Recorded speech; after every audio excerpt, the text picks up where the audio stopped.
Kennedy make a laugh. Is this the last straw for the raunchy radio duo? Our show is stupid. This is so irresponsible. This should be illegal. It really should be. It's like, it's so unethical. God, I hate fucking radio. This could be the worst audio ever. Shut up. Shut your fucking mouth. This is terrible. We just suck all around. I hope you show restraint in fucking my girlfriend. This stinks. Fucking shut the fuck up. We get it. Get it. Get it. But enough of this palaver. Let's get the show on the road. Woo. Hi. It's the Opie and Anthony program or show. Whatever you want to call it. Lump of shite. But we're here. Wednesday edition? Is that what it is? Yes. Wednesday. We don't really do Whip 'em Out Wednesday anymore, do we? It's kind of like went to the wherever. It's tired. It's morning. Nobody wants to show their tits I know. 6 in the morning. It was really kind of a afternoony thing, wasn't it? Yeah. You got you're driving into work, you got your coffee in your car, boom, you're trying to show your tits. Just doesn't work in the morning. No. It's chilly out. Yeah. 99% of the year. Someone has morning breath on the way to work. Yeah. I want to get morning breath on your nipples when driving in. Nobody shows their tits before 10 a.m. It's creepy. No, it really is. What girl is going to do that? It's more a summer afternoony thing. Yeah. It's fun when you're on your way to the beach. In the morning, it just feels like you're getting a fucking check for lumps. Yeah. It's very clinical. Yeah. Well, hi. We're here. Opie is taking the day off today. He's taking a day off. Danny is in for the vacationing Opie, as they say on the news. Danny will be sitting back there. Hi, Dan. Hi. Like when Danny has his mic on. Hi. So he can pull out his words of wisdom every so often. I have those? Well, all right. So he could just blather into the microphone every so often. I was watching Mythbusters last night. I finally saw that episode where with the guns. Oh, where they that's were an old shooting one now. through water. It is an old one, but I hadn't seen that one. It was shooting into water, trying to see if the myth was true that if you go swimming underwater and someone's shooting at you, that the water will protect you. And as it turns out, the higher the caliber and the bigger the bullet and the faster the bullet, the more protection the water gives you. It's amazing. A 9mm handgun, you got to watch out. That stuff will go right into the water and hurt you. But they took a 50 cal. I really can't believe they fired that. I mean, after firing it, Shoulder personally, fired. I couldn't believe that they fired that into a pool. I know, I couldn't into believe a that. pool. And the thing the bullet completely broke apart before it would have hit anybody even 2 feet underwater. It just If you wouldn't have 50 hit 'em. cal fired, I couldn't hit you at the bottom of your pool? No, not even at the top of the pool. We should try Just that. a couple of feet under. Why don't we give it a try at my house? I'm sure the neighbors would love that. You know, I bet when the Mythbusters say, like, don't try this at home, they never thought that someone would actually have a 50 cal to shoot into their own pool. The pool, the 50 cal, like, I have all the stuff to do it, but I also have the good sense not to. Not that I wouldn't love to. The laws are the only thing really keeping me. Common sense is not keeping me from doing that, because I would absolutely like to give it a try. The water came up like a depth charge when he fired into Hit it. the ceiling. Yeah. And then it was just nothing, just fragments of bullets. But that was fun. And then also in that episode was the can you swing around the top bar of a swing do the set. 360, Yeah, do the 360, which has always been the thing as a kid in the playground, trying to go all the way around. And it just is, it's completely impossible. You cannot do it. That chain slacks up. I remember trying it as a kid, and when the chain would slack up and you'd, bam, just a little bit. Just nail your fucking back. It's probably why I have back problems now. I like how Travis likes to give me shit because he likes to make fun of all the scripted shitty banter between them all. But I tell him, I'm like, I'm not watching it for the interaction between them. It's terrible. I know it is. You don't like the shitty. I have heard of this myth. Oh, I have also heard of that myth. I like when they bring in the cronies the secondary unit. I hate that's another reason why I just can't watch that show I don't anymore. mind the secondary unit. I don't like the banter between them. That's what I'm talking about. Because then they're talking like, okay, well, what are you going to do about No, it? Adam and Jamie are fine. Like I like them, but those two guys in the secondary unit, they're just terrible. You mean actors. Grant and Tori? Yeah. Grant and Tori. And they just have nothing when they're talking to the big boys, the big bosses of Mythbusters.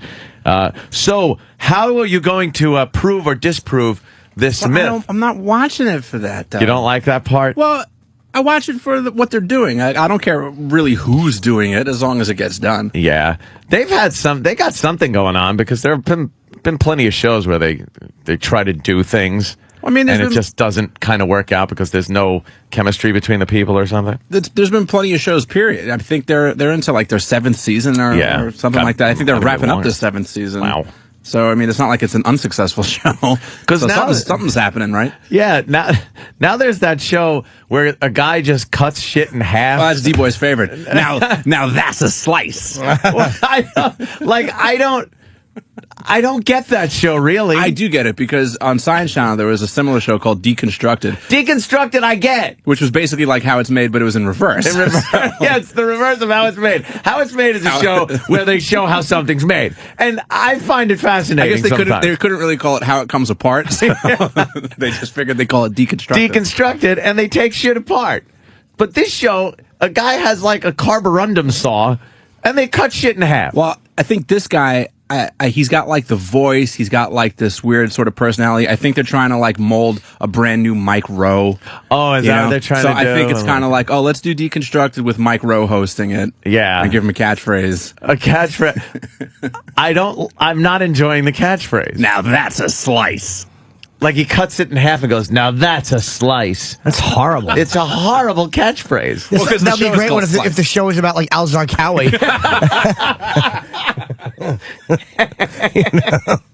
Yeah, it's I'm not really feeling that show.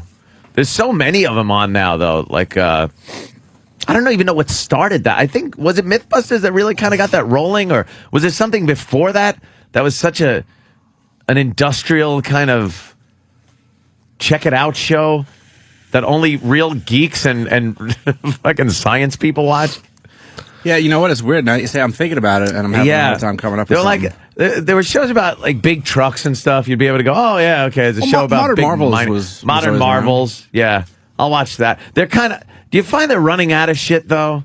Yeah, when they start doing stuff like the real basic things, like Modern Marvels, water. Yeah. It's like, well, can't we do something a little more like mechanical? It's than like this? the cotton industry. I'm like, I don't really. But you know what, though? I like the beginning of that episode, but I didn't really like that. Oh, you didn't. Once Eli Whitney came around and figured it all out, took the fun out of it. Yeah. Well, they do find a way to make all those interesting. Like, even though when you think it's going to be some shit, episode, like, I don't want to watch that. But then 10 minutes into it, and you're like, oh, I have to see how they make pajamas. Like, how'd the whole industry get born? Bathtubs. I watched the bathroom something one. on bathrooms. And at first I'm into it. I'm kind of like, fuck. I don't really want to know what's going on with bathrooms and toilets and sinks and stuff. And then you find yourself going, this is fucking commercials. And this is fascinating. They're vacuum forming fucking bathtubs. And you're like, oh, that's pretty cool. Oh, that's how they do it. Flushing like 55 golf balls down a toilet. Yeah. With only a half a gallon of water. I'm fascinated. I love those goddamn shows. Watch them all the time. I don't think I watch any like sitcoms, fun TV. You don't watch any fun TV. It all has to educate me on stuff that I could give a flying fuck about. When are you ever going to need to make molasses? No, never. But I could watch it. I'll watch him put that little bucket on the side of a tree and let it drip in. But now, like what History is doing is they're trying to bring the two worlds together, and they're having that show Top Shot, where I thought it was going to be more just straightforward type of show where it really is more of a Survivor meets gunfighting or something, and it's so reality'd out that I thought I didn't want to watch it, but it did end up sucking me in. But I was kind of like, I felt stupid watching it because it was a reality show. I fucking hate reality shows. I can't watch them. It was on last night, I think. I saw there was an episode with two. There was like two finalists. They were shooting at 400 and 600 yards. Yeah. And my that was the girlfriend- elimination challenge, Jimmy. I had to turn it off because I was. She's like, "Look, this is too much of a guy show." I'm like, Oh, really? Yeah. I'm like, "You're right. You're right." So we turned it off, and the bitch made me dinner. The bitch. Yeah, even with gunfire, believe me, I do enjoy a little gunfire. I just can't take the reality show format. I don't like any of the groups of people they put together for them. They're all from a casting fucking department. Yeah. It's not reality. It's the same dumb. This person's got to be eliminated, and then there's a way to not be eliminated. I could give a shit. And like, what bugs me about this, because I thought it was going to be all of the competitors doing all the competitions. And so, like, first episode out, this ex-Marine, sorry, spoiler alert, fellas, the ex-Marine is out. There's no such thing as an ex-Marine. But what if he was good at all the other events? Like, I don't give a fuck if he's on the show or not. Yeah. But I want to see, exercises in marksmanship. See what he's good at. Yeah. I don't give a fuck about who stays next week. He gets eliminated. I just and want to it's see like, the events happen. Yeah, and then you're like, he might have been really good at something. It might have been fun to watch. Just I'll have never a show where you get good people that can shoot and show that. You don't have to fucking add the stupid reality show thing. And then any of the dating ones, The Bachelor or fucking Coke Whore, whoever you're fucking. The new Flavor Flav one, where a bunch of fat projects girls fight for the right to lick his balls clean after his shit. Who fucking cares? Terrible. The best part of that show is when the one shit on the floor like a fucking chihuahua, a little nugget rolled out her pant leg. That ghetto rat. That's right. Ties right into the Gary Coleman reality show. God damn. I definitely want to check out that sniper school though in Arizona. Oh yeah, that looks pretty cool. Place looks cool, but you were even saying like so many of those places they don't seem legit. Like there's places that it's like you do your investigation on some of these places, and it's like, oh, I would like to go out there and learn some stuff and check out some tactical exercises, and then it's put on by some guy in the backwoods. You don't know what the fuck is going on back there. Before you know it, you're part of a militia. Yeah, I did. I was looking up some kind of some like shooting school thing, and it what sounded like a fun, like, oh, it's tactical shooting and stuff, was really just like 20 old guys in the woods running around in the woods with some 2x4s and a hammer, and it was just like, okay, I don't want that. Looking. I want something a little more, like Blackwater.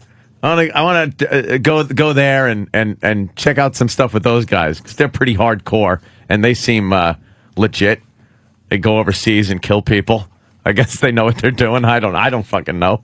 Just looks fun. Just check that out. I don't care if I could do it in real life. Like, I don't care if I'm ever in a situation where I need to use that training. Yeah, I just want to go through it. To go through it. Like playing Call of Duty. I'll play that first training mission just over and over again, just to try to beat my time. Yeah. Just want to do that in real life. Just seems fun. In real life. And, wow, what guests we have today. We really do have a fucking doozy of a lineup. Yes. I think there's an element of danger being set up in this very studio today with two of the guests. We have a loose cannon and a former unsavory character. Yeah, big time. Doug Stanhope, of course, would be the loose cannon. He could also be the unsavory character. He's a currently unsavory character. Yes. And he said here, I think at 8, and Frank Lucas, who American Gangster was based on, will be here at 9 o'clock. And he's 79, but he was, arguably the biggest drug dealer in the country for a long time, or one of them at least. Yeah. He's making $1 million. It was $1 million a day operation in 1970. 79 doesn't matter when you're in that business. No. They could do just as much damage if you do something you watch something like Casino. Why take the chance? He's a good guy, a Marine. Why chance it? And why chance it? And he's dead. He's out of the business though, but he's promoting a book, which makes me feel better. Yeah. It's not like he's promoting fucking packets of Blue Devil. So Frank Lucas is in, and then Lewis Black comes in an hour later at I think 10. And Frank Lucas has a book, but for some reason his publisher did not get us the books yesterday.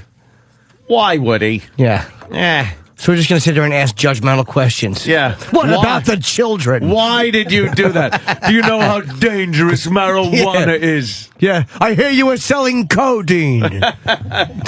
Did you know a girl named Abigail? Yeah, so that should be kind of... I'm very much looking forward to talking to him. But Stanhope being in the studio at the same time, that's a little... You know, Stanhope will say anything. Yeah, but Stanhope isn't stupid either. And Stanhope, well, sometimes Stanhope's judgment is a little impaired. I don't know. I think we called Doug and said, look, we understand you're fucking nuts and we love you very much. You're a very funny guy, but this man can't be fucked with. Doug is a rip. Yeah. What's D-Boy doing out there? I want to hear his take on that show where they cut shit in half. Oh, it's one of his favorites. Does he really like it? Because I can't imagine. I just saw him walking around. Hi, D-Boy. How are you? So you got your Yankees cap on. Did you see the big Granderson slam home run? No, he was wait till too you hear busy that watching call. the team that he really likes to watch, the Washington Nationals. Yeah. Because he's a fucking fake Yankees fan. You don't know how to put headphones on? How long you been in this I know, he's business? putting them on like a chin strap and hat combination. Now, you watched the show where they cut shit in half? Sliced? Oh, sorry, dude.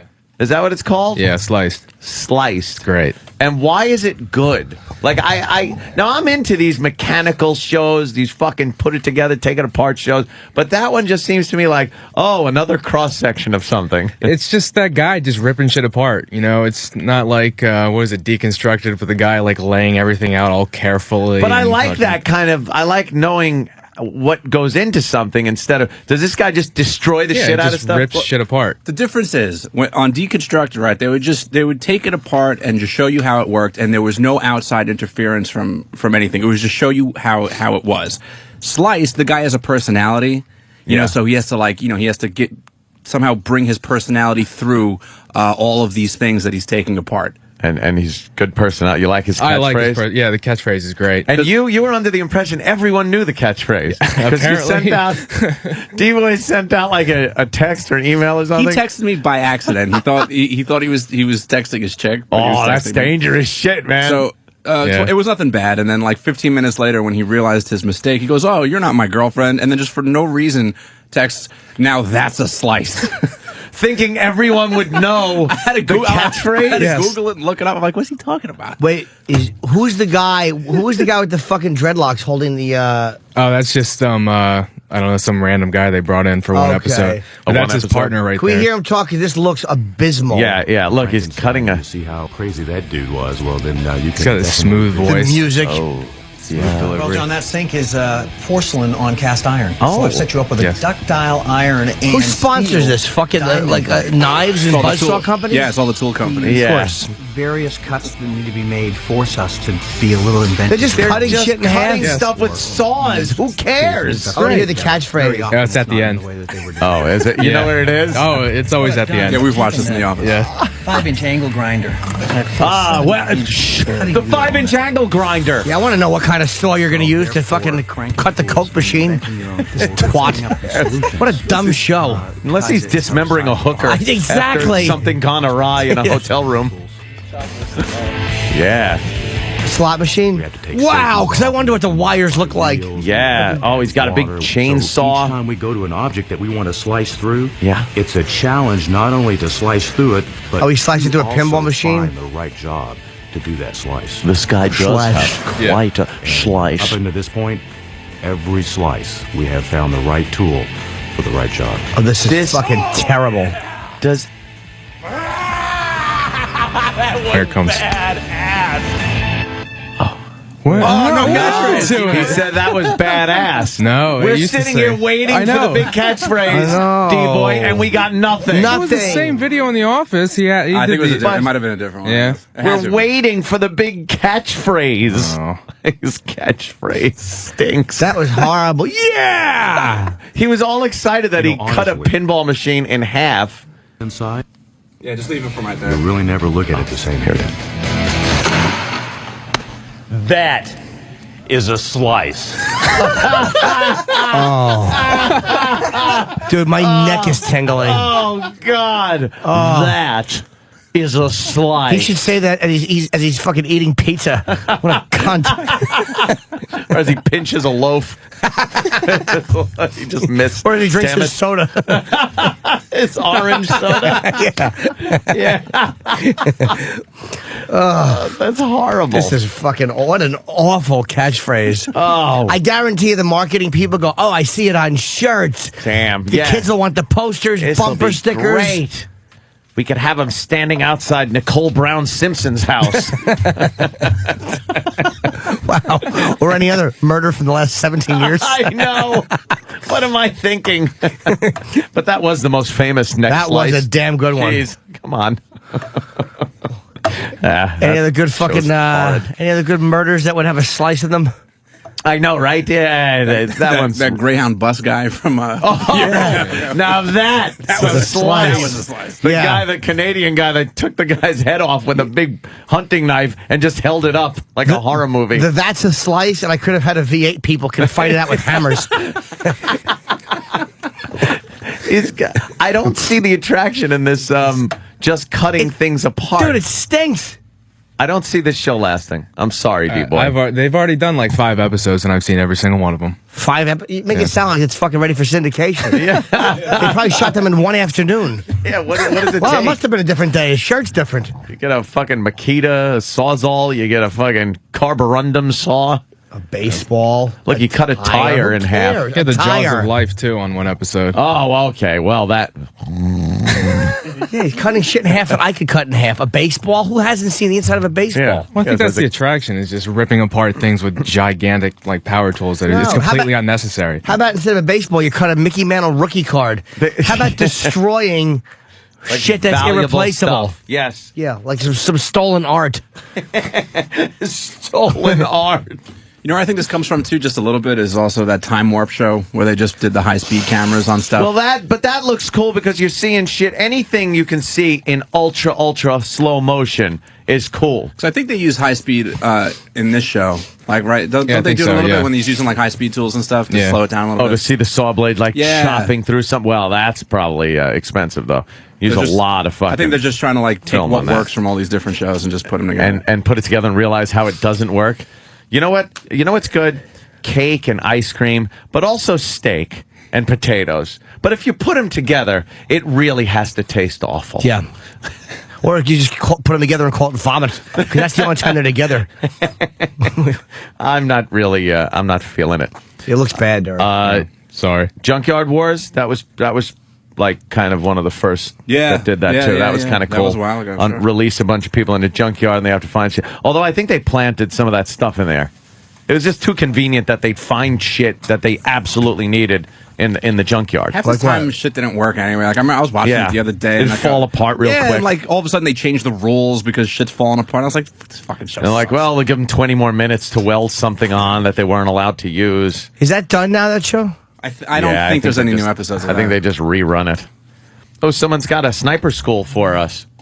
All right. Talk to Wingnut. Hey, Wingnut.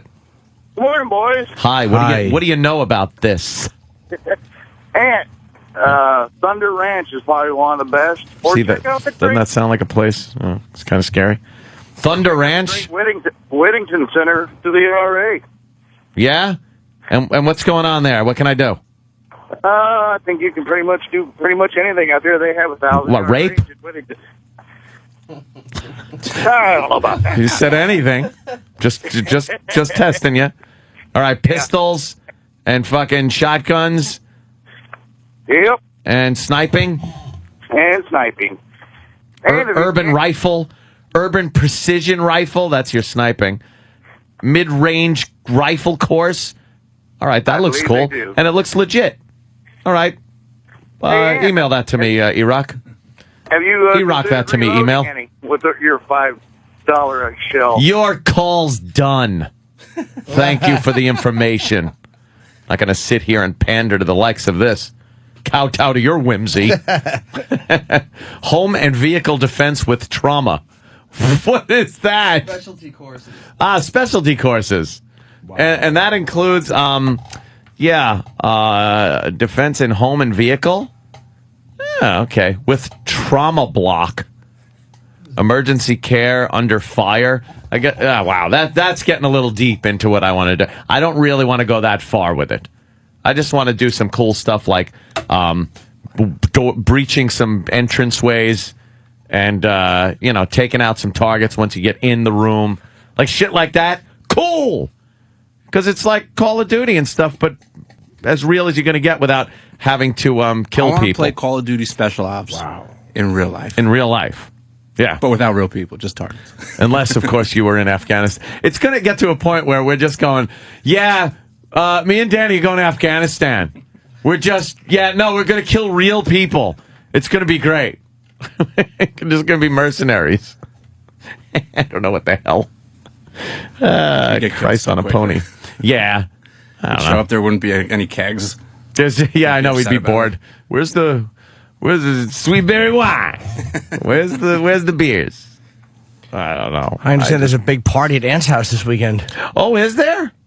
No. I know if you say that. If you say that every week, you're probably right half the time. There's usually something going on there. Something. Whether it's a big party or just kind of a get together of friends just drinking a few beers, or a full debaucherous party. I'm up to now getting 2 kegs at a clip delivered, because 1 keg of the Bud Light was not enough. Of course not. But it wasn't me just drinking it all. I had a lot of people that were coming over, and they drink beer. So the beer guy, he comes by with his hand truck and rolls down my stairs, barely speaks English, but he starts even looking at me like, oh boy, what are you doing? You're drunk. Yeah. A drunk. He knows a borracho. Muy borracho. Mucho borracho, whatever it is. I don't speak Hispanic, but I do drink. And, more beer. More beer, more gooder. Do you think they talk about you, like, around the office? Probably, yeah. Oh, he's ordering again? Again? What is that? Didn't we just drop 2 kegs off? The office at the beer distributor. Yeah, that's got to be a real suit and tie kind of place. Jesus, Jimmy. That's true. My God, did you see him? What was he thinking? It's probably some filthy warehouse. Of course it is. They have no idea whose house. The guy's probably been to your house fucking 8 times. He doesn't remember you because he's also a drunkard. Yeah, of course. My friend used to work at a beer distributor. The guy behind the counter would sit there with the scratch-off tickets, like on the roll, and just roll it down like toilet paper and not even scratch them off, just scan them to get the winners. And then hopefully he would win enough during the day to pay back the drawer. Can they tell that you scanned them, though? Isn't it like if you scan it once, it knows that ticket's been scanned?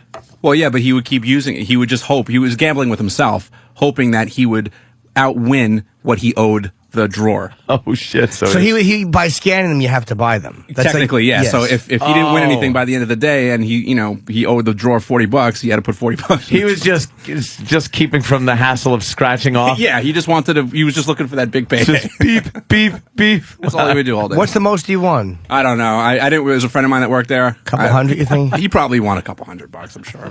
Yeah, that can't work. By the way, I fucking love the Post, man. There's fuck Reuters. You know, it's amazing. Reuters. The Associated Press. There's a picture of the Israelis boarded that ship. Yes, they did. The peace activists. Mm-hmm. And the photo Reuters sent out, like a bunch of the Israelis' blood was cropped out, and so was a knife being held by the. Go to the Post page 25. You can see. Why is that? Why is that? Because it makes the Israelis look really fucking bad. But when you see where the photo was cropped and the actual photo.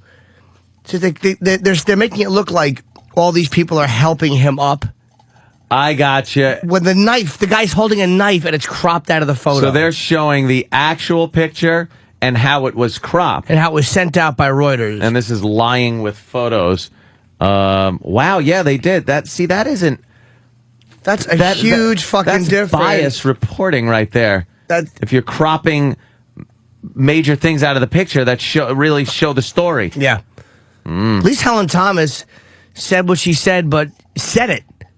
And she's hot. Well, yeah, I mean, obviously we'd all fuck her in the mouth.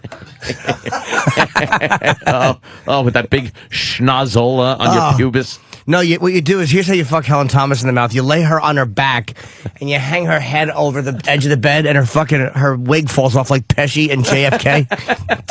And then you put your asshole over her nose. Give her mouth a good stiff dick. There is nothing better than the head over the end of the bed thing, though. Oh, if they like it. If a girl likes having her mouth fucked, the edge of the bed hangover rules. Yeah. If they don't, it's not going to be a long time. Like, there's nothing worse when you hang the head over, they're like, and you're like, all right, get up. No. The hanging the head over. And not so staged, where it's like they're laying on the bed and the head is just hanging over like that. I like the head to be hanging over a little sideways and scoop it up like a lizard grabs a mealworm. Just kind of looks at it sideways a little and then it's right in. Do you know how fucking disgusting I feel if a girl's head is over and I'm looking down as I fuck her mouth and my stomach is showing and I'm tweedling my nipples? I'm like, this poor chick. And what sound do you make when you do it, tweedle? Of course you do. But it really is, I feel bad for women sometimes. Yeah? I've actually taken myself out of it during sexual moments, but like, ugh. But you don't seem like, and this might sound like I'm making light of James and his sexual prowess, but you don't seem like the guy that enjoys degrading women during a sexual encounter. Maybe I don't seem that way, but boy, do I. Do you? Because I'm not really into the degradation either way. Like, I'm more of I just like any parties involved to be having fun and having a good time and feeling good and not feeling badly about what happened afterwards. Here's how I know I had good sex. When I'm wiping blood off my dick and she's crawling to the bathroom crying, I just want to go home. I'm sorry, it's a little early for that joke. 6:45. I don't know. We have one Jesus, Jimmy. That'd be great in the afternoon replay, but wow, it's probably a little early for that one. No, I've never been into the degrading thing. It just would make me feel bad. A little slapping or some hair pulling. I don't consider that degrading, like the slapping kind of a thing, because it's a playful little smack on the ass and things like that. Never on the face. I've never smacked a girl in the face during sex. Really? No. What else haven't you done? Haven't you ever watched a baseball game? Taking a deep breath of fresh air? Seen the blue sky? Yeah. No, and the hair pulling thing is more of a, to get traction. Like, you could, if you're doing kind of a missionary position thing, you get your arms up to the back of her head, grab onto her hair, and it gives you a little more push room, which they seem to like. See, I pull the hair when I'm fucking really hard from the back and my average dick is not doing the intended damage. I'm like, all right, how do we get a yelp out of this girl without going to fucking federal prison for a long time? Yank her hair. Do you give it a yank, like where it hurts her a little bit? Yeah. Like we're robbing a bank in 1750 and she's my getaway horse. I just don't. I don't find it fun, even if the girl suggests certain things. Like, oh, could you, I kind of like when I get my hair pulled really hard. I'm like, I just can't really bring myself to do it. It all depends on where you put your hand. You have to put your hand up by the skull. By Not the that you don't know. skull. By the scalp. Just the fucking a rotting body? Yeah. Put it by the skull that's starting to show through the rotting scalp. No, I dig my nails into the scalp and I hold on like that. Chicks I fucking use pins from Rocky Dennis's map and I grab her head with them. You said they replayed the Rocky Dennis bashing yesterday? I was fucking laughing my ass off yesterday driving home. It was, one of the Rocky Dennis bashings that were going on. And we were goofing about his filed down teeth and when he's kissing Laura Dern and how disgusting it had to be. And your line, you said his breath must smell like a hot air balloon with a gorilla asshole taped to it. And all I'm picturing is hot air blowing through the taped-on gorilla asshole and how awful that would smell. Poor RD. I just finally get some blind pussy and everybody wrecks it. It was really fucking good, though. And I feel silly driving, listening to this show and laughing on the way home. Yeah, sometimes I'll get a text from Ann or whatever saying, oh, I heard this bit before. It's a bit that I forgot we did. And it's like you forget that you do things. Yeah, you forget you did them. So when you're listening, you're just fucking laughing like an idiot over this shit that you just forgot you ever did in the first place. My God. And it is rather satisfying to listen to a good bit and go, oh, yeah, all right, the show is funny. Yeah, that worked. Okay. Yeah, because when you're there doing it, you don't really know. Who the fuck knows? You throw it out there. See what sticks, as they say. Huddle, huddle, huddle, huddle. I see our sandwiches are here. Yeah, we're going to eat. I would like to eat a little something. I would like to eat a lot, actually. I'm starving Marvin. And then... do we have these books, by the way? Back. Yeah, we gotta try to dig up these books now. Who's his publisher? What is that? Cheapo Publishing? Yeah, exactly. Skinflint Publishing? Yeah, what is he doing? The books at home himself? Writing them. I left a message with Steve. He's trying to find out if they're going to have the books before he actually gets here. I'm not in today. Oh, it's probably awful. Steve probably has been talking to the publishers for fucking George Lucas or the wrong person, Frank Stallone. Yes, your brother's a wonderful actor. What? What are you saying? Where is he? Yes. He's out for the week, right? I'm out. I have things to do. Yes. I'm a man of leisure. Places to go, people to blow.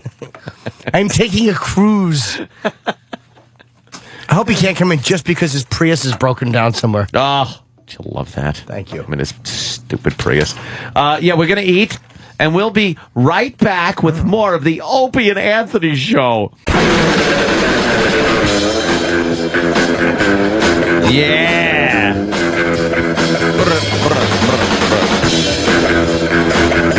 Come on, Randy, you tuning son of a bitch. Get the fuck out. Get the fuck out.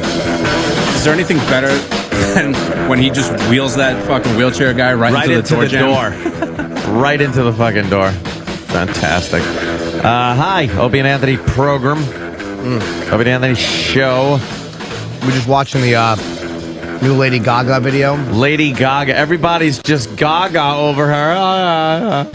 And Christina Aguilera was here yesterday, so I came back. I had a meeting at 10:30. Came back for a photo with her. Mm-hmm. People were like, you might not be able to get it because she's apparently not in a very good mood. The fuck? And she took one. She wasn't pleasant or unpleasant to me. She was just okay there. You were there, and a picture was taken. Yeah.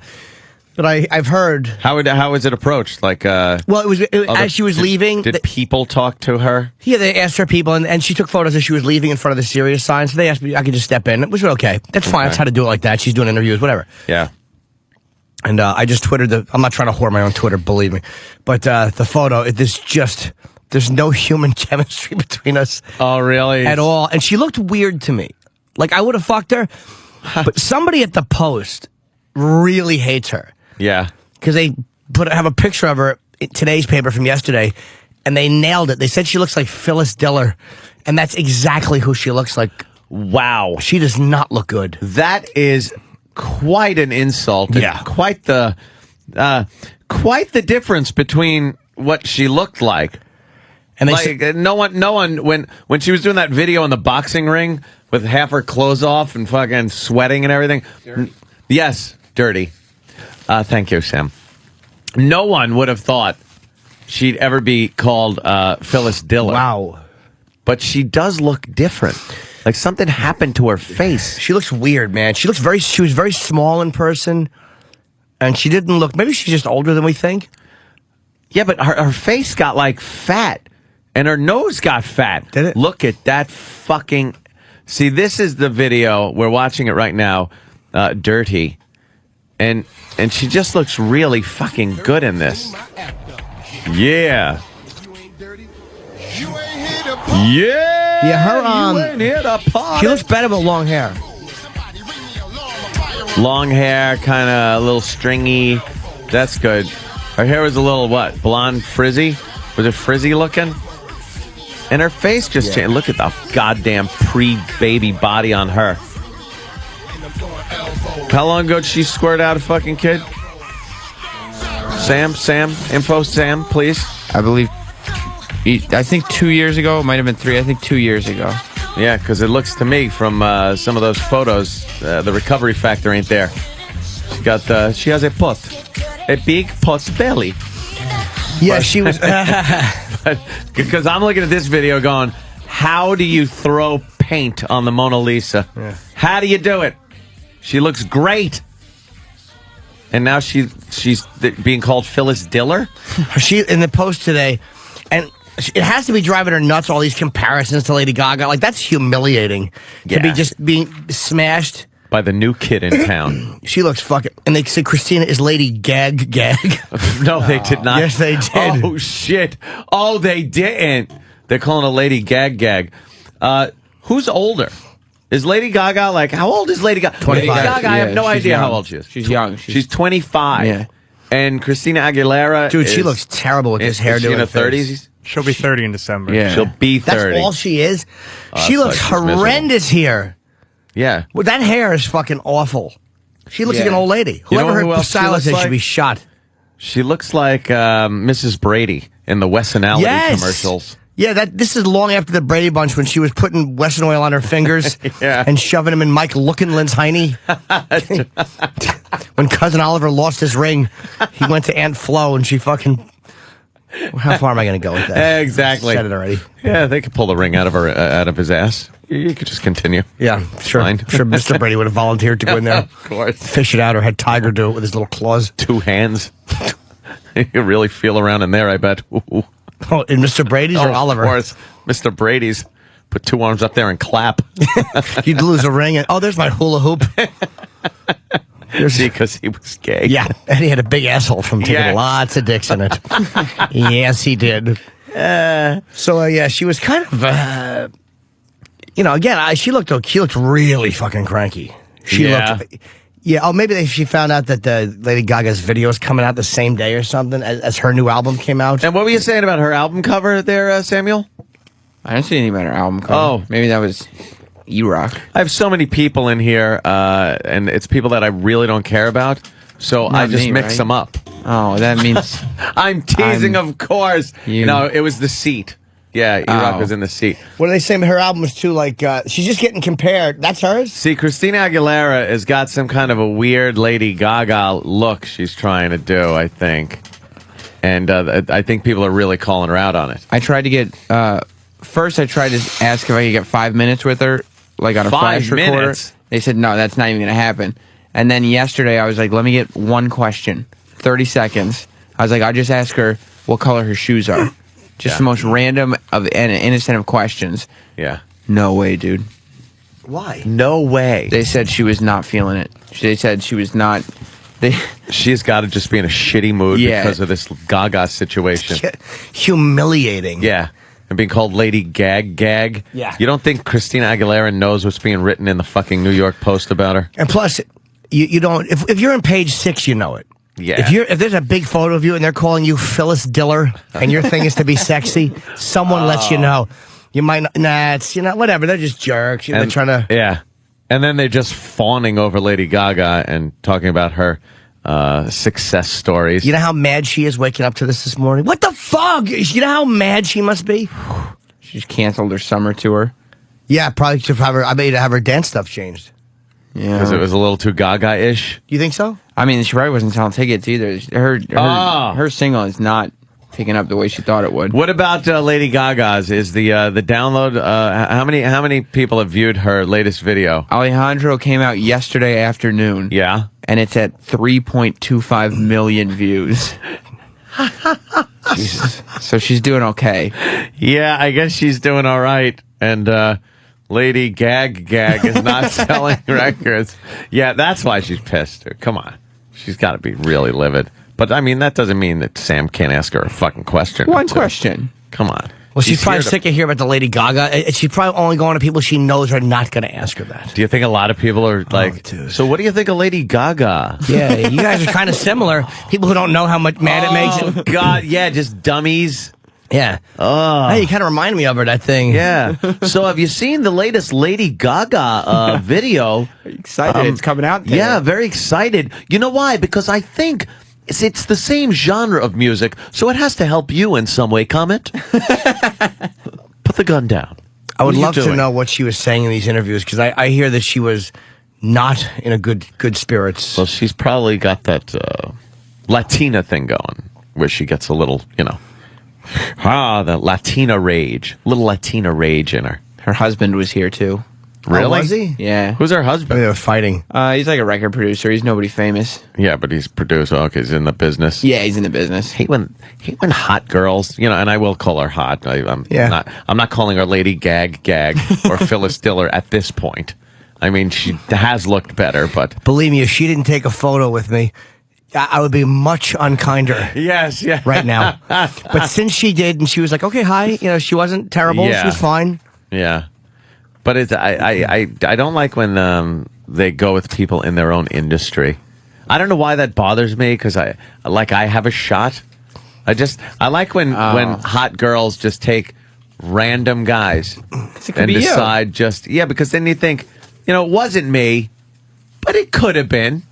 And if God forbid something happens between the two of them, still got a shot. Yeah, I think so. Yeah, I don't, but Well, what are you going to do? like You to can't think show that. your house to Christina Aguilera because you have a great house, but so does Yes. she. She probably has a bigger one. I'm sure she does. She's probably got a bigger house, of course. But mine is fun and comfortable. And I wouldn't call her Lady Gag unless she gagged on my hog. Yeah. Are you gagging? What did you call me? Here's the key. Trying to be nice. For you and I to get hot chicks, let's be honest. Yeah. We need them to start in abject poverty. Yeah. I need a girl on food stamps. Abject poverty. Complete lack of self-esteem. Yeah. Yeah, we can't have any self-esteem. Daddy issues are always a help. You know what I like to hear? When I'm still in bed and I hear a girl in the bathroom, I like to hear tears and boo when she's in front of the mirror. That's what I need. That she really doesn't appreciate her own self-worth. Tremendous self-loathing. The worse your self-esteem is, the better you're going to feel with me. The easier it is. And then maybe if you ever go out to dinner, on like a dinner date, you like when you know that they've never been to a place better than the Red Lobster. Yeah. And you take them to a nice restaurant, and all of a sudden you're king shit. King shit. Yeah. That's what I need. When throwing around the money doesn't help. Yeah. I'm fucking, my goose is cooked. I have very little to offer, ladies. We suck. We really do have nothing. Maybe, what am I going to offer you? Nothing. Nothing. Sorry about that. Constantly apologizing. Sorry. I'm sorry. I'm sorry I'm me. You know what it is? The whole dinner, all the stuff is just a show to get you home and get your fucking panties off so I can lick your pot. I mean, that's all I have going for me. I don't want the date to continue long into the night with laughter and fun. You don't like a little light conversation? You're not a light conversation person? I've gotten so bad. This is where the internet has destroyed me. Oh, no. It was, I got a girl now, so I'm not fucking around, but yeah. When I was single, literally, if you were in my house for more than 20 minutes, it was out. You just pull it out? I don't care if you were the maintenance guy fixing the air conditioning filters. Anyone in my house for more than 20 minutes had a cock in their face. You're trying to get them to take care of Dude, I lost you all immediately. patience. All patience. Wow. You think that's the internet? I know it is. Yeah. Because you're talking all the time, and by the time they get over there, you've already seen their clit, and you've showed photos of your dick. The internet changed the entire dating game, man. Yeah, it seems like the courting and the foreplay is done online with photos and the hello answering phone calls loudly as he walks out of the studio. Yeah, all that stuff is done beforehand online, so that when you finally meet, you've already said filthy things to each other. Yep. You've shown each other certain parts of your body. And, yeah, let's just get right down to fucking. That's interesting. Because you lose a lot of what goes in the dating process. Which I noticed that my last girlfriends, like girls I've actually dated, yeah, are all girls I've met in person. None of them are girls I've met online. Like I've gone out with girls I met online, but the girls I've actually become girlfriend and boyfriend with are all women I've met in person and had to go through some kind of normal get to know process. Really? Yeah. Before, and even though it might not have been traditional, it was still face to face. It was not through so Facebook. You have to work through all that beginning shit, or at least some of it, before it becomes physical, instead of just, Here we are face to face. Hi, and 5 minutes later you're in bed. Yeah, it's really I'm going over my last girlfriends. All of them I have met face to face, and I have communicated with a lot of women online. But for some reason that doesn't turn into a relationship for me. Yeah, I guess my long-termers have been face to face. That's because there wasn't, like, last time when you no started dating internet. Melinda, the Facebook didn't exist, right? And your wife? No, it was barely any. Yeah, but the wife, please. Ugh. Should never have done that. I wish there was the internet. Could have looked that up and gone, no, stay away. Get reviews on her. No. 1 star. Stay away from this one, boys. It'll cost ye.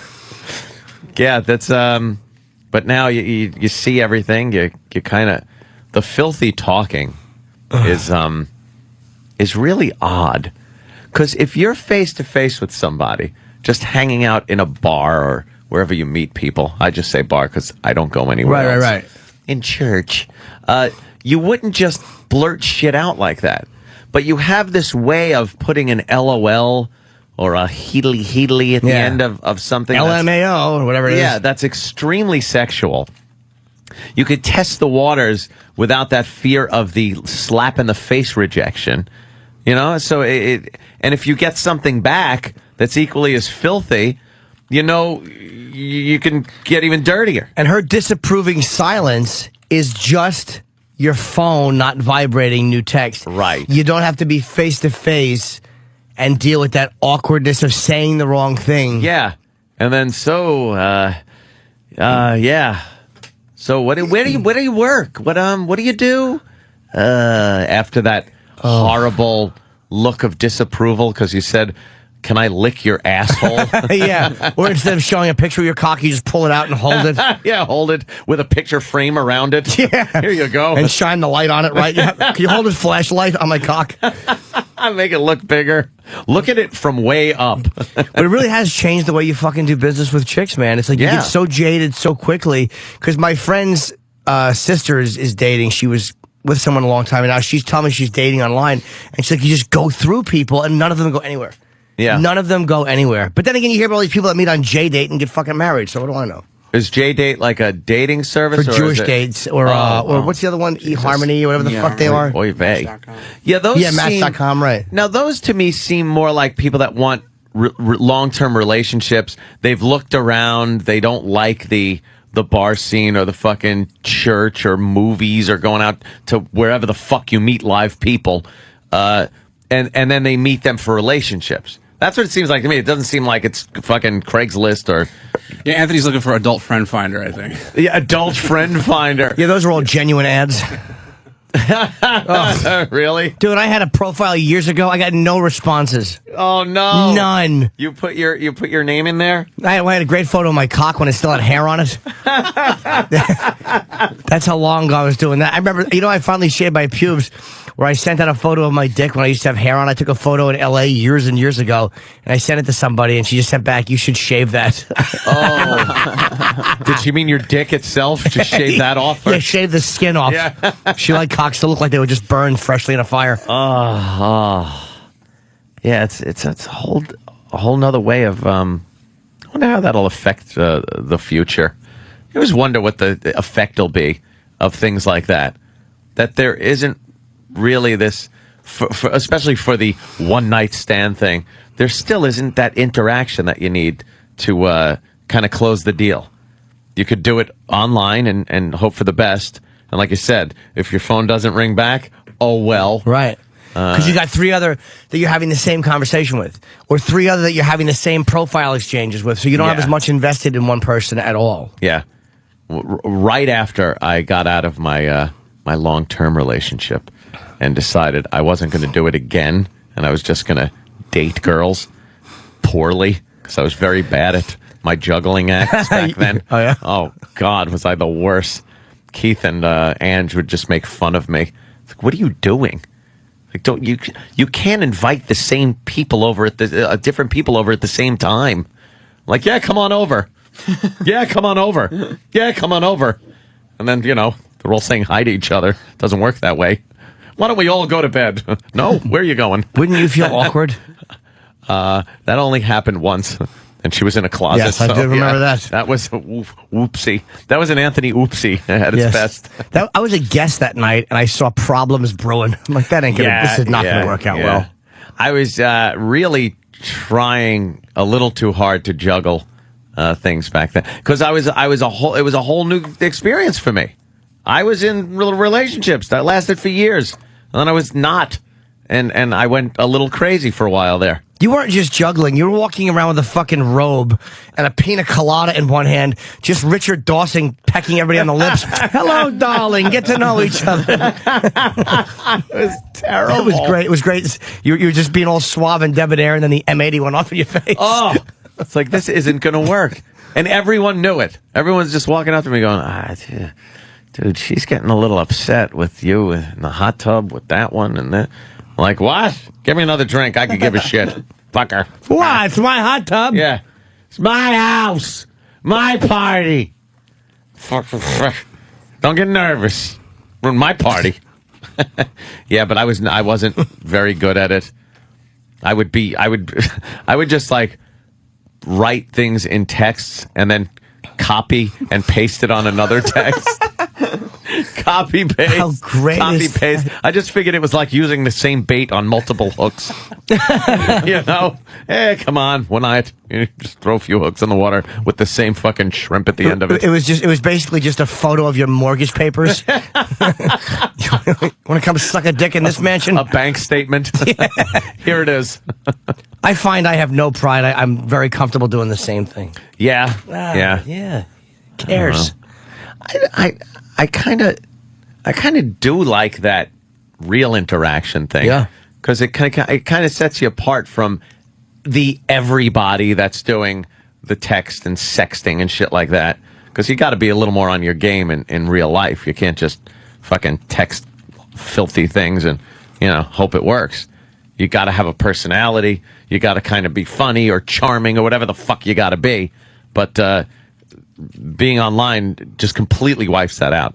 Because the second you get anything sexual back, it just turns into debauchery. And the worst is when the girl is trying to get back into real conversation and you're thinking, like, what are you doing? Why just say that? We were just talking about fucking, tagging you from behind or something. Yeah, who cares what I'm in Tampa? The fuck you asking me for? I don't want to hear about your day or don't change subjects. Yeah. No one's interested. But they do that because I think women will sense it going out of control. Like, oh boy, that's all this is going to be. Yeah, but the worst is like once you've thrown out the sexual stuff and gotten it back, the next time you talk, how they kind of want to start from point A again, and you're like, we're already on. Yeah, we're already letter M. there. There's no need to go back. Yeah. Wow, what an odd thing. It makes it very hard, man. Online shit makes it really hard to have a connection because you get rid of people so quickly. You really get rid of people immediately. And if you just did have some kind of sexual conversation and you do meet, you can absolutely be with somebody that you have nothing in common with, nothing to talk about, no common interest, except for your, sexual babble over a text. And then what do you do? Unless you're just going to have sex and then leave, you're left in a very awkward situation of not knowing what to say to each other. you could have good sex off, like a lot of times you'll get good sex off the computer because you've talked enough and felt each other out enough where you kind of weed out all non-hackers who do not pack the gear to serve in my beloved corps. You fucking go through it. So you narrow it down to good fuck partners, but you're right, then you got nothing to say to each other after. Well, some people say, yeah, I'm reading here, that's the point, it's all about fucking. Yeah. But if you're looking for a little more than fucking, but not a relationship, like if you, unless you're fucking and then the door's opening and they're leaving, there's got to be some kind of conversation going on. And if it's uncomfortable or dull or something, then you're just left in some weird situation.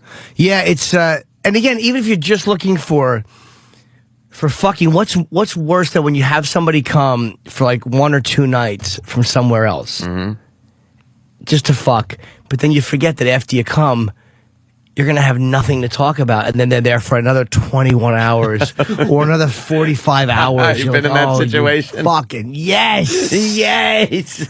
Dude, I'm so impatient. I can't even, the next morning can't come fast enough. I'm really fucking terrible. I'm everything they fucking warn you about. I'm a complete piece of shit. Is there cuddling? Is there attempted cuddling on part of the girl? Jimmy's face is classic right now. He just smelt shit. That's Jimmy's face. They literally have a better shot at finding fucking Khartoum's head in their bed than they do of cuddling with me after the load is fucking dispensed. No cuddling. No. Unless I like you. Or unless I know you well enough to cuddle. Cuddling feels creepy if you don't know somebody at all. It's like, what am I doing? You like to cuddle when you don't like the other? No, I'm trying to think of what you just said. That is an odd thing if you absolutely don't know the person. If you've had even some light conversation and get along a little bit, the old post-copulation head on the shoulder while the TV is on ain't bad. That's all right. That's all right. As long as, 10 minutes later, the hand's back on my dick. Exactly. As long as it's only a precursor to fucking licking from my nipple down to my fucking balls, which now have cake batter on them, thanks to you. Your fucking horrible yeast infection. Cake batter. Ugh. Yeah, it looks like a couple of the beaters that need to be licked. Yeah, there's that. Yeah, it's kind of icky. No, you don't want that. Sour smell on your dick. That is something, though. Never thought about that. Okay, see? See, now that's the kind of call I want. Mike. Let's talk to Mike. What up, boys? James, happy birthday, good sir. Hi, Mike. I had 3 separate girls. I kept doing it to myself that I met online, and I would get them to come out to my house. One lived in, California, another one in Boston, and you're so right. The second you blow your load, it's like, oh, God, when are you going home? Ugh. But what are the girls looking for? What are they looking for in that you've sexted with each other? Now, obviously, as guys, we're all talking about, you come in, you have sex, you don't really have much in common to talk about or anything. What was the girl hoping to gain from the dirty talking and knowing that where this is going to go? Sometimes just that, and other times I think they're using it as a springboard into a closer connection, and they think that if they give you that, you'll give them what they want. Are there just girls that are into just the fucking part and they leave and... Yeah. Wow. I think Jimmy nailed it with that, trying to take that and then maybe that's going to propel into something that's going to be a lot more meaningful, but then it just doesn't, it didn't happen. It was awful. The most uncomfortable feeling in my tummy ever. How much time did you have with her? The one girl, she came out from San Jose, California, and she was hot as balls. But, she came in on a Friday and wasn't leaving until, Sunday night. Oh. It was just the worst. Jeez. How long what did you do? Did you fuck her the minute she walked in the door, or what did you do first? Well, what happened is I picked her up at the airport, and then we went out to dinner. And I was still, trying to force myself into being no, I think I could like this broad. And then, I got home, we got back to my place, and she was like, no, I don't want to do anything right away because I don't want you to think that I'm, a loose girl or anything. And then, 18 minutes later, I'd already blown my load all over, so that was over. 18 minutes after she said she doesn't want to do anything fast. So it was just, and then it was literally, once you're done, you're like, okay, so what do you want to do? And then you're like, I don't know, go to sleep. Not talk to you.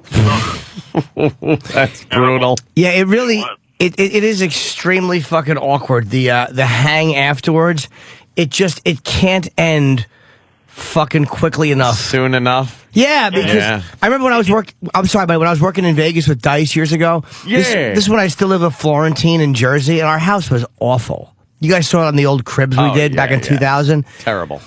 And she was obviously so disappointed when she got to my place because she met me at the Venetian Hotel opening for Dice. Yeah, she probably thought I had something going on. Yeah, you had something big. You were going to big places. I knew it was going to be bad when we were joking around before she came. She's like, "Well, what do you drive? Do you have a car?" I'm like, "I got a Mercedes and a Rolls," and she wrote back, "Oh, really?" Ooh. Like happy, and I was like, "No, I got a Saturn." Oh, but she was happy. But Mercedes and Rolls was what she was hoping for. And then she got Yeah. to my place, and she was so bummed. And she was like, maybe 3 PM, we got into my apartment, and she just looked around, and she's like, "Do you got to eat alcohol?" Oh, she needed drinks. So I got her real vodka quick. in the middle of the afternoon. She was asking me to teach her chess at 3 PM. It was really horrendous. Ugh. The worst thing that I found is, like, even if, like, you kind of like a broad back then, this was, like, 7-8 years ago, like, what are you going to do? Like, we're going to still talk to each other every night? You live across the fucking country. Like, what's the best case scenario here? So there was no good outcome. So it's one of those things that when you need to blow a load, though, you're thinking crazy and you don't give a shit about that uncomfortable awkwardness that's sure to ensue. And then I repeated my mistake a couple times. Well, what did you find? What did you just hang with the chick for the weekend and send her home? That's all I did, and then I never called her again. And then, like, I got every email, call, text. I thought you were a nice guy. I thought you really liked me. Wow. And I did. I felt awful. I was like, I do, but it's just so uncomfortable to talk to you now because I don't want anything from you anymore. So, Wow, you have a way with words, sir. I do indeed. Hey, Bunch of that, boys. All right, buddy. All right, later, Take man. care. Sometimes men and women want different things, and women are disappointed, and it doesn't go. All right, I understand that, but it's when women play this victim shit, like they've given you the holy grail by throwing their legs open. It's like, look, that's why I don't fuck virgins. Because I don't want that from you. I don't need that from, like, I would never fuck a virgin. I've turned virgins down. Wow. I've been offered. I've always turned them down. Give that to somebody you like. Send them over to me. Really? You like virgins? Oh, they do nothing for me. I don't like sexual innocence. I'm teasing, of course. How old are virgins these days? Well, yeah, nowadays. 9. Damn president. It's really, it starts a commercial. Yes, of course. But there's nothing worse than after you fuck somebody and they just won't. It's like, get the fuck out of here. Beat it. Yeah, What do you want from me? Scramsky? Yeah, like after a certain point, it's like, I don't get attached like that. I'm not going to grovel and fuck it, but I fucked you. Ugh. I was kind of that guy for a few years where it was, if I had sex with a girl, I really kind of got attached. Yeah. I'm squinting at it. I know. Yeah, Jimmy's squinting I'm now, uncomfortable. and he's making an Edward G. Robinson mouth. It's but I was like, I would obsess about the girl, and I would do anything I could to spend time with her to make sure she wasn't with anyone else. Oh, that's the worst. Yeah. You were the clingy one. I would sacrifice anything. I was the guy that his friends would be like, dude, the second you get a girl, you just disappear. We don't see you anymore. You don't hang out. Because I need to spend every second knowing where she was so I'd know she wasn't like with somebody else or, meeting somebody that might get into a relationship with her.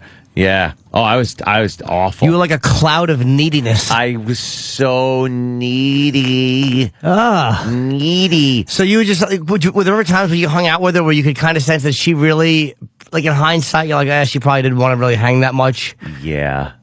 There were those times, and I would just, and then you wouldn't take the hint? No, I wouldn't take the hint. I also, like, if they did go out with another guy, I would lose my fucking mind. I would lose my fucking mind, like just be an emotional disaster area, just a wreck. I was so needy. But wait, so you would hang out with a girl a little bit and expect more, but she wanted to see other people still. Yeah. It was, and I thought if I had sex with a girl, we both were not seeing other people. Ew. Didn't matter what, if it was lust, if it was that we knew each other for a while, but and were friends, and then that happened and stuff. To me, that sealed the deal on we are now in a monogamous relationship, and it's going to last forever and ever, and I'm in love, and you should be too.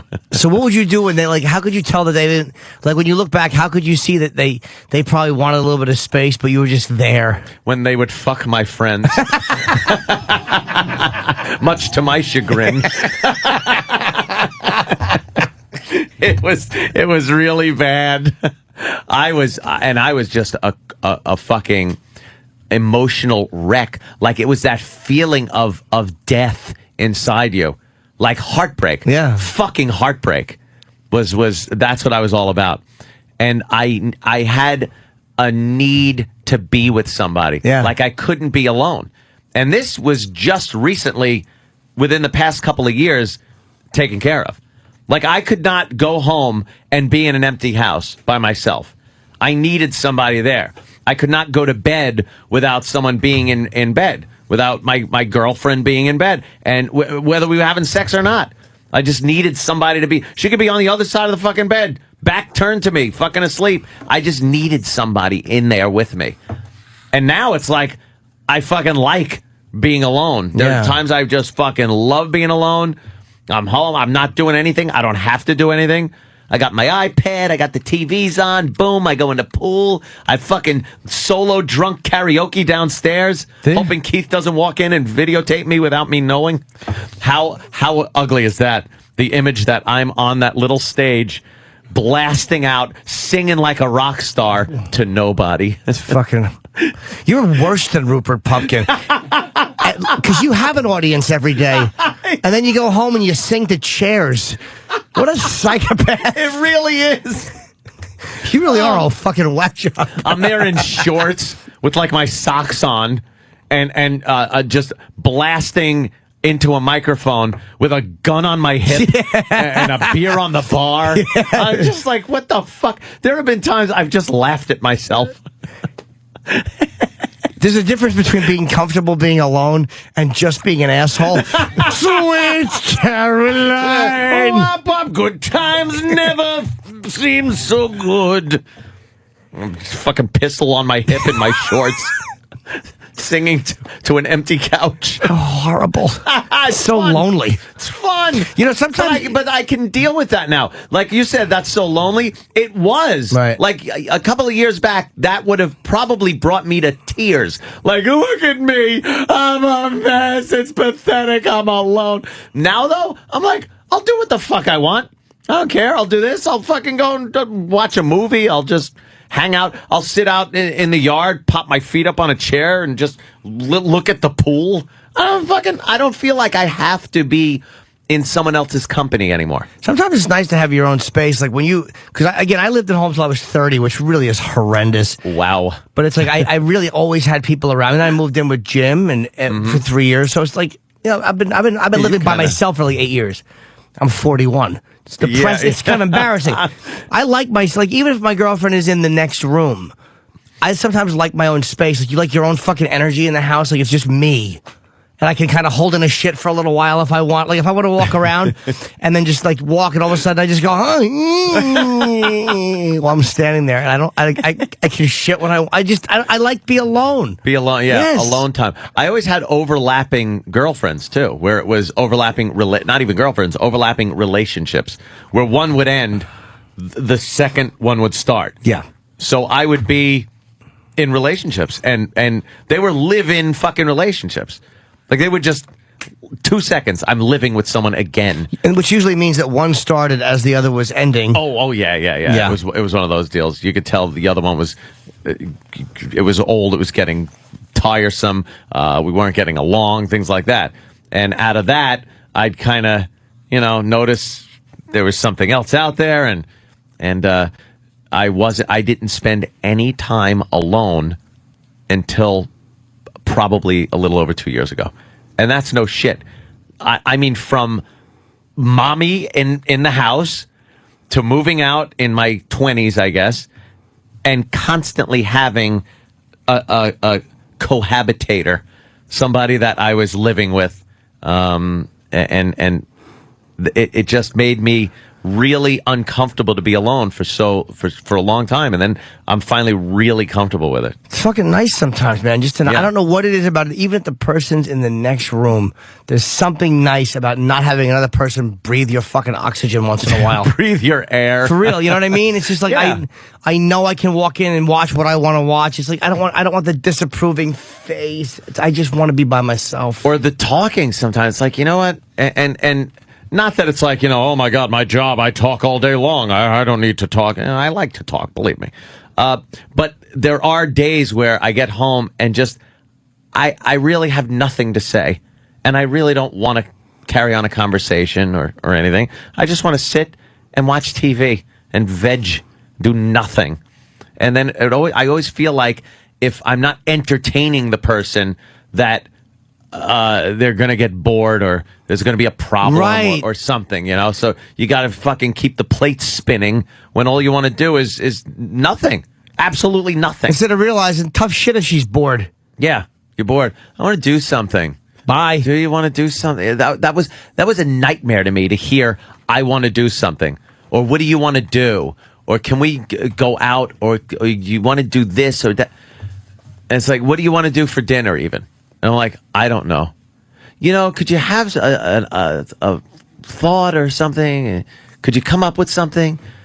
Why is it always, I don't know? Don't talk to me. Don't. But I wouldn't say that. I'd be like, okay, let me panic and quickly think of something so you don't get bored. God, I suck. No, I have the same thing. The fear of being. I told one girl I dated, I said, I always feel like I'm auditioning for you. That's a good one, yeah. I always feel like I'm auditioning for you. Like I was afraid of her getting bored. Yeah. You feel like if they're not kept in a constant state of entertainment, that they're just going to wander off. What shit self-esteem?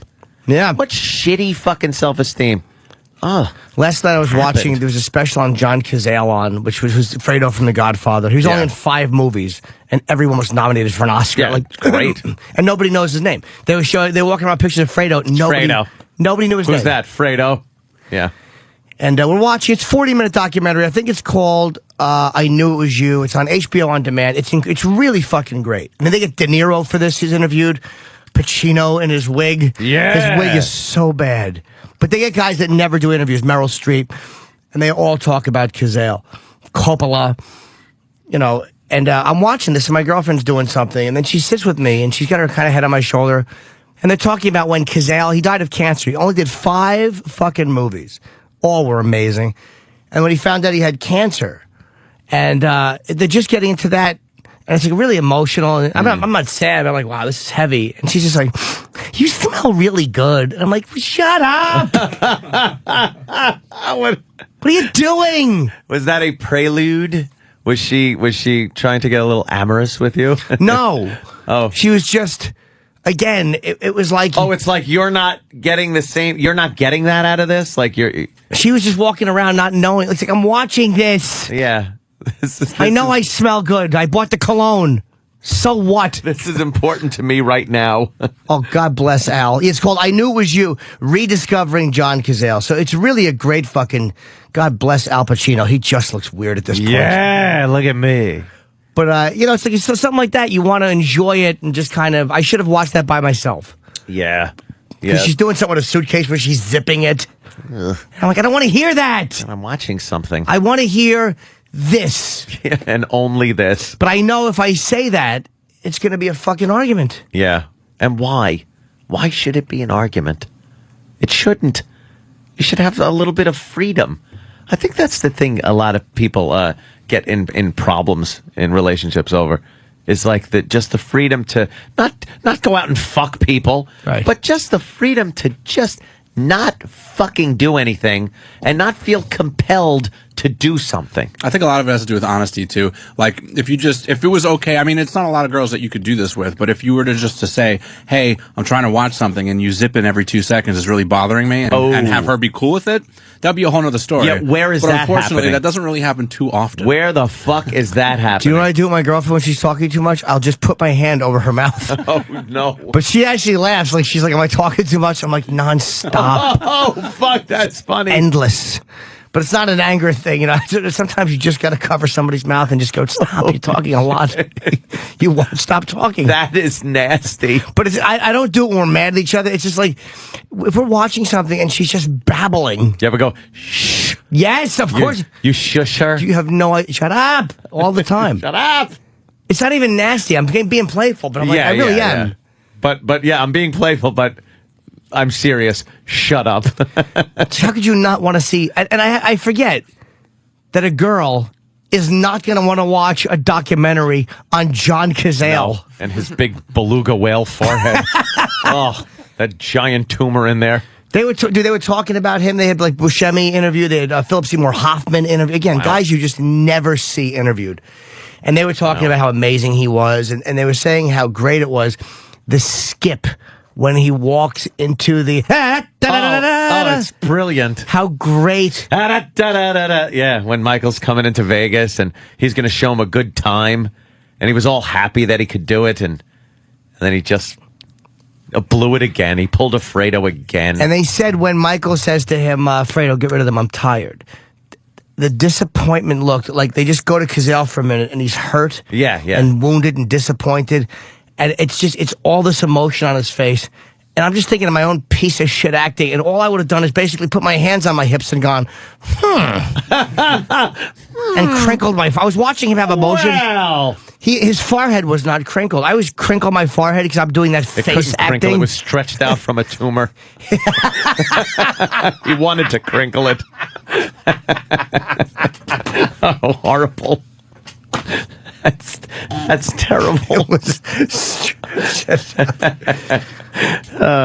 Yeah, it's one of those things where you're getting into something and it's serious and you just want to enjoy that moment. And I dated a girl years ago, and this is when I knew the relationship was done. She'd never seen The Godfather, and we were watching. That's when you knew it was done. Yeah, yeah, it's done. Come on, you're an idiot. I can't fuck anyone. Doesn't know who Jack Waltz is. We're watching The Godfather, and we're at the end of the movie. And Michael and Kay have that scene and he's saying, enough! And he hits the thing. She goes, Michael, is it true? She's asking if it's true that Talia Shire has just come in and said, your husband's had all these people murdered. And he's about to answer her. And dummy asks me a question. Do you understand? This is the pinnacle of the movie, right? She just asked him if it's true. Is he going to lie? Is he going to tell the truth? Yeah. And he says, no. What do you want about? It's like, oh, you fucking idiot. Or how about when you're watching something and then your chick goes, what did he just say? And then in the time that you have to explain what he just said and why he said it, then you miss something, you miss a huge plot point or something, and now you have to go back and see what happened. What's worse when you're watching something, you want someone to hear the next line because you know it's a good one, and they start talking, and then you can't go shut up, so you're like, You just want them to shut up before the line or the moment happens? Yeah. You can't shush them. Yeah, that's, ugh. That's the nice part about being alone. I was just going to say, watching movies with people is stressful. There's a stress, especially if you've seen the movie and they haven't. And you want to, a lot of times you might want to turn somebody onto a movie. So you've seen the movie, they haven't, and they just don't know how to watch a fucking movie with the zest that you would. Well, they're not enjoying it because they get up to go to the bathroom and they don't ask you to pause it. Yeah. And I'll even go like, oh, you want me to pause it? No, that's okay. And then I pause it anyway. No, you're watching this. Yeah, I know, I do fucking too. Watching it, and I'm rewinding it a half hour. You're gonna watch a half hour of it again. We're rewatching the fucking wedding scene for The Deer Hunter, whether you like it or not. You shallow fucking whore. Holy shit! Wow, amazing. Phone lines are lit. Phones are actually lit with people that have love John Cazale. That love John Cazale. Maybe. Oh, jeez. Oh, Clingy. How about Clingy guy? Tim from Staten Island. Because I could probably relate to. Thank you so much for picking me up. Hi, when a meter, when a meter goes from orange to red, like on a light, bing, bing, bing, bing, bing, and red is like the highest. Everything that you guys are saying, I have been through. Like Anthony, you started with the clingy shit. Yeah. I've been through that. I've been out of my house since I was 18. I'm 34 now. 2-year relationships max. I go down to Puerto Rico to wrestle for 2 years. I meet my wife. I come back here. I'm 34 now. We have a newborn son. We're living in my mother's house to save money. I work. She doesn't. I'm in the same room with her and my newborn son fucking 24/7 when I'm not at work. And as far as watching the movies, oh my God, she's Puerto Rican. Ah! She does not shut boo! The boo. Oh, I didn't think of that. She does not shut the fuck up. And as far as like me trying to get her into watching the movie, same thing. She gets up, she goes to the bathroom, doesn't ask me to pause it. I pause it anyway. when we're watching the movie, she'll start talking to me during a scene, and it's just like, oh my God. I try to explain it to her in a way, but like, listen, honey, I know that you mean well. I know that you want to explain it to me. Just save it for after. I know back home in Puerto Rico, you know, you guys talk a lot. You don't have TVs. Yeah. Oh my! You're always watching a movie called The Knifing. That's the news. Out the window. Yeah. Christ, I'm trying to watch Buffalo 66 with her, and she just is totally not into it. What kind of movies does she like? Twilight. Fucking Pride and Prejudice. Do you love her though? Do you enjoy being married to her? I love being married to her. Don't get me wrong. Oh, okay. Yeah, definitely love being married to her. She's a diehard Yankee fan. I mean, she's got a lot of great points to her. That's why I put up with it. Do you miss the fact that you didn't have any time to just kind of be a single kind of guy? Anthony, totally. I have to go out. I slept in my car 2 weeks ago in the driveway just so I could be alone. Holy shit. Dude, it's so, I sent her to the mall on Saturday. I said, listen, you're going to get up. She's glued to the room. She doesn't want to leave. And I said, listen, all right, I know you're trying to find a job. You're going to go to the park with Kevin, my son. You're just going to get up and you're going to go out for a little while. It's good. Go out, meet people. Maybe you'll meet some guy that'll fuck you. You're just trying to get rid of her all the time. Yes. Well, not all the time, but I want that fucking moment. I don't have that. I work in an office with 90% miserable North Jersey fat cunts. 90% women. 90% women. So I don't barely have any time alone. I basically stopped drinking, and it's like fucking, it's ridiculous. But you're in one bed in one room with her in your mom's house? Yes. Wow. Is it like a basement converted type thing? I'm sorry, you might have said that. No. We're upstairs in a 3-bedroom house. I got my 2 brothers living there too. One's 26 on sanitation, and one's 20, and they've never done a thing in their life. I'm the total opposite. I was out of the house when I was 17, pretty much. Because I went through the black girl phase, and my mother wasn't a big fan of that. Really? Well, yeah, dude. I don't think I could talk to you anymore. Well, no. Listen, I feel exactly the way you do. I have this cunt that sits behind me at work. She is precious. She's Monique from the fucking movie. Really? That bad? She puts up. I sent to Steve. I told Steve last week. I sent him a picture of the. She writes a prayer board every week, like she writes a scripture from the Bible, and of course she curses like a sailor and talks about her fat fucking pussy and shit. Ooh. She wrote. She writes these scriptures. I sent Steve a picture of it, and it's like, he who hideth hatred with lying lips and uttereth a slander is a fool. So what do I do? It's like a Jimspiration. It sure is. Jesus Christ! In my cubicle, I put up a picture of Monique from the movie with that Aunt Jemima on her head with the cigarette in her hand, and I put one of those motivational posters with Mr. T. I think you guys probably seen it, and it says "Fools, I pity them."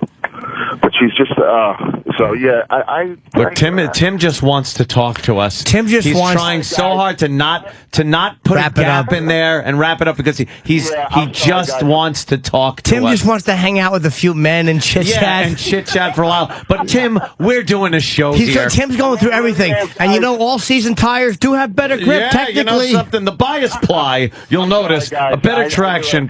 All right, Tim. See you later. Take it easy. Punch it out. All right. Poor Tim. He's gonna have like Rupert Pupkin things, but there's gonna be fucking 2 cardboard cutouts, me and Ant, and he's gonna sit there and talk and go, "How about the tits on that one?" Right. You agree? Oh, that's torture to have no. You see, alone time fucking rules, man. Yeah, I came into it so late in life. My God, man.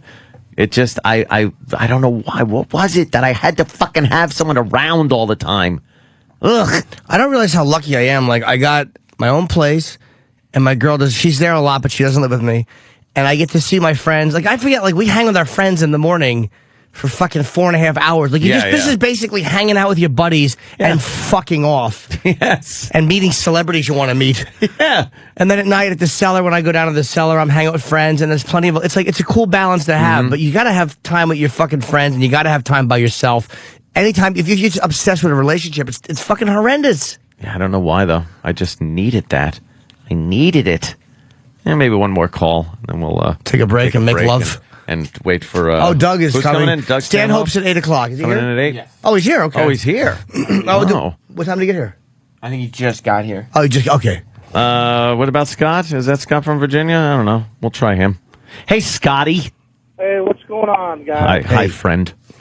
Hey, I got a perfect setup. I turned my garage into a bar. My old lady leaves me the fuck alone. I'm on the road now. I'll come home tonight, have a couple boys over, we'll drink some beers. She'll just stay in the other room, you know. She'll come out, tell me when dinner's ready. I've been married 20-something years, man. Sounds like a horrible existence, sir. Yeah, I'm sorry. To me, it might be great for you. Don't listen to what I say and think it's the be all end all. I'm just saying, for me, that sounds like a nightmare of a life. Really? Well, yeah. I mean, she's raised 3 kids. Oh, it got worse. Holy shit, it just got worse. Hey, they don't mess with me though. You know, she says, "You want to go out to eat when I come home off the road?" And I'm like, "You know what? I've been everywhere out to eat. Can't you just make me a fucking homemade meal?" But I don't need people in my house that I have to say they don't mess with me. Why would they be there in the first place? Is the nightmare part of it? It's like, I don't give a fuck. I'd rather have an empty house than people in there that I don't want messing with me. To have to build an oasis in your house to get away from people. No, it isn't like that. I mean, I don't know. It just works for us, you know? I mean, don't get me wrong. She'll come out and watch TV or something, but we watch totally different programs. I mean, when I do watch something with them, we go in the room and they will pause it for me and stuff. Do you have after 20 years of marriage, honestly, kind of think about it, do you have anything in common with your wife that you share together and actually genuinely laugh and enjoy together? Yeah, we got our children and our family. I understand the children part. That's unconditional. It's sort of an obligation thing. I mean, like just something you enjoy, entertainment-wise, hobby, friends, just things like that you would enjoy each other's company doing together that isn't the family itself. Well, we don't have too many friends. I mean, because we work totally different schedules. I'm saying no, by the way. You know, from his answers, I'm just answering your question that I've given you with no. You don't have anything in common with somebody after 20 years of marriage. We enjoy watching a couple TV shows together. You know. Yeah, that's what it's come down to, huh? Yeah, after 20 years, what do you say to each other? I know. We have a lot of family functions. Everybody comes over to the house. The kids all together. Yeah, shared company, shit like that. But I'm just talking you and her alone. It would just seem, after 20 years, what the fuck do you say to somebody? No. You've said it all. There's not one mystery. No, because I'm out sometimes, and then I come home, and then we talk about what the kids been doing. Jesus Christ. How my work, Oh, shit. God, that's just a nightmare for me. God bless you, sir. I'm very happy that you enjoy your life, but to me, I'd rather be on one of the many planes of hell. That just sounds horrible. I'm sorry. All right. Okay, sir. Take it easy, Scott. Good luck to you. It's like my mother used to say. She used to say, Chipper, you're going to hell in a handbasket, Is that what old mom used to say? Yeah, she'd say that a lot. Yeah? Whenever she'd catch me playing jacks. You played jacks? All the time. Is that the game with the rubber ball where you bounce it and pick up as many as you can? The jacks? Yeah. Did you have any good Jack jokes? Did you make jokes while you were doing it to make everybody laugh? Maybe I should pick up some Rogers, too, Oh, because it's the name Jack. Yeah. Well, I would say, how many jacks am I going to pick up? I mean, what do they do, lifting cars? Oh, jacks. Did you ever think that some guy, Jack, was playing a game called Chip? What? There's no such thing as a game called Chip. Okay. I just figured I'd played that. Float that one out there, but all right, Chip, I understand. Chip has gotten, before we go to break, Chip has gotten really weird. Oh, has he then? Yeah, he's got a whole Jersey Shore thing going on at home. Oh, really? Yeah, where I'm sure the young lady enjoys it. Hates Chipper D. What? Chipper D. Because he kind of like was trying to be influenced by Jersey Shore because he feels like he's not getting enough respect from her. Chipper D. Yeah. And how does he talk any different or a little bit? What does he do? Let's get an odd double over here, something. It's very Jersey Shore-ish. Yeah, yeah. Edgar told him that's how you get the chicks to respect you. It's just a long story. How she deals with this, I haven't a clue. She's an 11, and she's dealing with your multiple personality. I will tell you characters that she has listed for me in order which of the characters were the best fucks.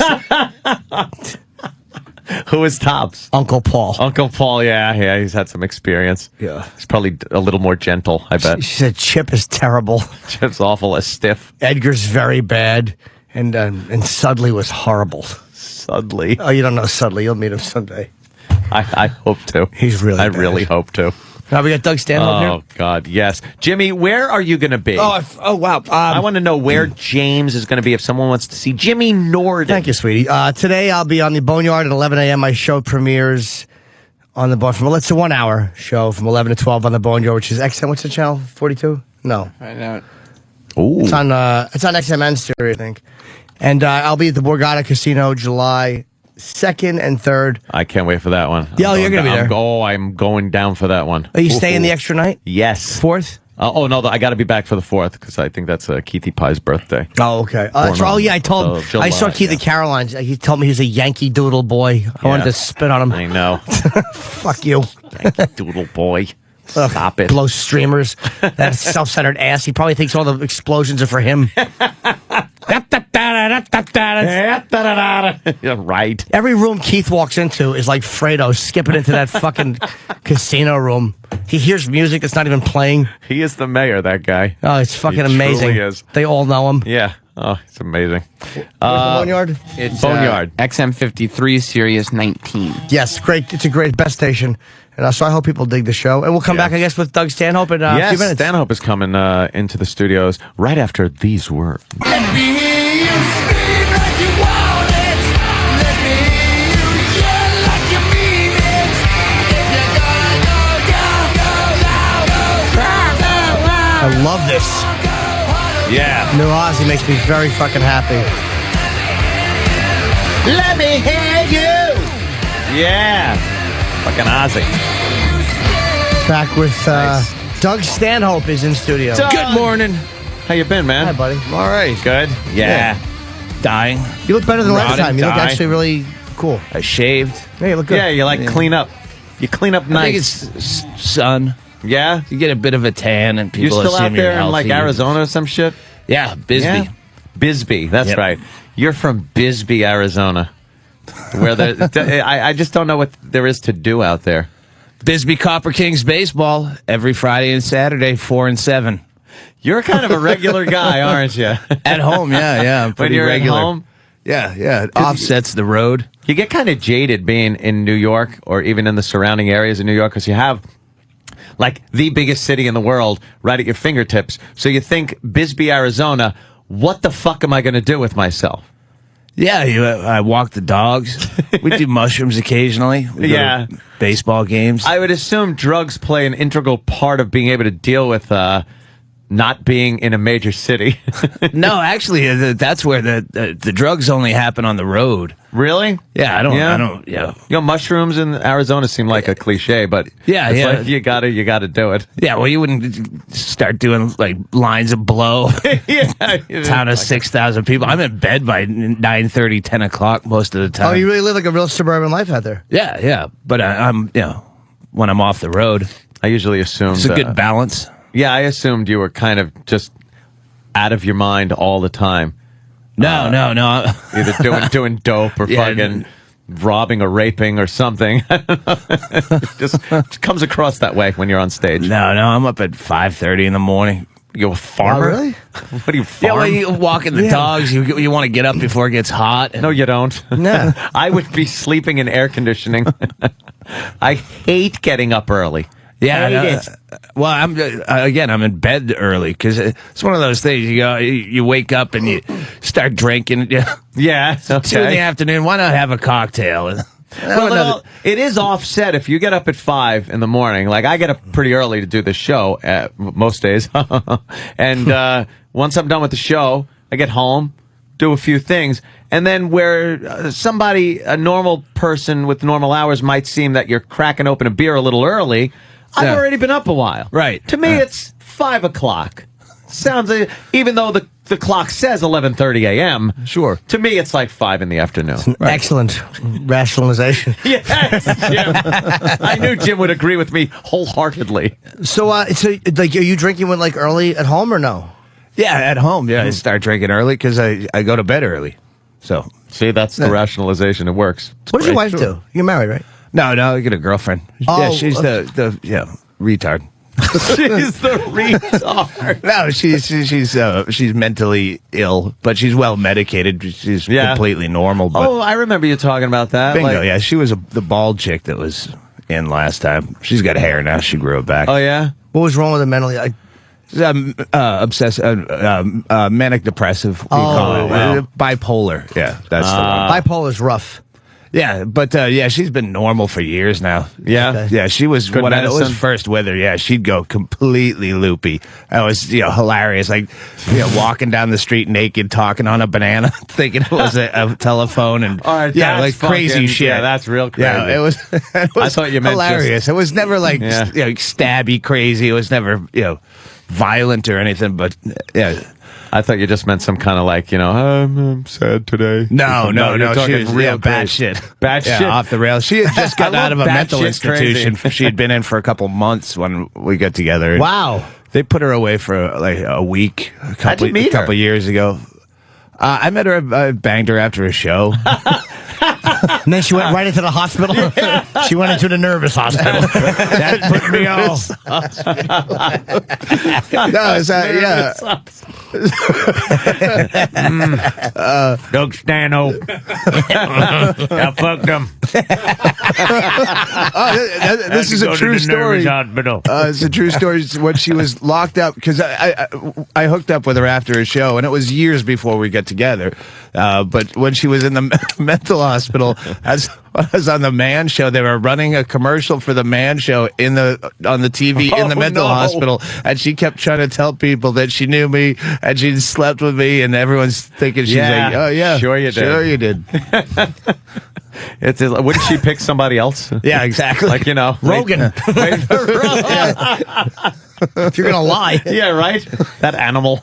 So, all right. So you hooked up after a show and then just didn't see her for a long time. That's pretty cool. We kept in touch randomly every year or two. I'd get an email. Oh, I'm living in New Orleans now, and blah blah blah. And then she wasn't. Then I got the one that we used to have this party in Death Valley in Panamint Springs. Just like 70 of us would get together every year out in the middle of Death Valley and have our own personal Burning Man kind of. That sounds cool. Yeah. And she had emailed me and she said, "Hey, I'm coming to see your show in Hawaii. I was booked over in Hawaii and this and that." And she goes, "And by the way, I just got out of a mental institution after being a lot incarcerated against my will, and this will be my first time going out in public since I've been released." And I go, "Well, if you're," she was in Tahoe. I go, "If you're in Tahoe, you should come down to this party. I go, we do a lot of drugs in the desert. Your doctors would be advised against that's it." a great. And she showed up, and she was that was when she was shaved completely bald. I didn't even know who she was when she showed up at the party. What is that with like chicks shaving their head when they go a little bonkers? I don't know. It looked good though. Yeah, they did. He liked it, right? Yeah. You hook up immediately? Yeah. We'd Just been together since then? Yeah, pretty much. Wow. From certain angles, though, it would be like a fucking Kojak. I wouldn't like that. Look at the top of the head. Yeah, throw all lollipops out. No more cigarettes. Nice player. Boot camp fantasy in there. Yeah, well, yeah. A little Jimmy Norton fantasy. Yeah, I didn't even think of that. Yeah, you have to ask her, look, could you have some side fat? Is that possible? could you aspire to be mediocre and have side fat? I'd really like that. How long have you been with her? 5 years. Exclusive? Yeah. Yeah? Yeah. Wow, damn. No kids, right? No, You're not looking for that, right? No, she wouldn't do that. She's not one of those people that wants to breed more. Yeah, more fucking of that. Bad gene. Do you want to do it? Do you want to do it or no? No, I get a vasectomy. No. Oh, you do? Yeah. Oh, fuck I fucking hate kids. Right, I loathe right? them. Yes. Ugh. It's just, I couldn't imagine the I mean, burden. most of it's selfish, but Oh, absolutely. It's purely selfish. With me, pure selfishness. I have the means. I'd be able to support a child, and I'd probably be a pretty good dad kind of a thing, but I don't want to. I purely don't want to because I like being able to just leave and go somewhere whenever the fuck I want. I know. I have to lock my door. My dogs and turn fuck on the up my alarm. day enough. You Yeah, just right? can't just zip off. You got to find someone to sit them and. Yeah, they should have kennels for kids where you just put them in a kennel, put them in a little cage. You don't want. I know why you don't want them because you're afraid that you'd go to jail by the time they were 6 for fucking their friends.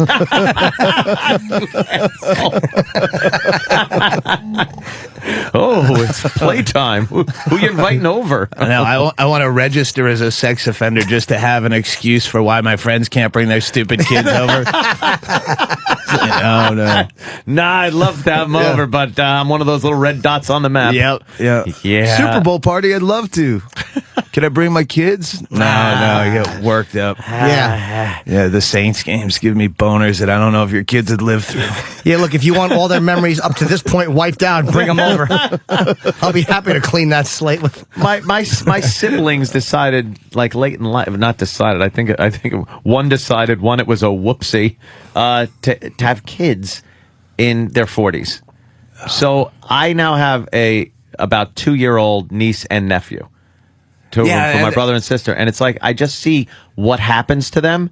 It's this complete lifestyle change where everything is based on the kid. Everything. And you're like, what the fuck? Just, it's all about packing plays and fucking having to bring shit wherever you go and car seats that look annoying to put in and take out and just bullshit stuff. Gonna face the kid backwards. It's creepy. You're driving, the fucking ghoulish kid is looking out the back window, making everybody else on the road uncomfortable. Can't even get blown anymore because some fucking 4-year-old is staring at you from the car in front of you. A fucking cock blocker waving at you. Little fuck. Yeah, it's just not for me. Ooh. No.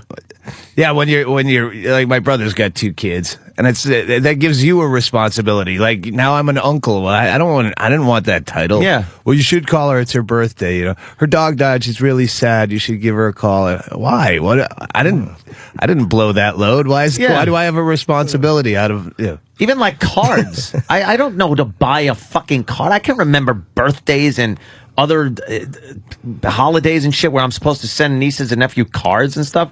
So I'm just like, all right, I'll peel off a few fucking Benjamin Franklins. What does the kid need? Yeah. That's me. It has no emotion to it. It's purely financial. My niece is, I guess she's almost 13 now, but she's old enough that I'll drunk dial her at 3:30. Oh shit.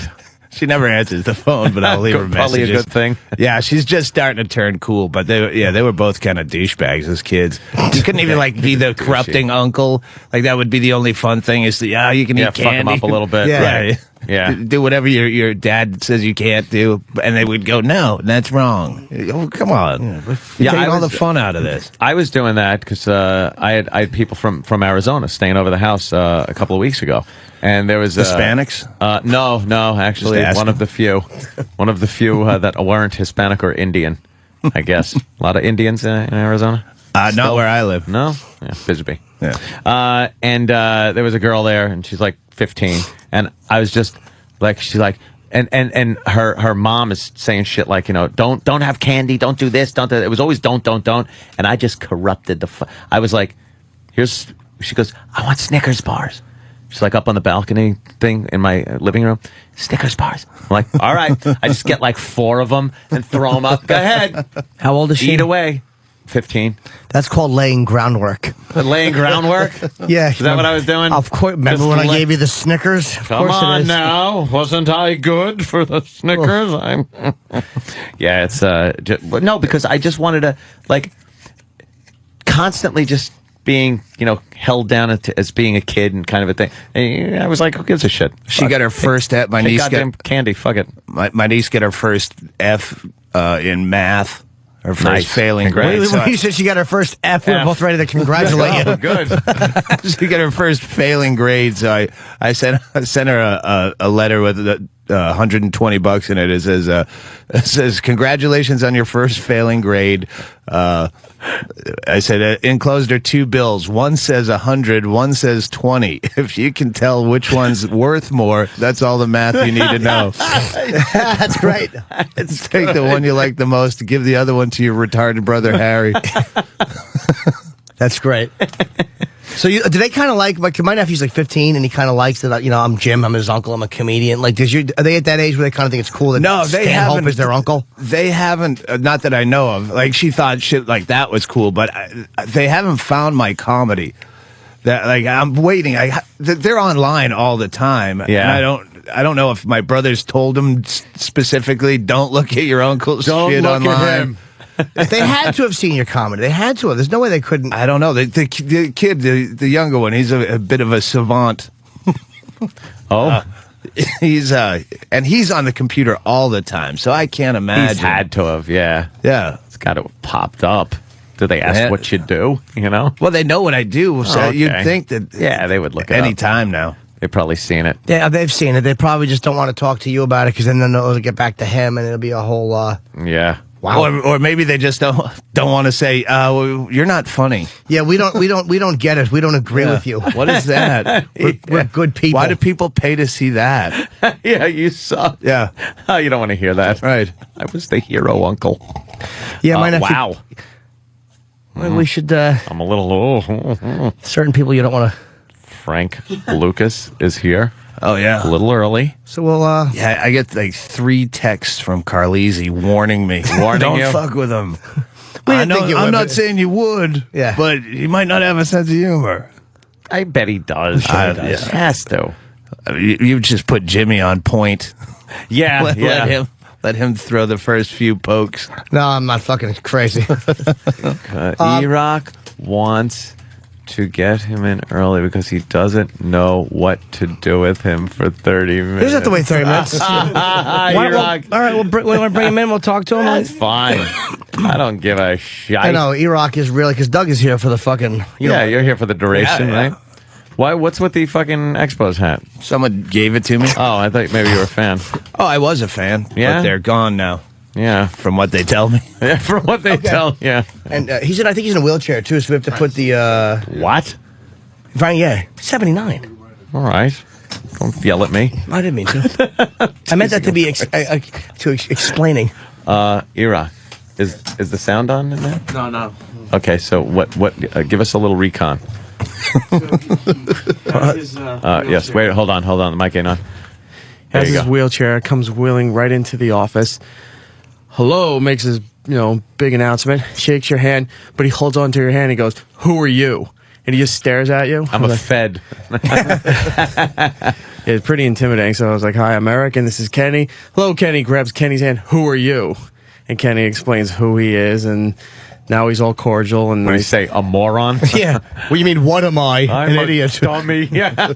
It's surprising that he's intimidating. You mean the guy who ran $1 million a day drug operation is slightly intimidating? Well, when you turn around, there's this guy in the wheelchair just eyeing you, and you're like, "Holy shit!" Yeah.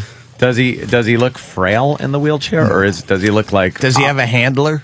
Yeah. Does somebody push him? You'd think he is, Yeah. but you get up close to him, and you're not fucking with this guy at all. No. Really? No. Even in the wheelchair or anything, there's no way you can put it past this guy that he could just, with his hand, just fucking rip your eyes out or something. How about, is he Yeah. with his son? I know his son comes with him sometimes. Son's a rapper. Your son. I believe that's who he's with. Okay, yeah, He's in the bathroom right now, so he's coming right out. All right, cool. Yeah.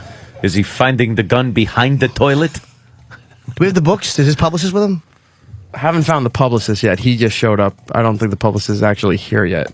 So, Not very organized. Maybe we should inform him that his... Oh, look at this. Thank you. I have a salad. Salad for Jim. I'm trying to lose weight, Doug. Yeah, last time I was here, you said you were hitting the gym regularly and you felt better. And See, by the way, Doug said that. That was the obvious, like, I like Jim, but it's not working. Oh, and it was like last time I was here, which means you've obviously stopped. You sang the same song last time, fat tits.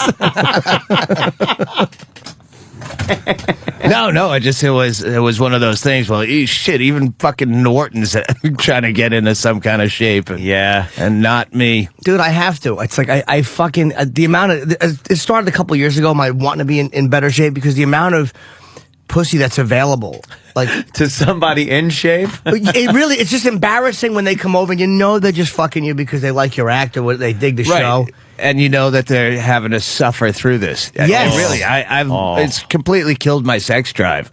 Wow, really? There's no way to fuck without me involved in it. You'd like to be able to fuck with you kind of out-of-body experience? Yeah, fucking? That's the only way I could, because all I can think of is how gross this must be to you, and it just, I have no desire to do it.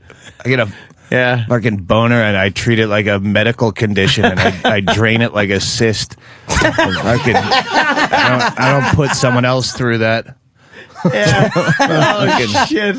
So do you, when you're fucking, do you get like, I get very self-conscious. I have body image issues and stuff. Yeah. It's like, men do give a shit about that stuff. It's like you're looking down at your fucking gut or whatever. You're like, I'm awful. Yeah, no, it's exactly, I'd rather, unless I'm doing like, narcotics. If I'm, fucking gacked out on ecstasy and been drinking and stuff, I can disassociate. You don't care? Yeah. Is it that you don't care, or you have this impression that you look a lot better than you do, or what?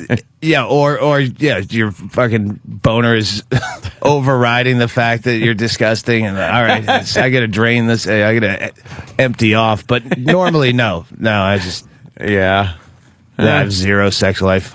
I'm happier. But you got your chick, though. I mean, it's a little different when you're with somebody for a while. Yeah, well, we've been together 5 years. She doesn't want me fucking her either. She what? She doesn't want me fucking her either. Are you comfortable being naked? Can you sit with her like, I can't do that. Can you just take off your shirt and just sit on the couch naked with her? Yeah, with her, yes. But not, even my fucking neighbor comes over and he's 285 pounds of round, 57 years old, and I would be uncomfortable without a shirt on around him. Yeah, it's embarrassing, right? Yeah. You feel like they expect more. Like they're going to be disappointed. Yeah. I got to piss real quick. I'm going to run and pee. Do you want to break real quick and come back? We'll take a real quick break, and then we'll come back. And can we take like a 3-minute break, Danny? Is that possible? Is it possible? It's possible. Is it possible? Yeah, I do. Technology. We can do. I do have to piss badly. Yeah. All right. All right. Right back.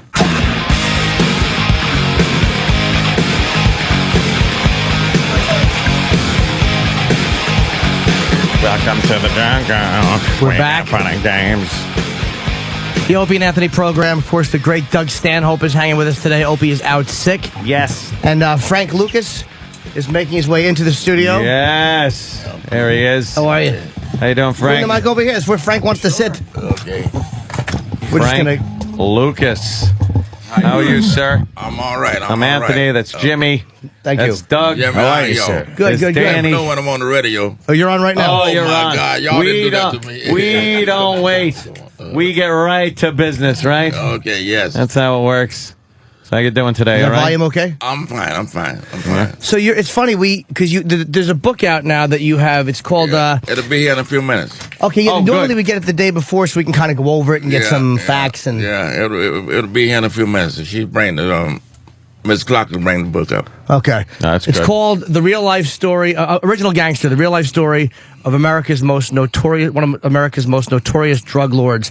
It's in bookstores, and there's a signing tonight at 6 p.m., Borders at Penn Plaza, which is where I signed. So it's right by Penn Plaza. You can meet Frank on your way home. Right by Madison Square Garden, right? Yeah, it's on the way out where the trains are, so a lot of people commute that way. Yeah. How is it being a celebrity now? I mean, your life is a little different now than it used to be. Well, no, it was better before because I had all the money. I ain't got It was better before the money. Yeah, but with the money, it's always better. Wow. Yeah, but did you... And I'm very remorse about that too. That's a bad thing I did. It's not good. You have regret about it? I sure do, big time. What? That's why I'm talking to kids all over the country now. What do you tell them when they? Because again, the money. It's hard to say no to that kind of money. Well, who the hell wants to stop making $1 million a day? You know, that's kind of hard to do. But hey, you know what? It was a bad thing that I did, and for that I'm sorry. But it's nothing. There ain't nothing I can do now. Back in those days, were there moments where you would realize, like, wow, this is a really dangerous thing that I'm dealing and feel bad about it, or did it not bother you at all? Always. I always know it was a dangerous thing. I always know that, but... Would you feel guilty then or no? No, but now I do. Now Really? I do. What kept you from feeling any kind of remorse back then? Because obviously you were in a business where people were dying. Yeah, I couldn't go to Wall Street and get a job mopping up the toilets. Yeah. I wanted some money. I had to do something. So I started that, and it seemed to pay all good, and I went on from there. What got you into that? Like, you know, you're from the South, and what exactly happened that kind of sparked you into that life? Yeah, when I was about 6 years old, I guess you could call them the Klan. The rednecks come to our house, and took my first cousin out on the porch and tied his arms up and shoved the shotgun in, and took the butt of the shotgun, hit him in the mouth with it, took all their teeth out, took ropes and tied around their hand, and shoved the shotgun, double-barrel shotgun, into his mouth, and pulled both barrels simultaneous. Whoa. His face looked all right, but you put a watermelon in the back of his head. So they blew the back of his head out. How old was he? 13. Wow. You know what they got him for? Reckless eyeballing. Reckless eyeballing. Oh, yeah. He looked at a white girl walking down the street. Oh, boy. That'll do it. So they came and they knew you were watching, or you were kind of watching from a window, or you were sitting... I ran, when they caught him, I ran around the house, out the backside, and ran around the house. No, peeping around the corner. So you see something like that, I guess, when you're 6, and the message here is that it's like, look, I've seen somebody get shot already. I guess it's a little easier. Man, it's fucked up. What I'm gonna tell you, it's messed up. My mind ain't got right yet. Wow. Yeah. I still see it in my dreams. I see it all the time. Are you someone, would you consider yourself, I mean, $1 million a day operation in, what was that, like 1969, 1970, in those days? You got it. Right back then. Would you consider yourself, were you a ruthless guy in that business? I mean, I guess you had to be. Anybody in that business tell you not ruthless, they lying. They have to be. Because you got to get paid. You know, it's okay to respect somebody. But when they fear you, that's when you get paid. That's when you get paid, when they fear you. And they were afraid of you? Well, I said fear you. I said fear you. I guess you could say scared of me, yeah. How did American Gangster portray you? Like Denzel, I thought was tremendous in that. Do you feel like he did at least an accurate job of playing you as a man? Played it to the T. He played it to the T. He did just what I did. He did it, and a lot he didn't do because I didn't tell him about it. A lot he didn't do. There were things there that you kind of wanted to keep secret. I mean, is it statute of limitations, things that don't run out that you kind of want to? You got plenty of statute of limitations don't run out. If I tell you everything, I'd probably be in jail for the rest of my life. What the interesting thing about you too is that you were a rare case. Is that you were kind of a quiet guy on that level. You weren't a flashy guy. No. Did instinct tell you not to be that way? Yeah, absolutely. I made a mistake when I went to the Muhammad Ali boxing match and wore that chinchilla coat and the hat, matching hat, and all that kind of stuff. I got flashy one time in my life, and that was the bad thing to do. And that was 1971 or something? Whenever Muhammad Ali and the Joe Frazier fight was, that's when it was. So it's an interesting story because you were there. They said you had better seats than Sinatra. You had better seats than Dustin Hoffman. You had better seats than, I think, you said... I had better seats than anybody. And nobody knew who you were? Like, the cops didn't know who you were? They know that night. Yeah. They found out that night. Yes, they did. What inspired you to spend $100,000 on a jacket in 1970? Which is how much the jacket cost? A $25,000 hat. Yeah. $25,000. I had $100,000 for the coat. Wow. What caused you to... Yeah, well, I can tell you, that goes back to the fight he had in Atlanta. The guys from California, we come down there casual dress, going to a fight, coming casual dress. Them guys had them main coats, smoking the pipes, and big diamond rings and all that, I don't know if they were diamonds or not. Get a diamond that big cost you price of a Rolls Royce probably. But they had that on, and they was kind of giggling at us. I said, bring your ass to New York. I'll show you. So you felt like you were being laughed at by other guys in there? No, they were laughing, not the whole New York crowd. They were sneaking about. Yeah, the whole everybody from New York. So nobody come down there. Everybody come down there. You know, that's the fight. But the guy from California, not that way. They came all decked out. So when you're standing there with a $100,000 coat, and Ali and Frazier are both kind of stopping and greeting you on the way into the ring. They did that. They shook my hand. Joe Frazier just like, dude, Ali shook my hand, and Joe come by and give me a big hug and all that. So that made the cops notice. I don't know why, but they did. Well, probably because, that would definitely be noticeable, you know? That's certainly noticeable. Yeah. And it's something you kind of said you've regretted. Yes, I do. I regret that night, and I regret what I did. It wasn't a good thing to do. Nicky Barnes was the guy that, like, I grew up. I'm 41, so I remember, I guess, 20 years ago, I would hear about these legendary drug dealers in New York. And Nicky Barnes was the guy you heard about. He's like in jail for life now, isn't he? Yeah. No, he's not in jail no more. Is he out? Yeah, he's been I didn't even know that. He's been out for about 2 years now, 3 years now. That's called research that I didn't do. Yeah. But he did a lot more time than you did. Yes, he did. Yes, he did. Now, you want to know, I guess you're getting to the question. The question is, did you see the movie? I did see the movie, yeah. Did you see what the cops did to me? They took like $2 million a week from me one time.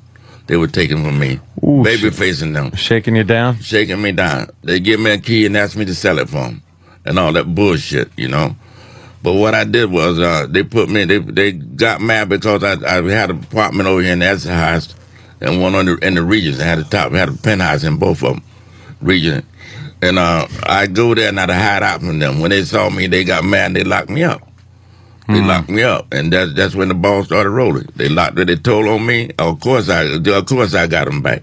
So wait, the cops were taking at one point $2 million a week. That's about $6 million. More than that, about $8 million a month or something like that. They're taking half of my pay. How do you distribute that much, and to bring in that much money? How do you have you would need an army of people on the streets selling, wouldn't you? Man, I had an army. Yeah? Yeah, I did. How many people did you have working for you at one point? I had one guy working for me. One guy. A guy named Doc working for me. Doc Holliday working for me. That's all I had. I didn't know nobody else. Didn't see nobody else. Didn't know nothing about nobody else. He took it from there and right on down the line. So how did you know that you weren't being stolen from when you're kind of just dealing with one guy? No. I had a friend named, her name was Red Top. She did the cutting and everything. She passed it out, and she gave me the numbers, and I know what I'm supposed to have. Now you were really smart because you guys usually buy drugs and they're cut. But what gave you the inspiration to go to Vietnam and just get it yourself from the source? Well, Bill Butel and Roger Grimsley. I don't know if you remember the news guys. Sure. Yeah, they used to come in there. Good evening, here now is the news. That's what he would say, and you talking about Vietnam, how the guys were getting high over there and how plentiful the drug was over there and all that. I took notice. I said, hell, I mustn't get some over there, I'm going to do something. So wait, a news report on how the guys in Vietnam were getting high and how powerful the drugs were kind of inspired you. The soldiers. Oh, yeah. If they make them GIs high, they're making them high over here, So when you went over there, how did you know who to go to, or how did you arrange that? I mean, movie I did see, but I didn't know her. I didn't know who to go to. You didn't see that in the movie. I don't think it was in the movie. Okay. I didn't know who to go. I stayed there like almost a month, maybe a little better than a month, looking for somebody. Everybody had 20 keys, 30 keys. I didn't want that. I wanted a couple of 100 keys. And that's what I got. So how did you get the drugs out of Vietnam back here? Military. Through the military? Yes. Oh my God! Come on, look at what they're willing to do for $800 a month. You get a couple $100,000. You can get anything you want from over there back over here. Okay, so the military would help you smuggle it. Yes, they look. One guy, I get the boss. I would just go. We used to go to see the boss, and I can't call his name. I will not call his name. We go see the boss, and he would take you up from that. All you had to do is bring it on the post. Give it to him. He would do what he had to do. And this is in the U.S. military? Yeah, and they tell me what way to pick it up, what day to pick it up, what time to pick it up to the military precision time. Was anybody indicted from the military? No. No, huh? No.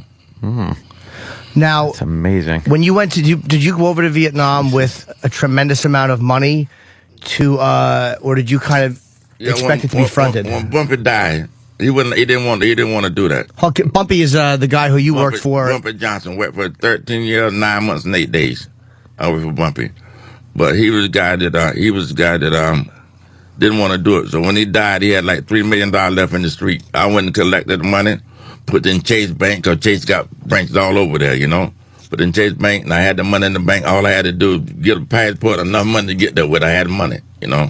How do you wash $1 million a day? I mean, because back, especially, it's all cash. You didn't read. You must didn't read about me much, because if you did, you'd know how I did it.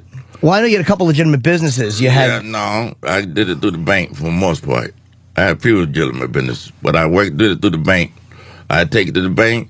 They'd clean it up. I'd pick it up tomorrow. Like 5 million, 10 million, whatever I had to take in there. They'd clean it up. I'd pick it up tomorrow. Chemical Bank, they got indicted for that. Oh, they did? Chemical Bank for laundering? Yeah, they got indicted for that. Yes, they did. How much would you bring in at a time? And like I don't know how it works. Like, you say you have $10 million and you want to wash it. Yeah. You bring it to the bank, and what do you... They cleaned up from. They give me all $100 bills. And how much would they charge for a $10 million... They take 2% or 3%. Sometimes much as 4% I have paid. All right, so basically, that's not that much. That seems like... No, it's not that much. No, it's not. But they were making... That was a good dollar for them. So where do you keep... Once they wash it for you, where do you keep that kind of cash? In the Cayman Island. Oh, you put it in the Caymans? Yes. And I know you stored some in your house, which... No, I had like $12 million, $500 thousand, but when they turned it in, it wasn't but $500,000. So you had $12 million, and they raided the house. Yeah. And they said they found $500,000. That's what they said they found. You read that in the paper. Yeah, Oh, man. Ooh, shenanigans. Next thing you know, the cops showing up in the fight with a $100,000 fur coat on, a $25,000 hat. Yeah. Hey, Flatfoot, you don't make that kind of scratch. I don't know how they did it, but all I know, the money wasn't there. I don't know who took it or what, but I know it wasn't there. So did a lot of there was a whole corruption thing that happened after you got in trouble. There was a lot of cops that I think went down, right? Absolutely. How many guys were actually? I have no idea. I don't know. I have no idea, but I know maybe 25 or 30, maybe more. And the guys that were actually taking from you, they went. Like the guys that were shaking you down. They told on me. I told on them. Simple as that. I told on them.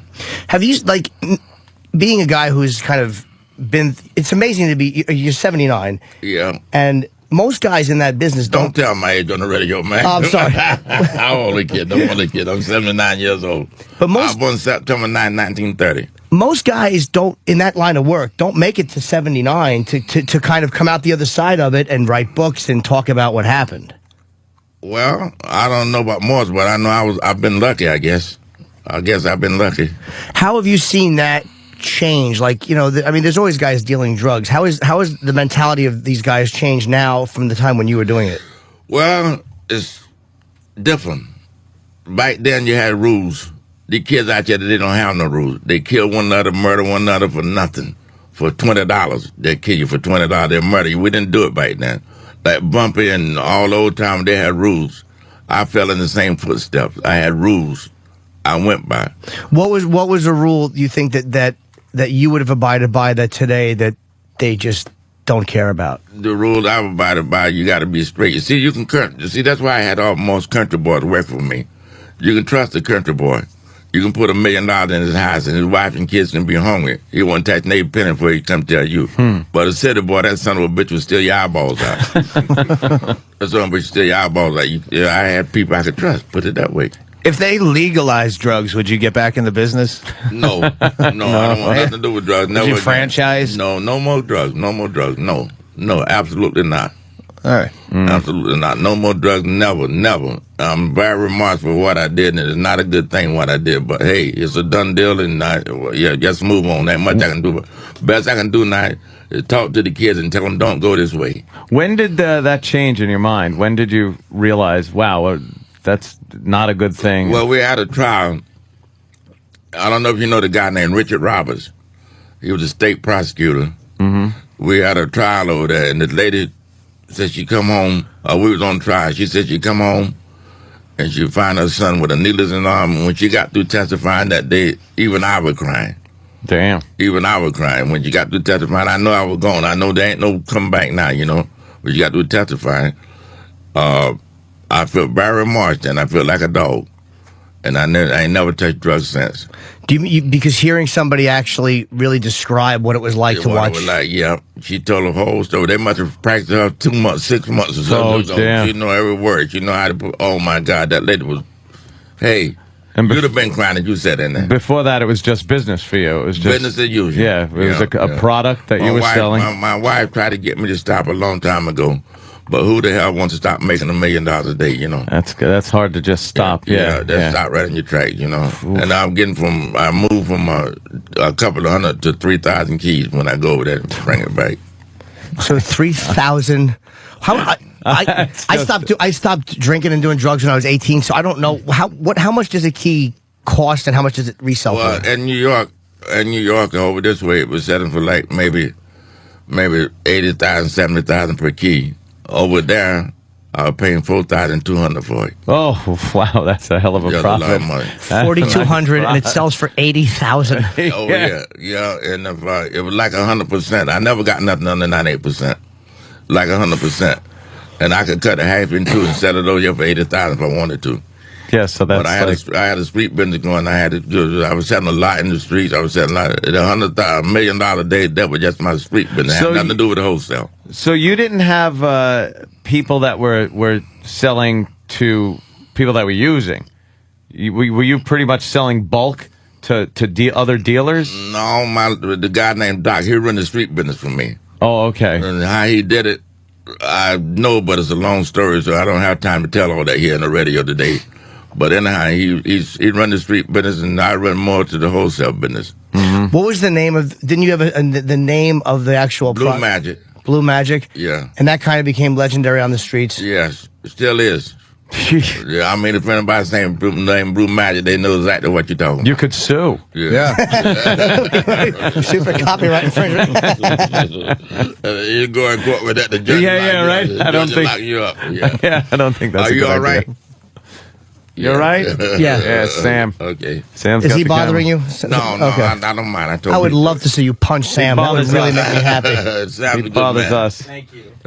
So that's good. They bring the book in a plastic bag like it's some kind of drugs. What are you doing? What is that? It's the film American Gangster. I want to get the book signed, but I said, let me see if I can get Frank to sign the I'll film. autograph it before I leave. Sure will. So, now, do you think the RICO statutes, which kind of put a lot of years on people, did that change the whole game as well? Because now guys couldn't just take a 5-year hit. No, the RICO statute, that was a prosecutor dream. It didn't have to go that much to convict you. All they had to do is somebody, like we sitting here talking about drugs now. They know you're not in drugs, but they come back, y'all talking about you should have told the courts or whatever it is. You should have told the courts. And you didn't know. You know about it, so you should have reported it. You know, as a RICO statute, they can get to anything. So then Jimmy goes away, yeah. They put everything together. So they could kind of lump us all in as conspirators. And I think that the thing with that is this way they get lower guys to roll over on the guys. Exactly. I'm telling you, when I was in court, I had guys that I never seen before. They said they worked for me. and I, who the hell are you? You know, where you come from? Sat there with a nose running, snotted, and high in the courtroom telling me you work for me. No, the hell you didn't work for me. They were just trying to give something to lighten their own sentence. That's exactly what they did. What is it like when someone is testifying against you? Terrible. You don't want to hear it. You don't want to hear it. No, you don't. Does it make you angry? Oh, of course it do. Of course it make you angry. Somebody telling something on you where you know you didn't have nothing to do with it, that will make you pissed off too. Did you ever have to face somebody in court who you had trusted at one point, who like at one point you would have confided in them, and then just to hear them blabbing? Well, once I had a guy named Charles Morris on the stand testifying against me, and he helped me out. He really helped me out. I didn't get convicted because his testimony, he know what he was doing. I know him. He know what he was doing. And I would like to shake his hand today, but I don't know where the hell he's at. Oh, so he didn't hang out to dry. He didn't. He helped me out. He helped me out. He got on the stand. He helped me out. He couldn't remember. Bye. And when the defense lawyer asked him something, well, that ain't the way it was. That bye.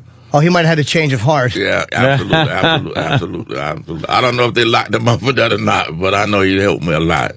I would think a lot of people would be intimidated to he go up helped me out. against you in He court helped like me that. out. Yeah. Man, he helped me out a lot. I'm telling you. I didn't get right there. How do guys now treat you? Because you don't know many ex-drug dealers' names. I mean, and you're like a legendary guy, especially since the film. Do guys kind of approach you now and try to ask you for advice about it, or what's the reaction of guys in that business now? I got a lot of people asking me for advice on that, and I tell them like I'm telling you, man, stay away from that. That's no good. They got so they don't ask me no more because they know what I'm gonna say.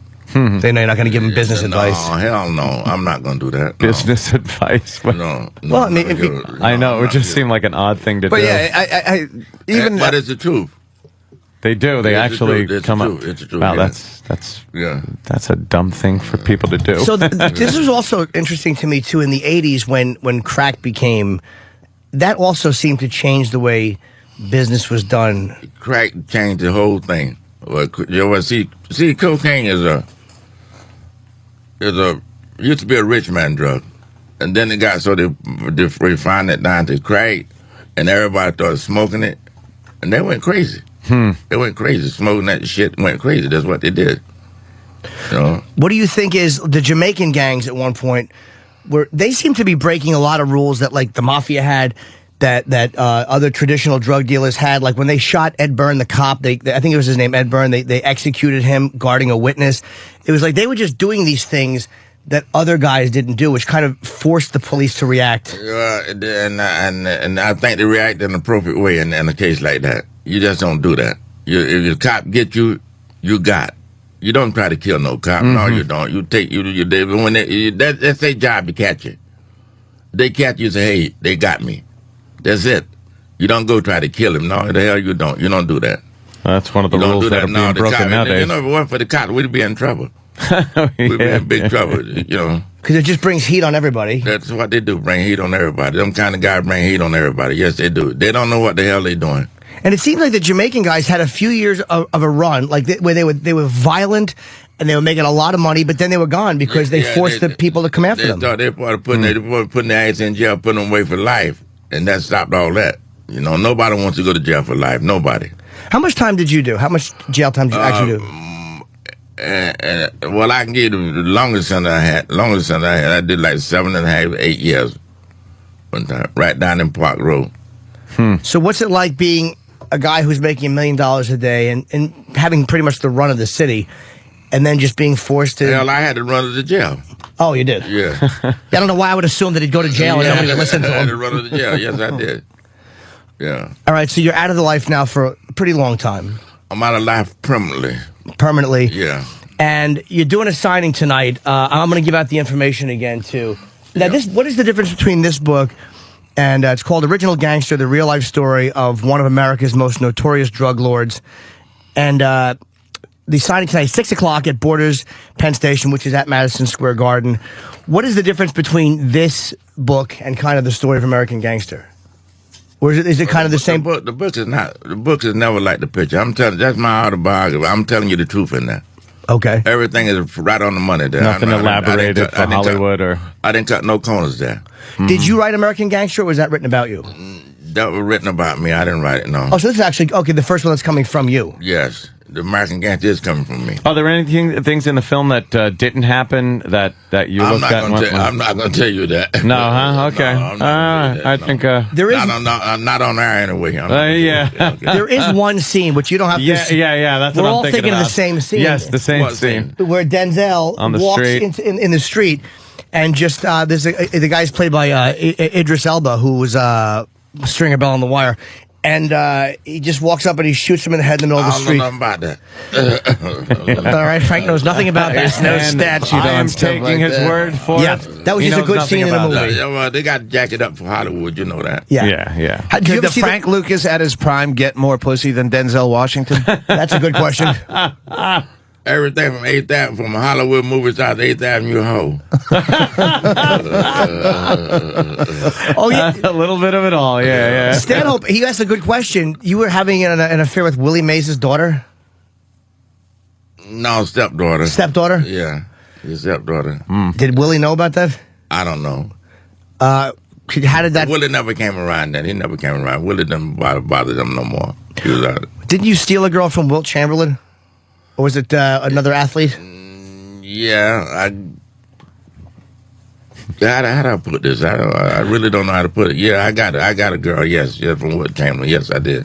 According to Wilt, though, you probably had a girl that Wilt had. Yeah, Wilt did fuck everybody. But there was some story about how you were at a party and there was somebody that he was with that just left with you. In my club, I had a nightclub down 52nd and Broadway, the old Birdland, the Turntable. You probably heard about that. The old Turntable, old Birdland. You heard about old Birdland? You heard about Birdland, didn't you? No. You a New York guy? I grew up in Jersey. Well, hell, you're right across the river. You had to hear about Birdland. I was a nerd. Birdland. And right downstairs there, I had a club called the Turntable, Lord Price Turntable. You know who Lord Price is, don't you? No, who's Lord Price? He's a good friend of mine. Lord and Miss Claudia. You got personality and that kind of thing. No. Oh, my God. Where the hell you been? I know. I lived a sheltered life. Yes, you did. I did a little drugs. I drank a little bit. So you just... Was there anybody in that period of time when you're making that kind of money and everybody's is there anybody that you were afraid of or that were intimidated by? How could I be out in the street during the business I was in like I wouldn't be intimidated? Well, that's what I'm saying. Well, that's self-explanatory. Hell no. Nobody. And if there was, you wouldn't have allowed them to know it. I don't think they could have been around too long. They're going to intimidate me. That is pretty self-explanatory. It is known as a business that you don't want competition around you. Well, hey, I didn't have no competition because stuff I was getting, I was putting like 10% in the street. Everybody else was putting like 5, 6, 7%, and they bought my stuff. But I didn't care who sold beside Yeah, you don't me. see that work ethic with drug dealers nowadays. That's something of the past. Yeah. You just get shitty drugs now. Did you have situations where there were people that were kind of trying to edge in on your business and had to be dealt with? They could sell right beside me. I didn't care because they weren't going to buy their stuff anyway. They were going to buy my stuff. I had the best stuff. I told you I was getting it for free almost. They couldn't compete. So a lot of times the big violence happens because guys are fighting over territory. You see that bullshit. If you're out there in the street and you're in the drug business, you got to have the best. Because if you don't have the best, you ain't gonna make no money. So you got to have the best. I made a lot of money. I had the best all the time. Were you always afraid, like, all right, this is going to end someday? It's like you're pretty much just living like, I know this is going to end very, very... I mean, how? What's your mentality when that's happening about getting caught? I was a damn fool. I didn't care what. I didn't care about. I didn't think about tomorrow. You're just living day to day. I did save my money and put my money up and make sure that when I got ready, I could retire, never have to worry no more. That's what I did. The government took all my money. Yeah, what would you say on tax? Like, would you file taxes back then, or would you just not? Now you want me to say that on the radio? Hell. Oh, yeah. Plus, you did have legitimate businesses, so that could have. Yeah. I pay tax. I pay tax on my business and stuff. Yes, I did. But you went to jail. I mean, you did your time. It's like you're free and clear now, right? I mean, I don't know nobody nothing now. It's got to be a nice feeling, right? Yeah, the best feeling I ever had. And see, I'm saying you're talking to you guys now. Back then, I couldn't sit you and talk to you. No. I would probably ask you a question. You'd probably tell me to shut the fuck up, and I would. And walk out the door. Smack him in the head and tell him to shut up. Yeah. Is this your first? Have you done book signings before? Or is this your first one? It's the first one. Okay, because today's Tuesday. Books always come out on It came out.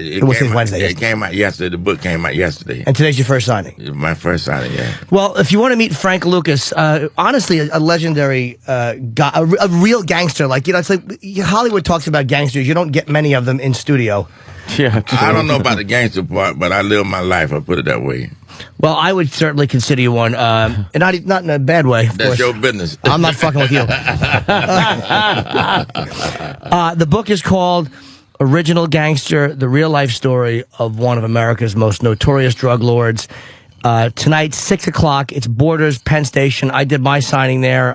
Again, right at Madison Square Garden. So if you got to catch a train back to Jersey or Long Island, feel free. And I'm happy you came today. And best of luck with the book. Thank you so much for coming in to see us. I appreciate that. And you're comfortable taking photos with people if they go to the signing? I have no problem. I have no problem with that. And you guys should have me back sometime. We would have you back. Yeah. Wait a minute. Now, who word I got on? You or you? Who word I got on that? Mine. Okay. Jimmy Norton. You can pretty much just show up and come in. I don't think anybody's going to tell you not to come in. No, but you let me know. Call my what you call it. She'll put me. She'll send me here. Because I'm sure you still know plenty of people that could do damage to a little lumpy white man. I ain't in that life. I just told you. You're with a very quiet guy, but he looks like he's a problem. So I'm not in that life no more. That's my nephew back there. Oh, it's your nephew? Ricky. Hi, Ricky. Hello, Rick. How y'all doing? Good. Oh, yeah. Where are you from, Ricky? You from New York? From Newark, New Jersey. Newark, Okay. Newark, New Jersey. Yeah. Yeah. This guy here from Jersey, too. Yeah, Jimmy's from Jersey. Yeah, I'm not. I'm from North Brunswick, which really is. You know, North Brunswick. It's not Newark.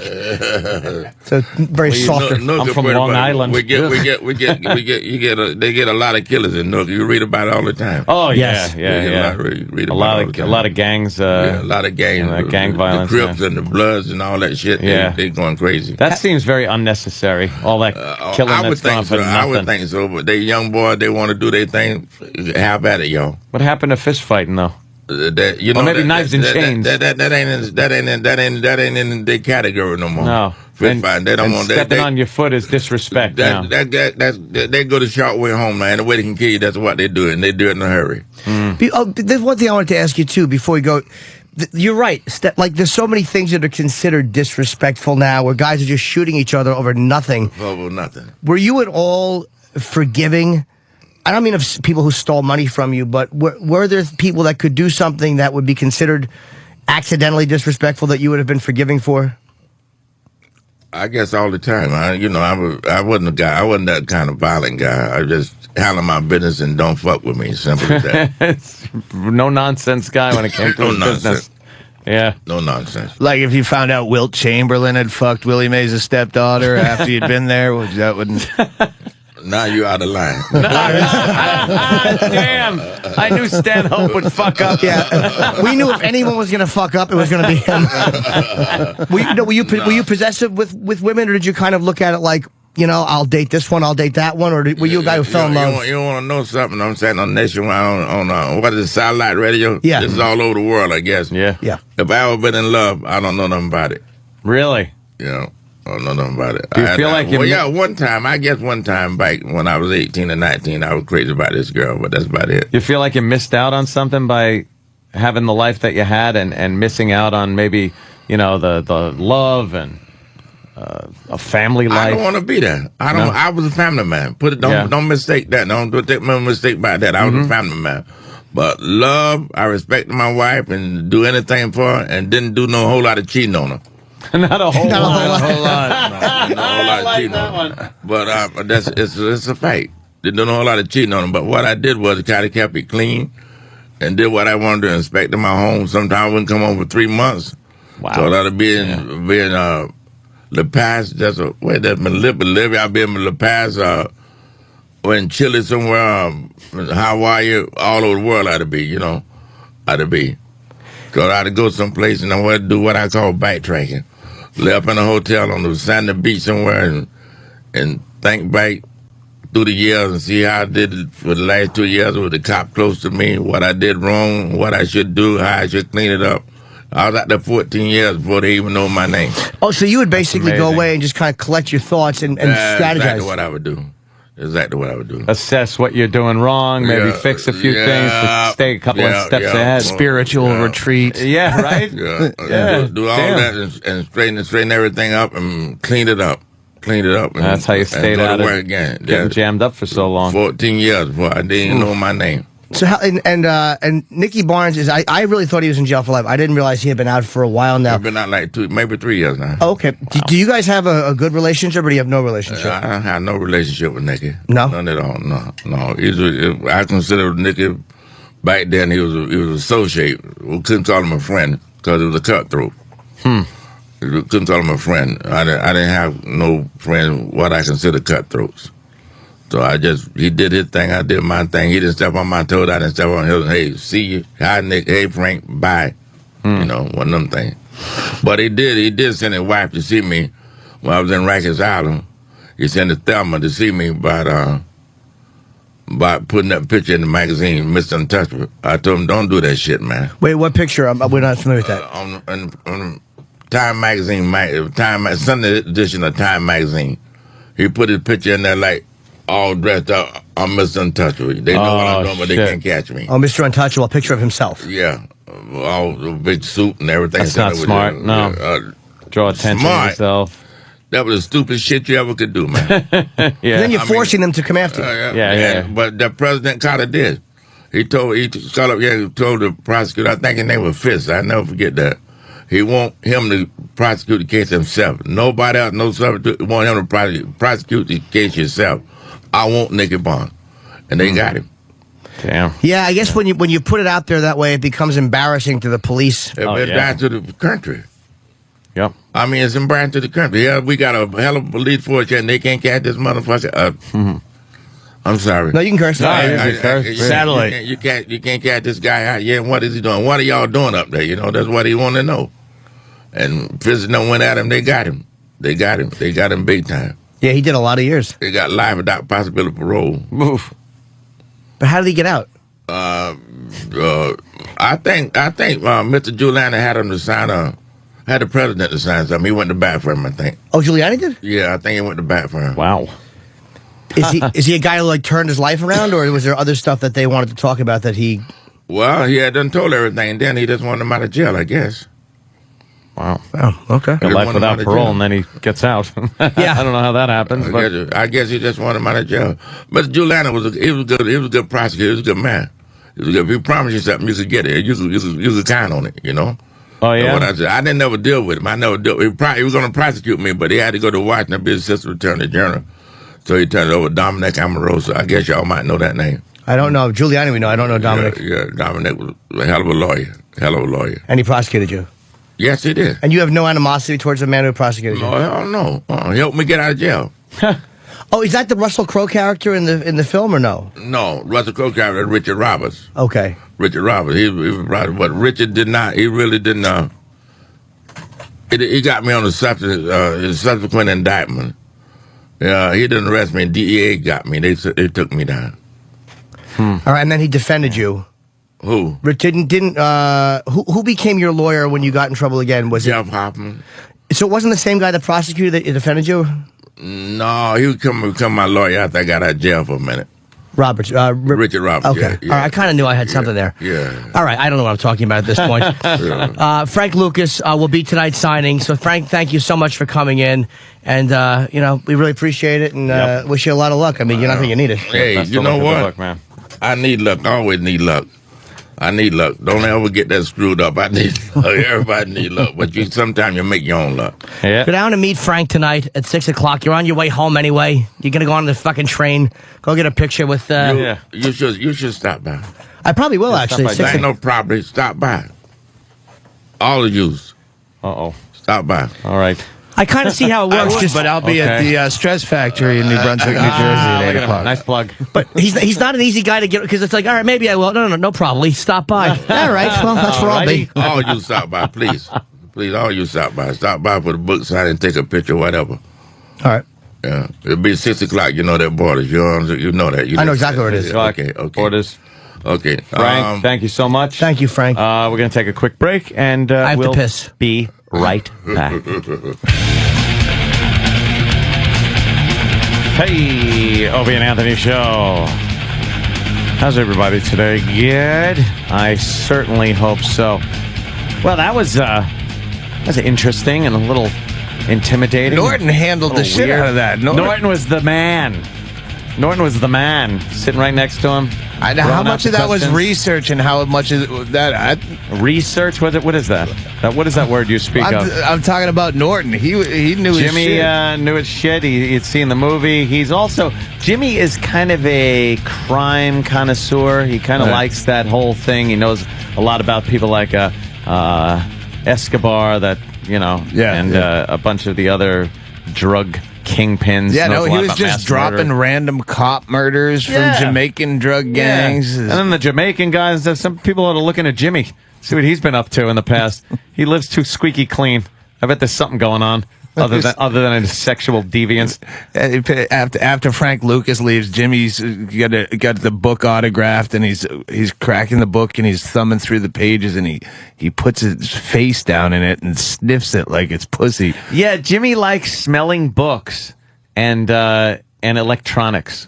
Like if he Is opens it up just a new ink electronic smell, or does Yeah, a yeah, different it's the new book have a page different smell? I think he just likes the new page smell. I understand a piece of that. I mean, like, I like the way, like, when you open up a new piece of electronics, like, it does smell good. And, like, if you get, like, a new Xbox game, like, that new game smells New game smell. Good. So I kind of understand that whole thing. I get it.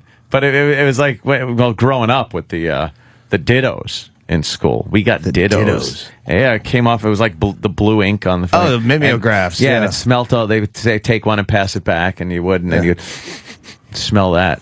It was almost like 5th grade drugs. Yeah. You're like, oh, that smells good. I like that. But Jimmy, kind of likes the smell of books, electronics, and Sharpies.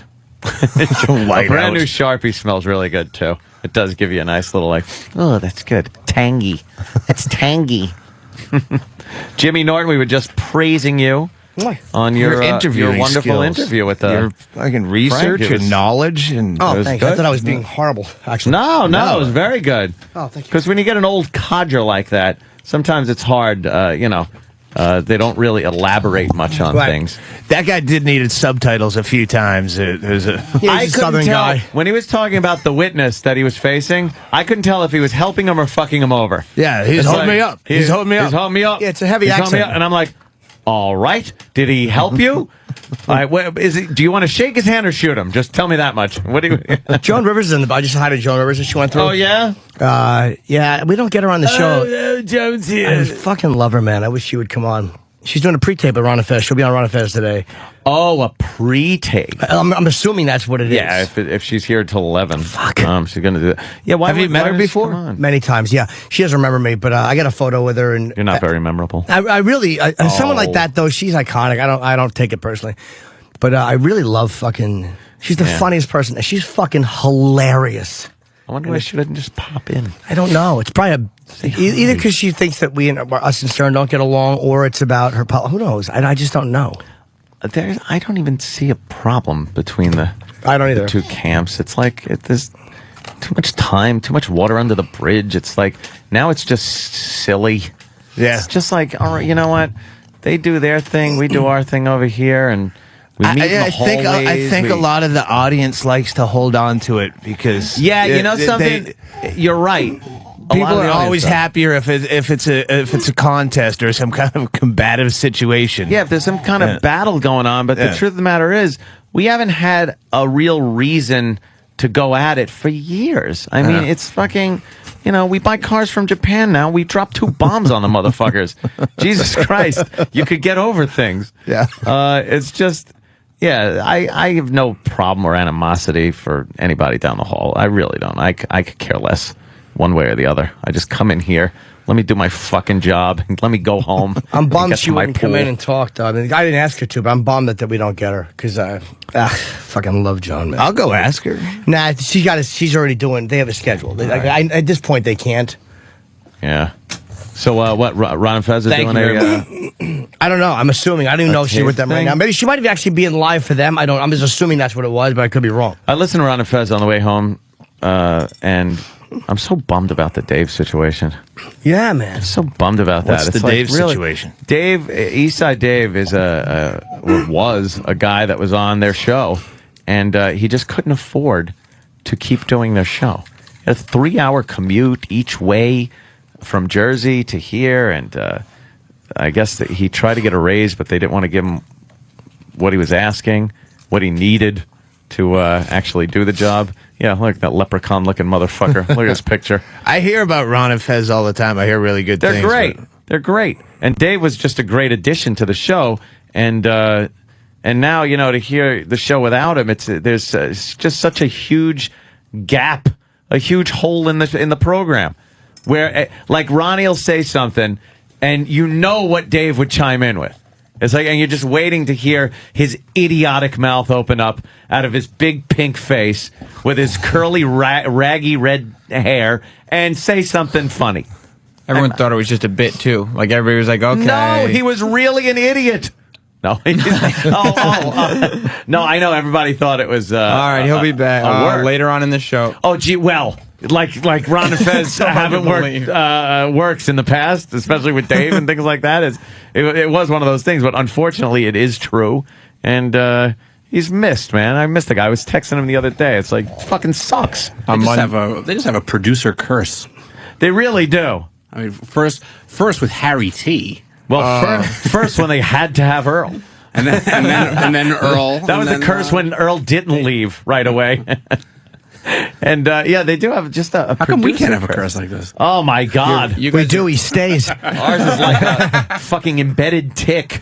You guys have forgotten and about. in scale, it's the same size. You guys have forgotten about Pitsy. Ah, right, Pitsy. Ron and Fez super producer Pitsy. Pitsy was another one. Al Dukes, who went on to bigger and better things. Yeah. Is he still over at CBS, or did they unceremoniously throw his ass out too, like they do everybody else over there? I believe he's the executive producer of Boomer's Morning Show. Is he? Yep. And what about the other guy that was the producer or intern or some shit over there Pissy? at CBS? Oh, CBS. CBS. Yeah, you ended up like almost being our boss. I just forget these names. I don't know what you're talking Because I about. could give a shit. He was the guy we had to report to. Oh. Yeah, I'll have to look it up. I can't remember his name now. I know. I hate that. Yeah. Why is it when you need a name of somebody and you try to think of it, you just fucking just draw a fucking blank. The bosses didn't talk to us much over there. No. We were more like we were XM property. You guys were a burden over there. You were XM property, and there was no reason for you guys to be there. We were basically as far like as they were concerned. the CD players, the producers. It's all it equipment, was just whatever. a machine. Yeah, that's it. But now the East Side Dave, and what's he going to do? Work at that if he moves down to where? West Virginia? North Carolina. I don't know, one of those states, and works at his uncle? That would be awful. At his uncle's factory that makes, you know what they make? You know those seats that go up the stairs for old people? They're connected to the wall? Yes. Could you see East Side He makes Dave the dicks that working get there? nailed onto those seats. He tests them. Make sure they're not too short. Oh, God. Oh, yes, it was Chris Oliveira, yeah. Oh, yeah, we See had how soon we very forgot. little interaction with him. Chris was he was a get me coffee shithead guy at NEW for everybody. And then, he's like your boss. And you're like, no, you're a get me coffee guy. And so that was weird. And I don't know. So then Eastside Dave, I think should have just paid him. This guy's such an asset to the show, and I know. shit like For what that. he was looking for, it would have I been know. a drop in the bucket. And I'm not going to sit here and and badmouth the company. I'm not going to sit here and just badmouth the company. I mean, they got their reasons for what they do, however inane they are. This company sometimes. sucks. Yeah, Sorry, I had nothing to lose. damn I it. thought I'd throw in for you. But it's like in this situation, as I see it, the guy is such an asset to the show. Was which made him an asset to the company. And as far as on-air talent goes, they can't be treated like the guys that work in the office. I'm sorry, it's just a different thing. You can't use a slide rule of pay raises to dole out to the talent, because some people don't deserve what they're getting. Other people deserve a lot more than they're getting. And Dave was one of those guys that deserved a lot more than he was getting. That was a problem, though, because when you pass it through HR, his title says producer. But he wasn't a producer. But it doesn't matter what he was. It was, which isn't considered on air, right? So he can't just go. But you know what? Take the semantics and fucking look at the guy. Here's a look at what person, he's a human doing. being. Yeah, no, he's a guy. A fucking title on a piece of paper that says producer. No, it should have said red-headed douchebag. That just was definitely worth a lot more than they were giving him. And now, remember the time he put R2-D2 up his ass? He put an R2-D2 and then he put it in his up mouth. his ass and then put it in his mouth. That's not worth the money. Fantastic. How many shitty tattoos does he have on himself for the rest of his life because he was on that show? He's got the Awful Sopranos. Oh, God. He's got Lucky Boy tattooed on his arm, which he didn't realize until after he got it, is a pedophile prison term. And, of course, his favorite on the inside of his arm, the whackbag.com logo. He likes that one? Oh, yes. And he was branded, right. He was branded. Oh, yeah, and the Ichiban on the ass cheeks. An Ichiban on his ass. They heated it up with a torch and branded him. Yes. This motherfucker would do anything. Not only that, but the tattoos that he got willingly are terrible as well. Well, that's I know. true. Yeah. The Sopranos tattoo. It is so bad. It looks like me, Doug, Anthony, and Frank Lucas. It looks nothing like The Sopranos. Oh, and he's got his New York Giants logo that's colored in instead of royal blue, it's turquoise. Turquoise, Yes. right. Yeah. It just looks like the shade of blue wrong. And now he's got to walk around with those. See, if you're in radio, it doesn't matter. It's goofy. It's like, And look did at you this guys radio do this guy. to him, or no, did Ron Ron Fez? Yeah, Ron Fez. The He had the nothing show, to do with the whack bag thing? No, he was just a Ron Fez guy. He'd come on our show every so often. The R2D2 up the ass was R2D2 was us Ass because to mouth R2D2. we played a game over I at don't want to SM. lose that guy. I know. It was called Guess What's Up Dave's Ass. Yes. And Dave would come out with something shoved up his ass, and we'd play 20 questions and see if we could guess. And when we guessed, he went, and he reached in, pulled it out of his asshole, and showed us if we were right. And then without usually fail, put it in his mouth. every time. And you know what I love? Yeah. R2D2. And he put it in his ass. And then usually it would end with him chasing around someone horrified with the thing that was up his ass. Right. And naked. So, look at that's the Sopranos tattoo. Oh, no. With the iconic, I ordered for the table quote Underneath under it. The Sopranos. That looks like the Sopranos after the entire family was hit in front of Sparks Steakhouse. That is. They all look like they have bullets in their eyes. It looks like some brunette. Fucking Bob Gullub, fucking the girl from the Ring, and some other fucking chubby guy on the Rocky end. Dennis. Henry Rollins. Yeah, exactly, Rollins. Rollins. It's a terrible tattoo. I ordered for the table. That is so bad. He's got to walk around with that For the forever. rest of his life. And if you're in radio, it's one thing. If you're working at the Stair Who does Seat these Factory, tattoos? I Some don't know. guy I think who came in and did it. Governor Patterson. The seventh caller? I miss that fuck. One day his kids will be old enough to watch Daddy walking around the house with no shirt on, and he'll have to explain his Sopranos and whack bag and Lucky Boy and tattoos. all that crap. I know. Oh. These commercials just fucking sicken me. It's just, I know. How do you, all these abs? All these doctors, like this 60, 70-year-old doctors. And my libido, this is what he's saying right now. And my libido is stronger than ever. And you're like, oh, you're fucking 60 years old. My libido. There's an actual penis pump infomercial that's on really late at night, early in the morning / late at night. And wow. They're just talking about, and the guys are talking about it with like their the chicks. implants or It's a fucking dick pump. You put a vacuum thing over your dick. Yeah, just the old-fashioned, old-school And penis let her pump. rip. The way that they're trying to market it, like it's an alternative to drugs for erectile dysfunction. Yeah. Like it's a real medical thing. Like I could probably call my insurance provider and have them pay for my dick pump. I need a dick pump. Yeah. What's your insurance provider? Yeah, I got Oxford. Yeah, we don't really pay for the dick pump.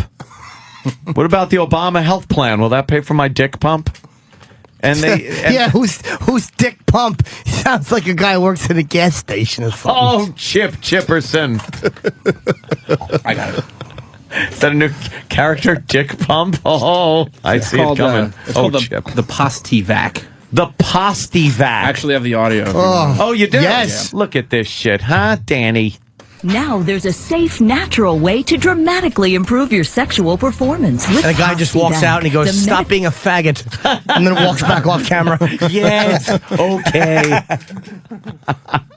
Now there's a safe, natural way to dramatically improve your sexual performance with Postivac, the medically approved vacuum therapy system Medically that's approved by 95% effective, guaranteed. You'll be the 5%. Simply apply the gentle I won't suction kill of you. the Postivac Yeah. system. Hey, Doc, can I use one of these? Yeah. I don't see any harm in it. You want to do that? It's good. I jerked off at one in college. It's great. Whatever.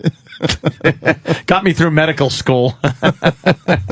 system, and within 4 minutes, you'll experience complete sexual performance. I was kind of amazed how well supposed to work.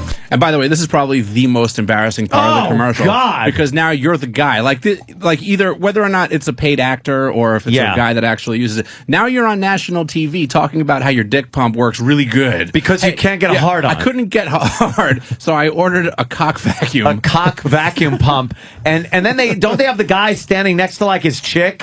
And she's looking at him with a smile. She's like, yeah, his dick works now because he got a vacuum for his dick. Well, that's what always got me about the Viagra ads and like all the stuff that you'd find in the back of, like men's magazines and everything. Yeah, because there'd always be some silver-haired couple and like they're all smiles and everything. And I'm just like looking at this old woman going, she's happy that she can get a hard dick in her now. Yeah, she's real pleased. Like that's all that they're really saying here is that like she got a wet noodle cock in her for 20 years. And now her husband could finally get his dick hard Now again. his dick gets hard with a fucking vacuum pump. Oh, no. You okay, James? I'm sorry. Your medical doesn't cover the dick pump? Yeah. No. He's upset. Jimmy's mad. I did it wrong and my leg stuck out straight.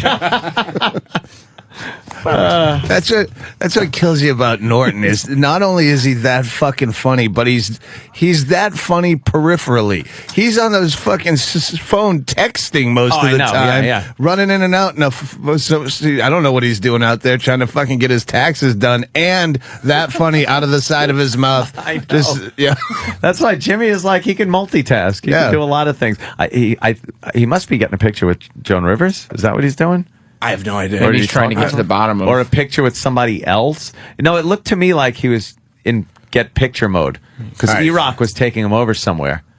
Well, I've only seen rage like that from Jimmy when it comes to not getting a celebrity photo. Exactly. And I've seen it several times in here where you'll just get a wave of just sheer hatred and angst and son of a bitch. Did you fuck? Couldn't get a picture. Fucking publicist. Fuck him. He gets like that. He gets all very angry. But he ran out there and went down the hallway where guests usually come popping out. So I'm assuming maybe photograph. Maybe he wants to talk to somebody and talk him into coming in. Do you think Joan Rivers is really hilarious? You know something, Doug? People have different tastes in comedy. Comedy is very subjective. Jimmy finds Joan hysterical. I was going to say, when he said that, I was going to say that I think she's and then I realized that I only know Joan Rivers recently from Celebrity Apprentice. And then I was going to say that I thought she was a real fucking horrible cunt. And then I go, oh, wait, I'm going to look like a complete dildo because I'm saying this based on Celebrity Apprentice. Oh, Jimmy's talking with somebody. Oh, it's a meeting in the hallway. The arms are going out, too. Here it is. His hands are at his side, and then he'll turn his palms out forward and spread his arms out a little. He's talking and doing that. Like, huh? What? There's something going on. Let me hear. All right. Our resident rat. We're going to send our intern out. Our resident rat, Sam, is going to go out and try to see what is being said. Anything? Well, because I was just talking to Liam, and we might be able to get it done. He's going to try to make it happen. I think they should make it happen. Mm-hmm. But because we passed on the one guy, it wasn't for any awful reasons. Rampage happens to be in town. Mm-hmm. And we wanted Rampage because we've had him in many times. Of course. Rampage Jackson, I'm assuming? Yes. Yeah. Okay. And it's... for the A-Team? Yes. They're doing the publicity tour, yes. And we had said no to the one guy because the movie people wouldn't give us Rampage. We didn't know why they wouldn't give us Rampage, and they wouldn't just say, look, he's not going to be in town. So we were kind of annoyed. So we said, well, we don't know the other guy. So now Rampage is in town. So I'm like, well, all right, well, let us... And like, well, you guys said no. It's like, I get that we said no, but this is why we were told something different. It's like, it's not to knock the other shows, all right, but the reality is we have a much larger audience than probably most of them put together. And again, it's not a knock on the other shows, but it's a mail demo. Mm-hmm. What are you doing? What's the game? Why are they playing this game, though? I said, look, publicist you're doing? No, not the publicist. It's our people. And I said, well, why don't you just do the right thing by us, by this show? And again, they're going to try to. I understand they have other shows that have to be considered. But it's like, I guess when you're just being lumped in as one of the shows in a row on the platform and not being held out as a special show, it's like, all right, well, what's the motivation then to behave. And again, I know they're going to try to make it work. Maybe they'll be able to. We shouldn't have to be obligated to take one person to get another person. And if it just shouldn't work that way. And if it changes, and if somebody, the guy who we originally asked for, shows up, then the word should be, all right, to the publicist, look, this is what happened, but it's better for you guys. We'll tell this other show. It's like, if you're going to look at us all as, and again, I know I'm being a dick, but I think that we should get a little bit of a fucking priority. Yeah. Not fuck the other shows, but I think that if you're going to give everybody 20 minutes, you could wedge them in here and give everybody 16 minutes and make it work. Right. I think you could make it work that way. Yeah. But fuck those other shows. Oh, damn. Oh, Doug Stanhope had to say that. Notice I said your name so no one gets confused. But no, you know what I'm saying? It's like... No, I'm saying. I know what you're saying. Yeah, come on, man. It is. It's silly. I don't know why we have to be auditioned with another guest in order to get the other guest. I don't even think anybody did it on purpose. I think that he just happened to be here. But I think that this is the company here going, well, you guys said no. And it's like, so we're kind of being... If you guys get a guest on your own that's like really high dollar, high profile, do you like parade them around the other shows that they're not going to be doing? No, we don't care if they. I would love to just have them look at all the ones with our fucking name on the thing and go, "We're doing this show and not you." Haha, not you. But no, just give them a tour around the. Oh, let me show you the facility. This is Ron and Fez. Haha, I got fucking Bill Clinton, Bill Clinton or whoever. that would be a good one. That is really. Bill Clinton. Bad, stupid, idiotic. Give me some clues. No, I'm not even mad about it. I'm just kind of speechless about it. I mean, but Liam's going to try, man. I know he's a good dude. He's going to try and make it work, but come on, man. We'll see what happens.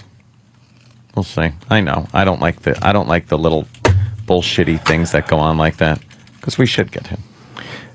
We've been very, we've been very good sports as far as MMA goes. So I said, why can't we have I would assume Rampage? this would be the perfect demographic. Of course it would be. So it's like UFC. the publicist is like, they're like, well, no, they want Rampage with them. And I'm like, well, they want to sell tickets to the movie? Yeah. Well, then why wouldn't you have them come in here where this is the audience they're going for? Yeah. Angry white men. A-Team sucks. But I mean, you know what I'm saying? It's like, that's who we talk to. Where are they going? Fucking OutQ? Yes. Is Rampage going to OutQ? Yeah, that's the gay channel. No. Yeah. Well, I guess, UFC, that makes sense. Is it called the gay team or the A team? Because I was confused. A team? All right, sorry. I thought maybe, because that would be a whole nother movie with B.A. Baracus. I'm sure it could be Big Ass, because his ass would be big. If that movie isn't out now, it probably will be within 3 weeks. Yeah. Obvious gay porn knockoff. Oh, the gay team. Yeah. Oh, it is. It has to be. Wait. The gay team. Of course it is. The gay team. There it is. They always have to do that with the big summer movies. Oh, there it is already. Yeah. You might want to take that down in case we do get them. And the picture doesn't even try to spoof it they whatsoever. Are not even it's just trying. Three at least get a black Costa Rican kids in bathing suits. I pity the fool, gotta take my cock. The gay team. I don't know. I don't see it happening, by the way. What? I don't think it'll happen. Call me Negative Nelly. That's what they call me at home. What the fuck were we just talking about anyway? The penis pump. Joan Rivers. Right. Yeah. And then Joan Rivers. We talked about her a little bit. We didn't share your feelings on that Joan Rivers thing. Jimmy's going after more investigative journalism. I know, it's more investigative journalism. Back to the penis pump, because I can't get enough of this fucking rod pump. Is how well Post-Back works. It worked the first time around. I'm going, wow, it really works. Now you and the one you love can enjoy complete sexual pleasure and satisfaction anytime with no pills, no doctor visits. No? Postivac is a clinically proven vacuum therapy system, not a pill. You'll experience results in Happened less there. than 4 minutes, not hours, and there are no harmful side effects. Vacuum therapy is so safe complete and effective degradation. that it is now the only erectile treatment covered by Medicare Part B. Medicare Now Part Postivac B. is approved by almost All it does every is suck major- blood into your dick. Right. Can't your wife do that? Yeah, exactly. You're with somebody. And if it's not going to be there naturally, it's going to fucking... as soon as the vacuum's gone, that's going to start to deflate. So Yeah. you just get it pumped up like a leaky tire and try to jam it in her before all the air rushes back out. Yeah, because isn't it? It's not even just so much the blood just going in; it's got to stay in there. Yeah. There's like some kind of You check can tie valve it or off something. with a garbage twist tie. a twisty or a fucking rubber band or Yeah. something, and then shove it in the old. Honey, blood. give me your scrunchie. I need to keep some blood in my cock.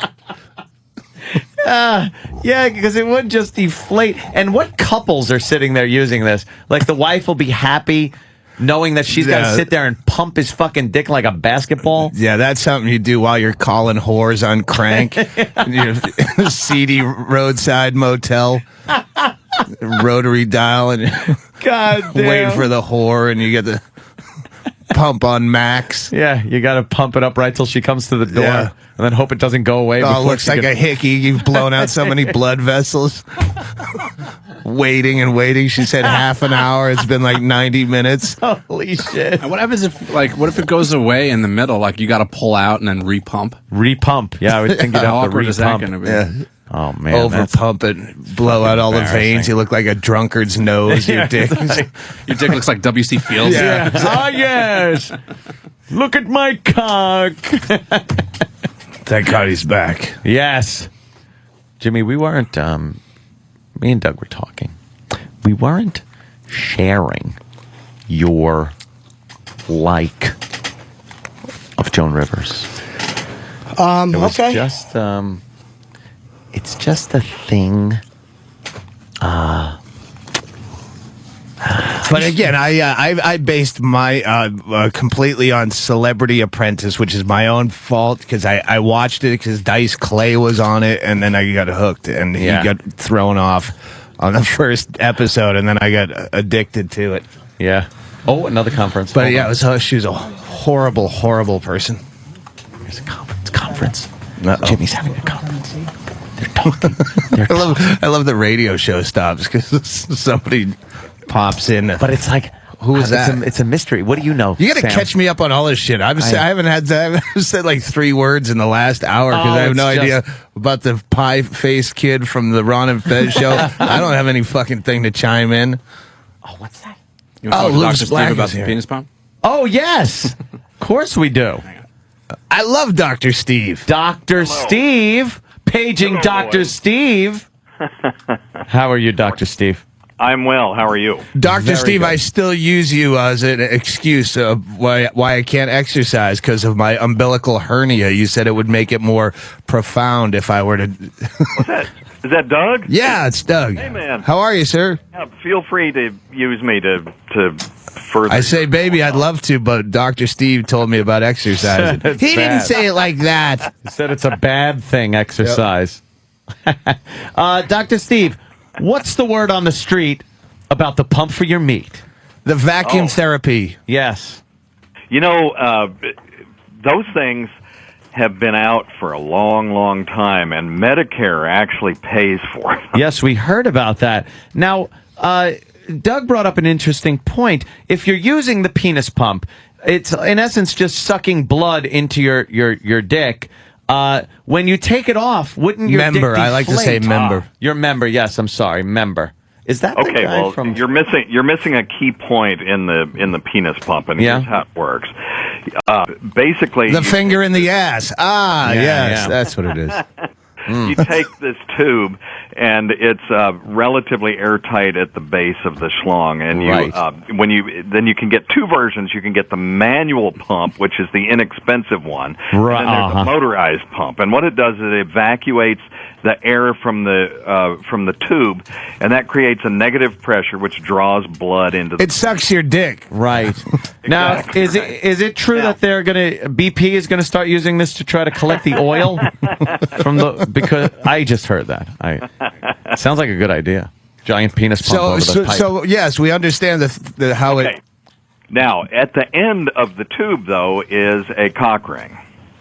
And so when you get this massive purple erection to your liking, you slip off the cock ring and then pull the pump off, and then it maintains this erection after. Oh, so I was right. Yeah, you got to twist tie that down. Yeah, twist tie a scrunchie, the cock ring. Yeah. Oh, okay.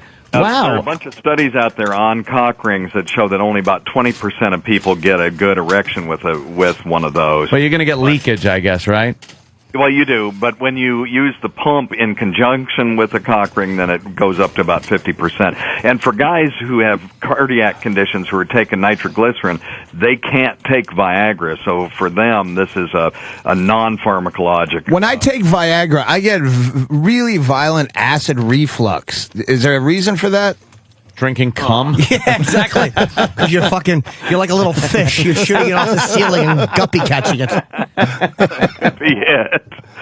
Yeah, there's, to my knowledge, I have to get back to you on that one. There are a lot of side effects that you can get. The blue vision, you can get the... Yeah, I've never had any of the ones that they warn you about, but I get like acid creeping up my throat violently.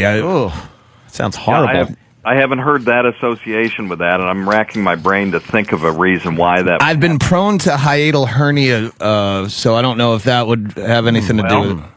This Viagra relaxes the muscles around blood vessels, and so they dilate. And you may be there may be some association with relaxation of that sphincter that you have at the end of your esophagus that's relaxing. Dr. Steve, I'll look into that. I'll get back to you on that. Thanks. You got my email. Steve, let me ask you this: with the penis pump and the cock ring, and then normal erections, what is it that holds the blood in one's cock? Okay. Here's how it works. Mm-hmm. There are little arteries that come into the penis, and then there are larger veins that come out of the penis. Now, the way that you can get blood to stay in a member like that is to either increase the blood flow in or decrease the blood flow out. And that's how the cock ring works, is by decreasing the blood flow out. Now, what's inside the penis are these big spongy things called corpora cavernosa, and corpora... I thought it was candy. And they're like sponges. And surrounding these sponges is a very inelastic coating. Okay, so what you get is a blood-filled sponge surrounded by a coating that won't expand. So it's not like a balloon. You don't get this big balloony looking. Right.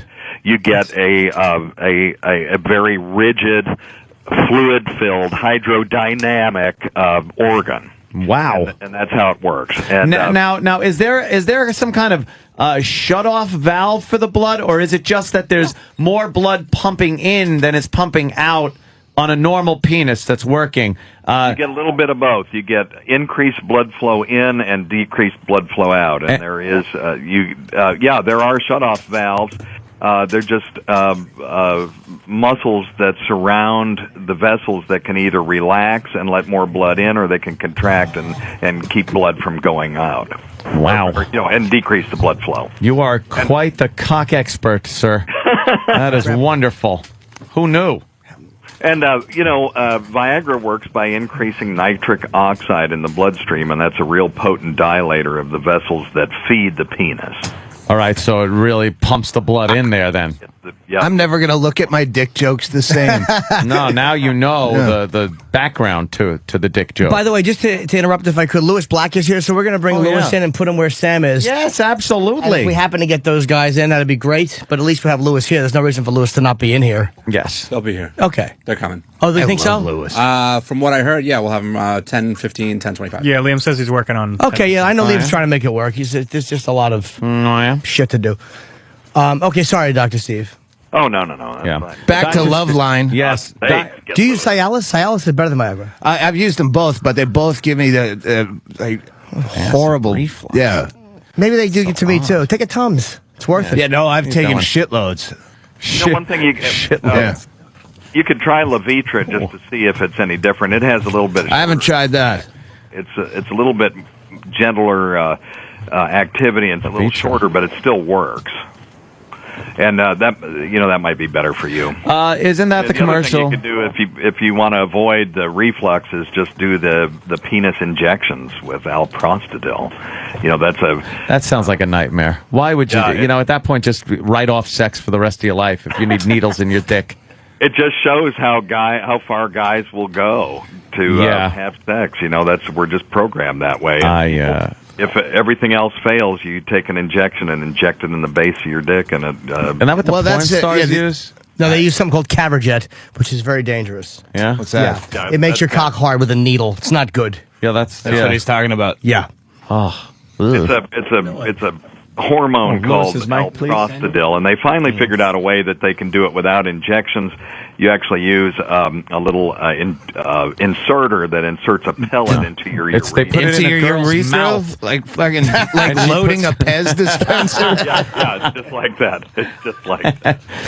All right, I guess. Yeah, it's that's something. Dr. Steve, always very educational, very professional. That's why we like having Dr. Steve on for our medical questions. Thank you so much. All new Weird Medicine shows the next 2 Saturdays, too. All right. Look forward to that, people. Thank you, I'd like to check it out, but I'll be at the Highline Ballroom on Saturday at 8 o'clock, as well as Friday. Cool. Thank you, sir. You can hear by that laugh. Take care, buddy. Doug, I'll email you about the reflux. Thanks, Steve. Okay, man. Lewis Black has entered the studio. Lewis, how are you, sir? Haven't seen you in a while. Really great. That was a little sarcastic. Well, since they took my Shrek cups back. Yeah, there was lead. That was where my fortune was going to come. You invested heavily in Shrek cups? In those Shrek glasses. And everything has lead in it. Yeah. That's because we're getting stuff from China. Well, it's also because when I was a kid it had lead in it. Nobody gave a shit. Do you think go for it?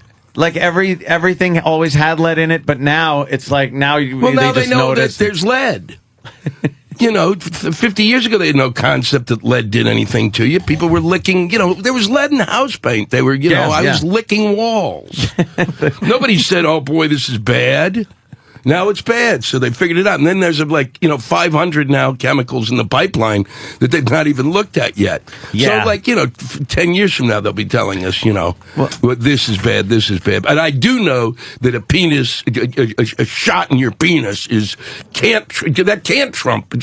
Sex can't trump getting a needle in your dick. A needle in your dick. Sorry. No, that just seems to me like it's more pain than the pleasure would be worth. Yeah, I mean, we're just sitting around with unless you're into that anyway. Yeah, maybe you're into sometimes when I'm doing a lot of narcotics where I'm like, all right, this is the time for creepy shit. I can't feel my dick anyway. I've done so much MDMA and sure, pierce the thing there, roller derby girl. Yeah, that might work.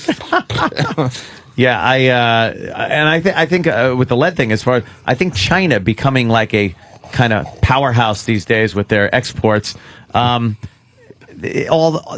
they make is lead. Yeah, everything they make is lead.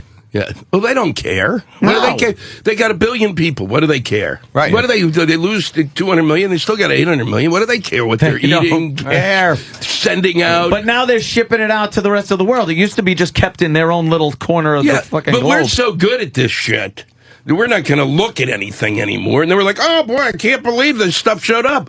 Nobody looked at the dock. Nobody kind of figured out when the two eyes had different colors and was glowing that something might be wrong with the fucking toy. There's a problem. It's unbelievable. Yeah. And then they go, no government. Well, that's the thing. Then no government. Nobody's going to check it out. Then it's called Tufsky Shitsky. Yeah. If you're going to let but now the Chinese are actually raising their wages. It's going to get really good. Oh, they are? Yeah. But that was like the bastion of cheap labor. Not anymore. Ah. They want stuff. Are they going to start striking and doing things like that? Oh, I hope so. Maybe, you know something? Maybe someday they'll have to export their jobs to the United States to get cheap labor. We're 10 minutes away. Are we 10 minutes away from that? Oh, you know we are. We're sitting there in sweatshops making things with Japanese and Chinese writing on shirts. Well, if we lose that entire coast down there, if we lose the Gulf, if we lose the Gulf, then you can just set up warehouses. Let's start making shit. We're fantasizing about flaming hurricanes. As a hurricane forms and picks up the oil and atomizes it, and someone lights a cigarette, could you imagine a hurricane, yet it is on fire? We were Worse talking than about Katrina. Last night we were talking about Mexican earthquake and then the oil tsunami. Oil tsunami would be great, right? Black a Mexican tsunami. earthquake, and then 10 miles inland, oil. Wow, Great would that be? is a phenomenal concept. That's of flaming good. hurricane. I was That's just write it. That's a cocktail. And copyright it because that's a movie. Oh, a sci-fi original. That's a movie. That's a sci-fi Some original. son of a bitch is going to beat you out. You're going to be watching it in I'm 2 going to be years. watching it and go, fuck, what did I do? What did With I do? Nicolas Cage. And then there's a scene where you pull up to a BP gas station and you go to fill up your tank and scallops come out of the gas pump, which should be delicious, but very hard on your injectors. Yeah. Yes, Chip? Your car wouldn't run to go with a bunch of fish and stuff in the tank. No, Chip, it wouldn't.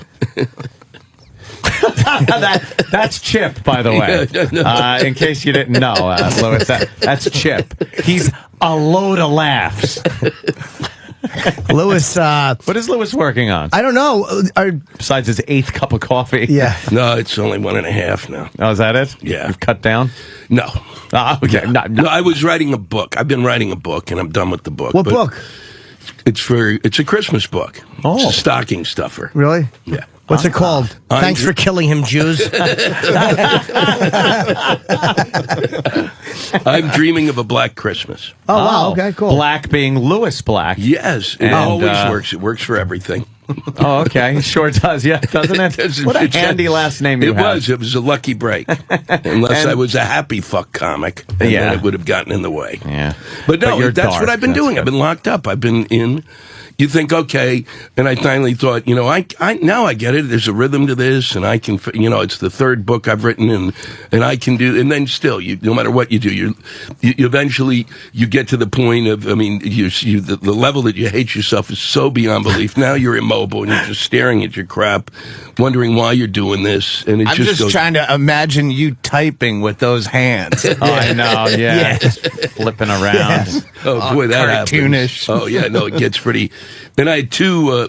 Now I had two computers that because I got rid of one was going into the shitter, but it was like I'd go back and forth between the computer, and I would be sitting there typing on one board, and it wasn't coming onto the computer I thought I was typing it into. It was stuff like that. Oh yeah, I'm really good at this I've done stuff. that. Yeah, I'm really good at it. Two computers. One computer, one that he types on, and the other with the hard drive that can be thrown out immediately if the FBI shows up. Both a disposable hard drive. So, all right. So you got a 3rd book for me was hard, man, because I have not, I started and I have not been able to get through. I just had not been able to just, how you have that click where all of a sudden you're motivated and it's happening and you're doing it. I can't get to that point. Doug, let the authors talk. Okay, don't chime in. Yeah. No, the click. I just. They said to me, "You want to write a Christmas book?" I said no, and then when it's just a matter. The click comes when you sit around long enough. When you've masturbated to the point where you just go, there's nothing left, and then it comes. Eventually, you push yourself into it. You'll get there. What is the Christmas book based around? Just Christmas. It's basically being alone on Christmas, being a Jew on Christmas, watching people lead these really great lives where your life is shit. while you're alone. You go to visit families. They're all really happy. You realize you're leaving nothing behind. Right. Except your own selfish shit that you did during your life. And so that's what the book's about. Basically, I said it's a book about being single, disguised as a Christmas book. Now, we were talking about this earlier, being single and as opposed to being in a relationship. And being single, do you enjoy your time alone, or were you in relationships where you had extended periods of time with a girl? And no, I had until a lot of long-termers until I really kind of went on the road. Yeah, I went on the road, and that was really when I went, I don't have to live with anybody anymore. Oh, so it was kind of good? You liked it? Well, here's what I liked. I was literally lying in a hotel room in some shit-ass, town and playing some shit-ass club, probably the third or fourth week out on the road. And I've been living with this woman who'd been driving me completely insane. And I was lying there and I went, what's that sound? I went, oh, it's silence. Oh, yeah. Oh, my God. Oh, it's going to be around for I'm going to get up and nobody's going to say, start nagging at me. This is like it's refreshing. Heaven. So it was heaven. If we have to interrupt you for a moment, we're probably going to get a couple of extra people that are coming in. Sure. For 10 minutes. I apologize for doing Don't that. worry. I have no life. Don't you worry. Okay, because you're here hanging. Don't you worry. But now it's like Liam. I think we'll make it work. It looks like Charlton Copley and Rampage will come in for a few minutes. They're promoting the A team. The AIM team. Charlton Copley, by the way, was hysterical in District 9. Who did he play in District 9? He was the main guy. The guy. Oh, he wow. was the main guy. And like that character, the more I watch that movie, I think I've watched it 3 times. I really like it. The first time I watched it, I was like, okay, whatever. Are they going for a message thing here? And then I realized this movie is hysterically funny. It's that terrific. guy is just, okay, come here, sweet. Come here, sweet. And the thing throws a can at his head and he gets all mad at it. Oh, that guy was tremendous. He's hysterical. They're coming. Oh, they're coming down now? You can stay there. You guys can stay. We got Mike set up with them right there. We got the very important celebrity couch. Yes. Not the comic chairs. Wow. There comes. Yeah, they are. Gentlemen. Gentlemen, how are you? Thanks for coming. Hi. Very good. Hi. Pleasure. How you know me? Yeah. We met before. Yeah, we've interviewed you. Yeah, many times. There. Guess what? Rampage. I get punched for a living, you don't. What's that? I get punched for a living, you don't. So, your brain part better than mine. You know what I'm saying? Nah, I wouldn't go. Don't. Yeah, let's not push it. I've been drunk every night for 20 years, so I kind of know the feeling. Yeah, you've been drunk every night for 20 years? Yeah, it's kind of like getting punched in the head every day. What was you drinking? What were you drinking last night? Last night, I was flying. I was drinking vodka, grapefruits mostly. You were flying? Yeah. Literally or figuratively? Yeah, I was going to say, like, were you drinking and flying? That's not good. Yeah, you do not say that in front of Charlton about drinking and flying, because Charlton, he's a flyer himself, and he takes it very serious. That's about the only time. No, he's not even serious when he do that. But that's when he's the most sane. Yeah. Do you have a pilot's license? You mean? Are you for real, dude?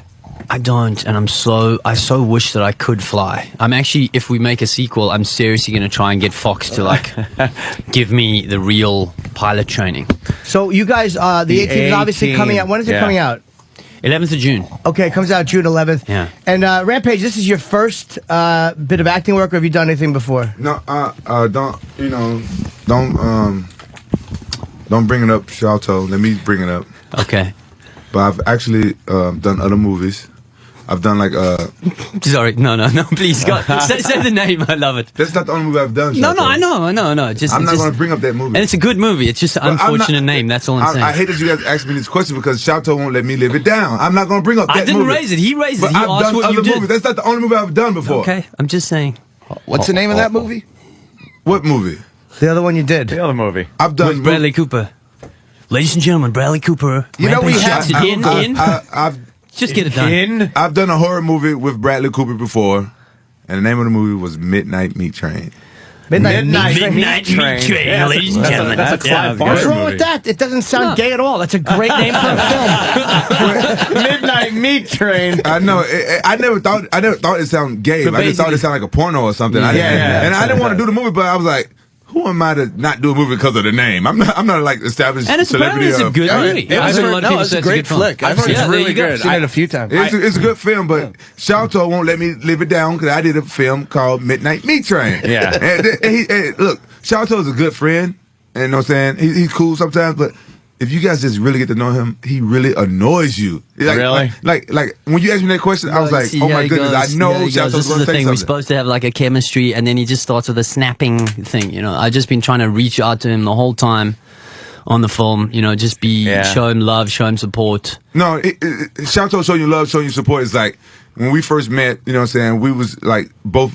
Obviously A-Team fans, and I thought I was the biggest A-Team fan, which I was cool if somebody was a bigger A-Team fan than me, but Shalto like trumped me when he told me he had the Mr. T birthday cake, and I was like, I ain't never had no Mr. T birthday cake. Then he said, not only that, I was in the A-Team gang. You know what I'm saying? I did. I had an A-Team gang at school. Wow, For that real, yeah. must have I was been 10 tough. years old. I was playing A-Team.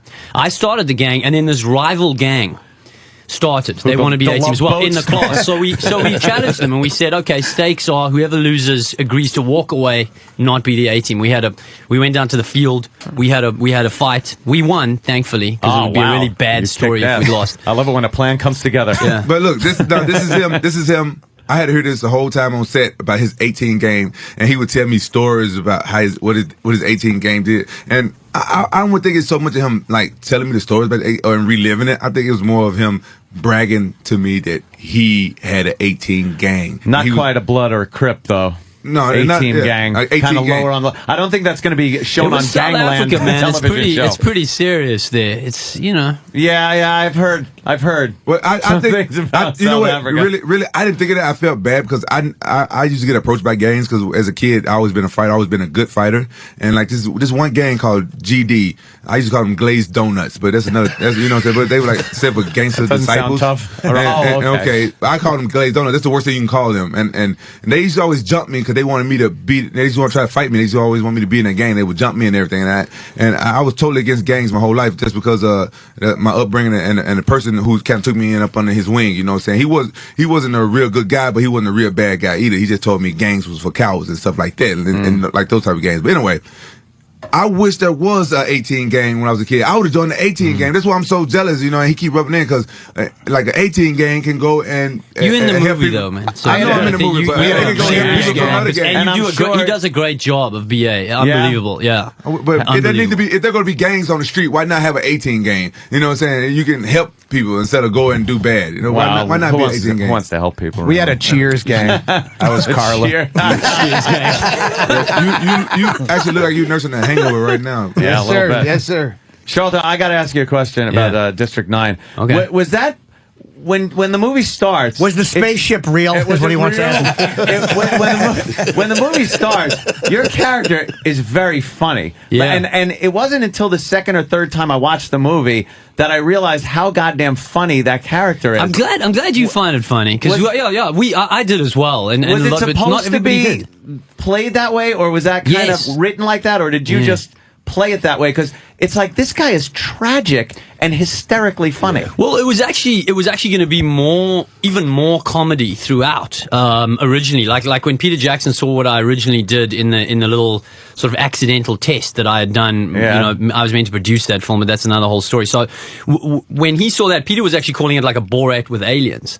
It was. Goddamn, that's great. And we made it though. I mean, I think Neil's natural thing of what he wanted to do was although he's like one of the funniest guys I've ever met in my life, he naturally kind of gravitated towards the soulful sci-fi kind of element. So he actually toned down some of the humor that we shot. We shot a lot of funny stuff in the beginning. And I also felt once I had that prosthetic on me, I just felt like the guy wouldn't be as geeky. He would be a more dramatic change, you know what I mean? because it was a drastic change from the goofy kind of guy. When my favorite scene, and I hate just bringing it up because there's no reason to except to say I loved it, when the little creature and you know, and you come here sweet, and it throws that thing at your head, and It's the sweetie man coming. Sweetie man coming. And it throws the thing at your head, and you just curse at it. Fucking hysterical.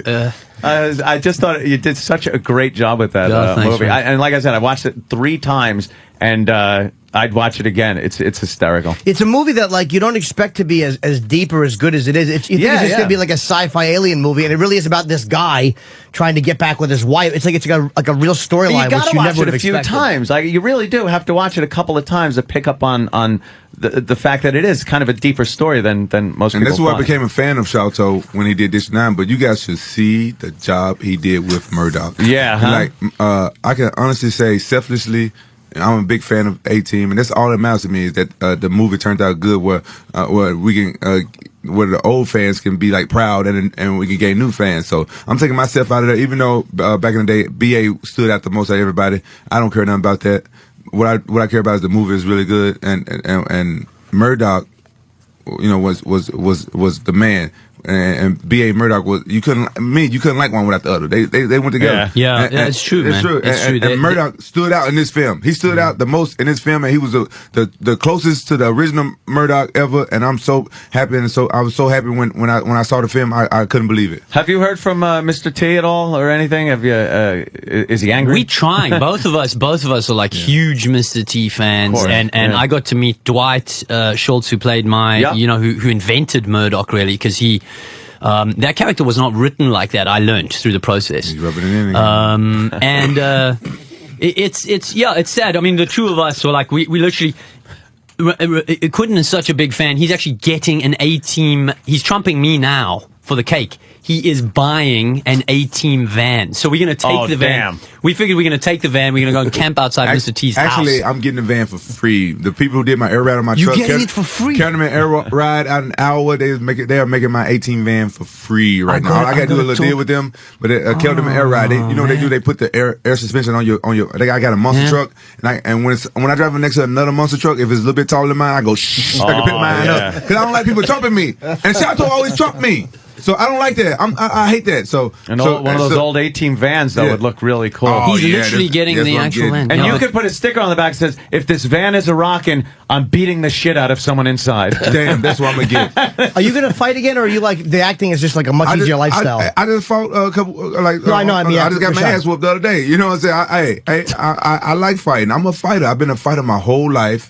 And I know you did not get your ass whipped. You didn't get your ass whipped. Though, I thought you had him in the third round. I don't want to harp on this, but I just, for the record, don't want to say that. I haven't seen the fight, so I just felt like I didn't do it.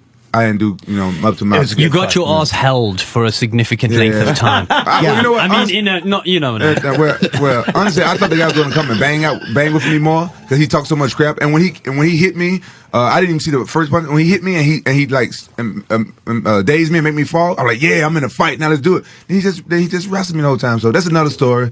And that's another story. But yeah, I'm gonna keep fighting. So you want to do both? You want to keep acting, keep fighting? I want to try to do both. Why not try? You must see this guy act, man. It was just there was a lot of people were saying like, oh, what is he gonna do with this character, and is he gonna live up to it, etc. And it was the thing about him on set, and Liam was saying this, and Bradley was saying this, that he's just got a genuineness that comes across, And what I liked with what he did with Mr. T, obviously the old Mr. T was incredible. He was his own thing, and the whole role was written for him, So what I think that Quentin did so amazingly was he brought a heart and a warmth and a charisma to this character, which you need in order for modern audience. He can't just be flat out bad the whole time and just boom, boom in your face. It would be boring to watch, So he brought some layers into this BA character, but stayed true to the original. Obviously, when I hit you, you're gonna feel it type of thing, which was awesome. We have to. They're telling us we have to wrap you guys because they did us a favor by bringing you guys in because it was a mix-up schedule. You gonna wrap us with what? Whatever you want. Nothing. Believe me.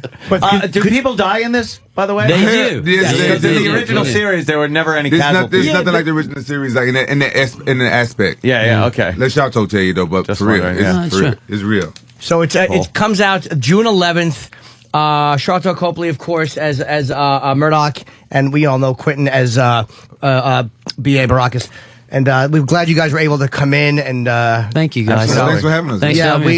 We love both of you. You're fucking District 9. You're a fantastic actor, and I'm happy to see you're doing well. And wait till you see this guy, man. And tell Shalto to get on Twitter because he need to get on Twitter. Shalto need to get on Twitter. I'm on Twitter. I'm Rampage the number 4 real together. Rampage 4 real. I'm on Twitter, and I be doing the thing they call tweeting. I'm on Facebook and it's connected to the Twitter, but I don't Twitter directly. I That's Twitter what I do. via That's Facebook. what I do. Twitter by proxy. Just stop it. You do the same thing an alcoholic does. Yeah. Really? Yeah. And you do the same thing this That's alcoholic not cool. does. That's Like not you cool. Twitter via Facebook because it's not a real tweet.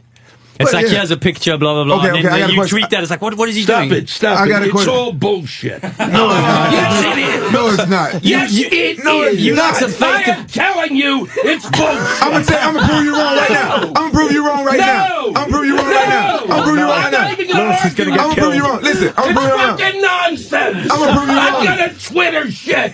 Nobody gives a fuck. They do. It's a virtual I'm in the grocery community. store. Hey, Come on. I'm gonna prove it wrong. sure Hey, does. let me prove it wrong. Hey, shut up, fool. Let me prove it wrong. Let me prove it wrong. What are they paying you to Twitter? They don't pay me nothing. Then you're truly an idiot. Well, shut up, fool. Let me tell Oh my them. No, God. I'm gonna tell I them. can't believe I'm yelling at Hey, you. I can't believe it. Hey, No, but this is a good time to do I'm gonna prove him wrong right now. That's right. I don't know a lot of people in New York. I put on my Twitter. I'm landing in New York. Don't know what to do. Stuff like that on my Facebook. Bam, my fans. I trust my fans. Dude, are you I can Twittering hang- to all get my fans girls? Like, no. Listen. My fans, my MMA fans, they're my friends, and they one of them hooked me up. Boom, got me to the club last night and told me which way to go, which club was best. Got He me a is. table. He's Twittering to get girls. To get girls, yeah. You know what I mean? Next thing you know, That's next thing you know, abuse. Isn't that abuse you know, of I'm in Twitter? the club on the floor with my shirt off, drunk because of a friend that I did not know.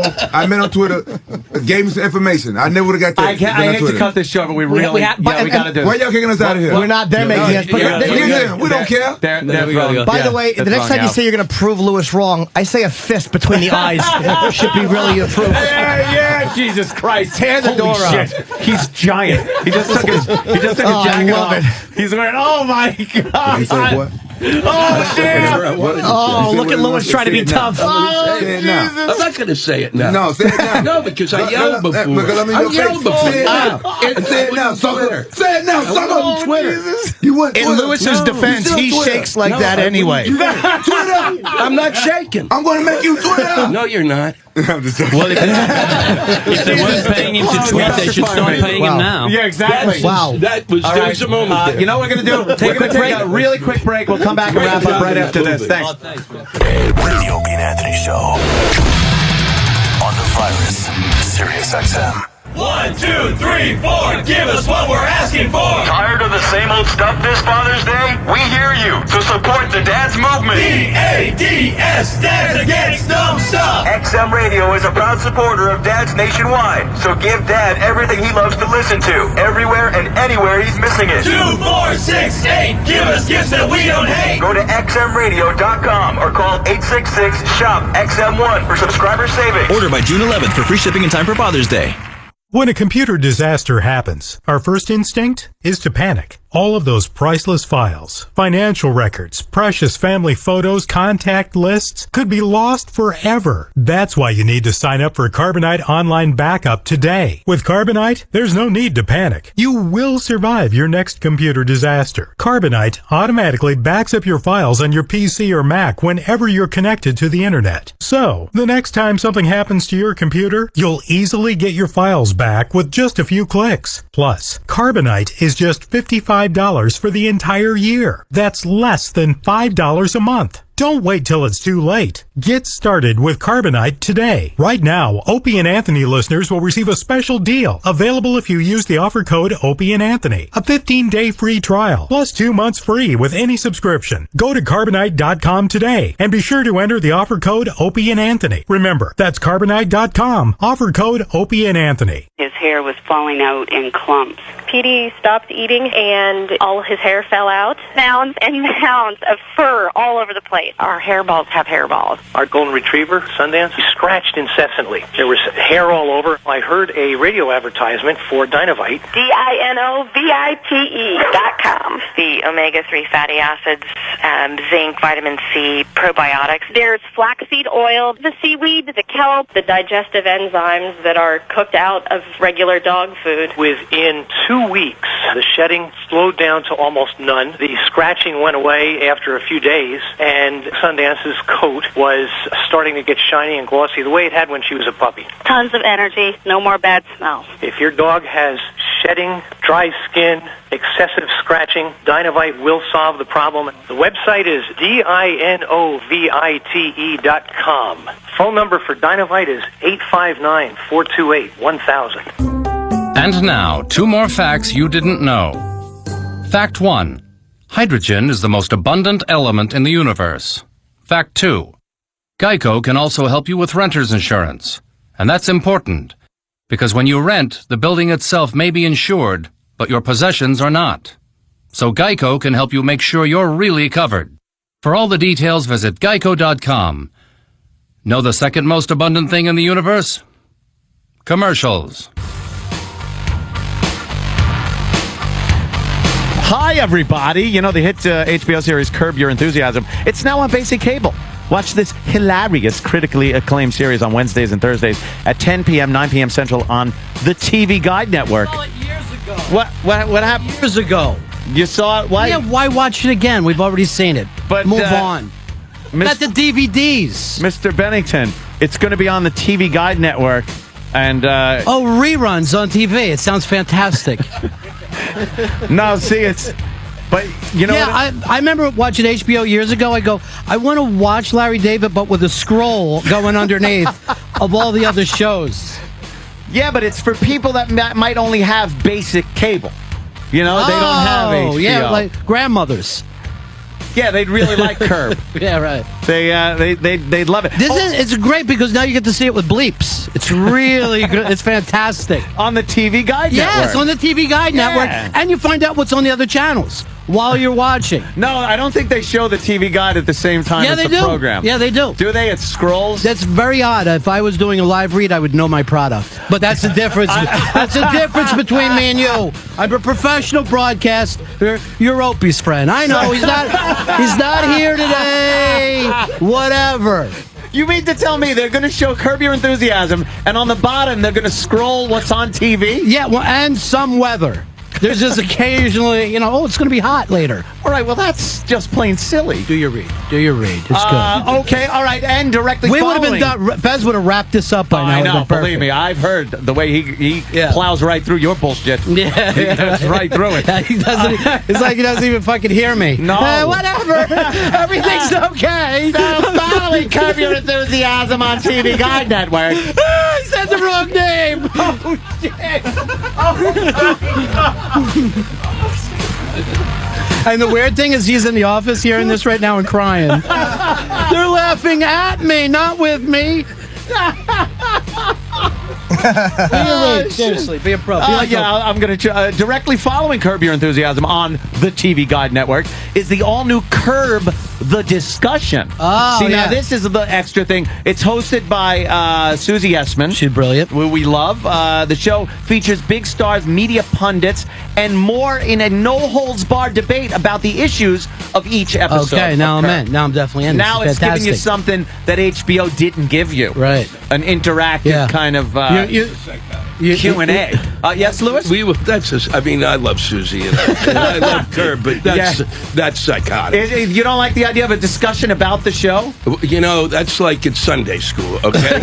Here's the story of what happened, and now let's have a discussion of the ethics. Did you agree with Larry David when he went into the neighbor's house and used that bad language? Yes, I mean, really, you get somebody let's discuss. Let's go to Michael Moore, who's going to tell us about the last episode. I mean, it's fictional characters. They're fiction. It's fiction. That's fake? Oh, I thought they were really... I thought it was not like everybody the Truman Show. Not everybody can figure out TV. So this gives them the opportunity. On the TV Guide channel. Yeah, on the TV Guide channel. Which will have all that stuff on. My God. All the stuff that you need to read about. Yeah, we're just going to keep going, of course. And watch Curb Your Enthusiasm. It's on Wednesdays and the whole Thursdays. thought of someone showing you a notice so that you don't read it out loud.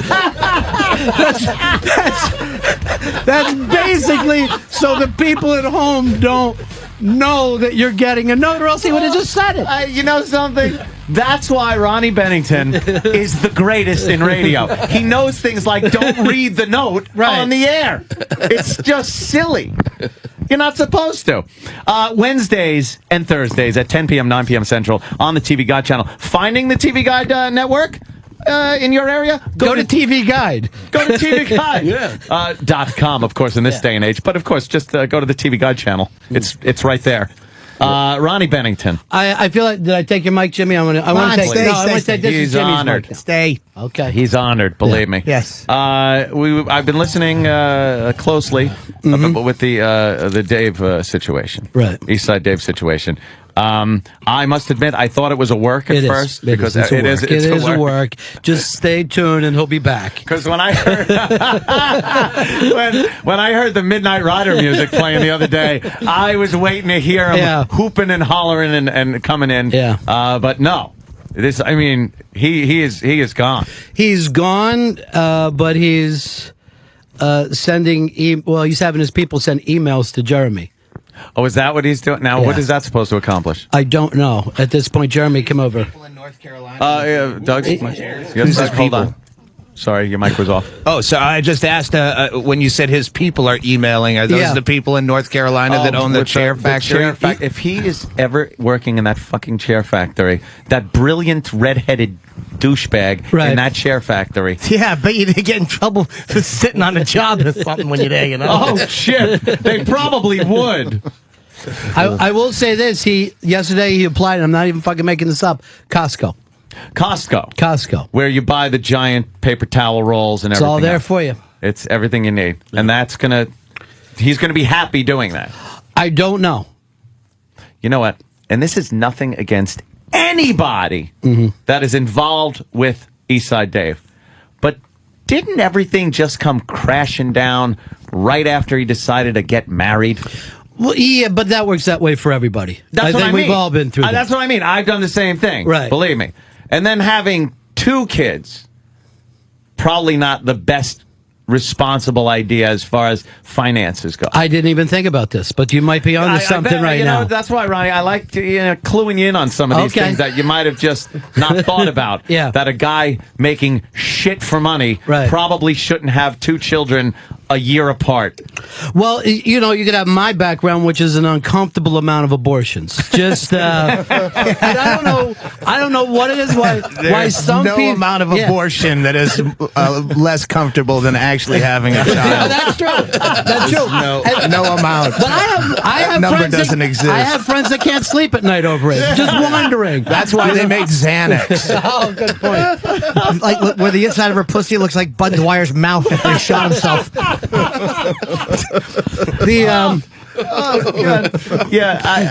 I'm kind of like there's this void without.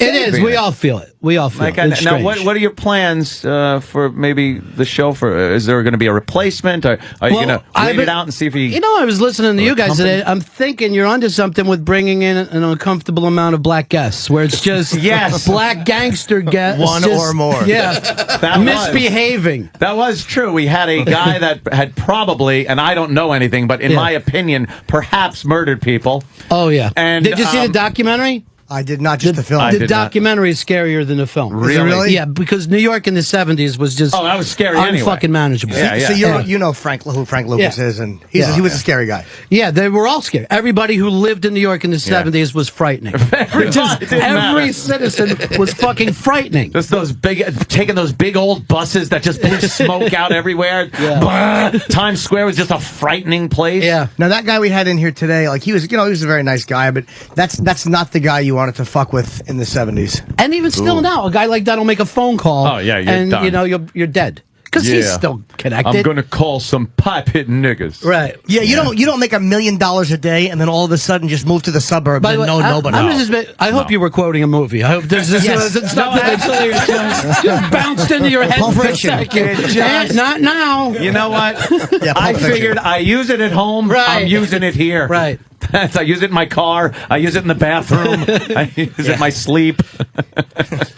How many guns do you have now?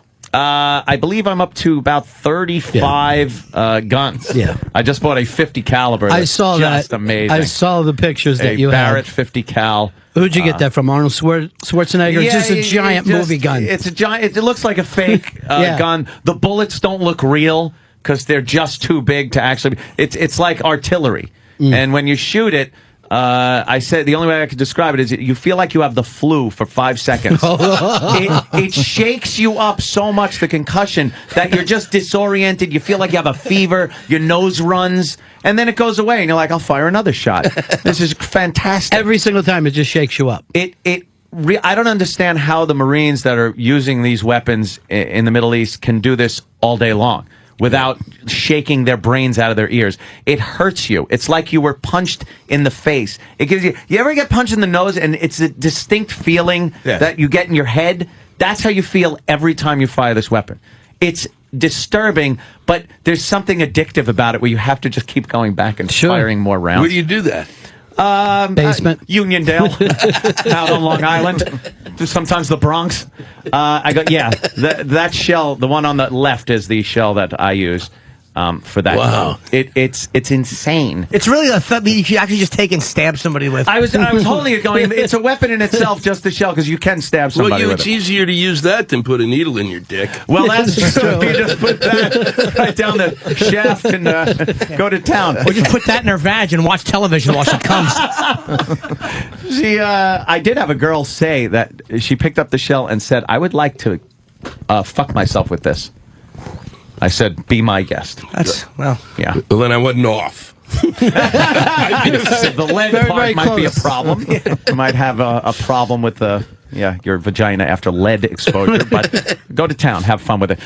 No, the gun's great. I have about 35 now, pistols and rifles. I need one more gun to complete my collection, and then I will be done. It is the civilian version of the MP5. It's what every bad guy uses in every old 80s bad guy movie, Die Hard, kind of things like that. The little machine gun pistol thing. I can't wait to, I get the chance to go on CNN during your Waco moments. I worked with him, man. He was so normal for a while, and then he just started to slowly lose it. It'll be really great. Anyway, we're on 11-3. If you'll be talking about it more. Yeah. No, but you're the one guy nobody would say that. People would be like, well, were you surprised? No, not at all, actually. I'm surprised he didn't kill more people sooner. We were talking earlier about how embarrassing / disturbing it is that at home, I like being alone now. Me and Lewis were just discussing this. I was in long-term relationships my entire life, and I'm finally able to just be alone at my house. Yet I have to find things to do, and I don't just want to watch TV. So I find myself occasionally down in my basement, which is a bar area, singing loudly on the karaoke machine in my shorts with a pistol on my hip. Just hoping a neighbor complains. And I know I'm alone, but I'm wondering how disturbing this looks to maybe dead relatives that are looking in on me. Even that thought I worry about. I mean, this sounds like after the atomic bomb went off behavior. You got a lot of guns. You're singing to yourself on a karaoke machine. Down in the basement where he keeps his dead relatives. I'm telling you, put up a video and start posting it on YouTube. And within a month, you'll be seriously. I'll be a sensation. I can guarantee it. I might have to do that tonight. Find a hat. We may have to do costuming. A hat? Yeah, something wacky hat. Wacky hat. I actually have a Nazi helmet. Perfect. We don't even have to put it on. Coming this fall. Yeah, that'll be a lot of fun. Just label everything Crazy Gunman. Don't use your real name. Dude, look, it's Crazy Gunman's new video. I love this guy. Did you see it? Yeah. Response to Crazy Gunman. I love him. I'm going to do Crazy that tonight. with a K. Always. Can I make that backwards R? Because that's good too. Crazy with a K and a backwards R. Oh, looking forward to it. We got to make way for the wonderful Ron and Fez show. What a lovely text from my girlfriend. What happened? My farts are sickening. That's what I fuck. That's what I And fuck. she's beautiful. Doesn't matter. Her You've seen farts this are girl, sickening. Right? She's fucking stunning, and her farts are sickening. Yeah. Same girl, well Jimmy? Worth it. The same I don't know. Comedian girl? No. She dumped me a She's long a time car, ago. though. Oh, yeah. So. I guess we should get all the plugs out. Yes, get the plugs out. Now, here's the uncomfortable thing. Oh, what? That at 11 o'clock we have the great Ron and Fez program. Yes. And because the powers that be don't realize that we share a lot of the same audience. They put my Boneyard show at 11 to noon. Why would they do that? I was You know what? vehement about not doing it. I'll sit quietly. I'll sit quietly for an hour. Simulcast it. Yeah, I will. I would never suggest people leave this channel for anything. So if you happen to just be people, Well, you know what? Just Here's the TiVo thing. one. At 12 o'clock, come back over here, and Susie Essman and I will have a wrap-up of everything Jimmy talked about. and we got plugs. So let's get everybody's plugs out. I'm not even going to plug my own stupid Borgata dates, July 2nd and 3rd. They're not important. Don't do it.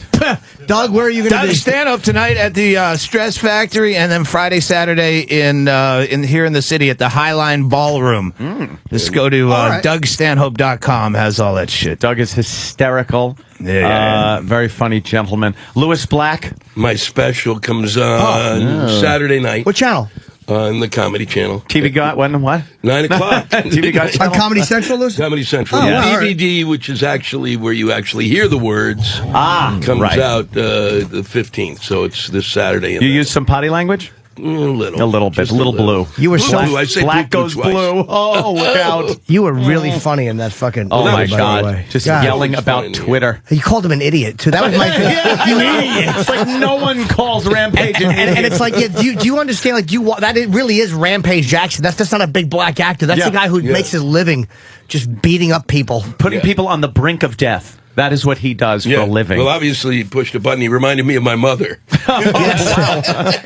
Lewis actually said Rampage had very nice breath, which is a nice compliment. Oh, that's good. He does. That's good. Nice fresh And he breath. was very good-natured about the whole thing. But it is. Yeah. It's like, come on. If I'm screaming about Twitter, who gives a shit? But he could have Yeah. shut you up in 2 seconds just by going, yes, I use it to get girls. Yeah, that was because it. then it's acceptable. Ball game over. Yeah, I believe you. Good. How great would it be for this show, though, if Rampage had just attacked Lewis and none of us helped? How would we help? I would help. I'd hold Lewis down. Go ahead, hit him. I'm going to And do to be able shoot to him and make him angry? And then to be able to do my weekend shows from a gurney. Yes.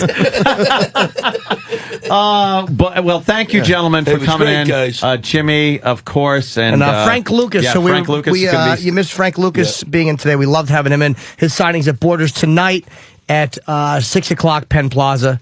And, you know, Danny and everybody, and great the job. staff, of course, Danny, thank you so much. Mars, and of course, Trav Dog, and D-Boy, the Disturbed D-Boy, who got us started off today with his great discussion about his show that he watches where people cut things in half.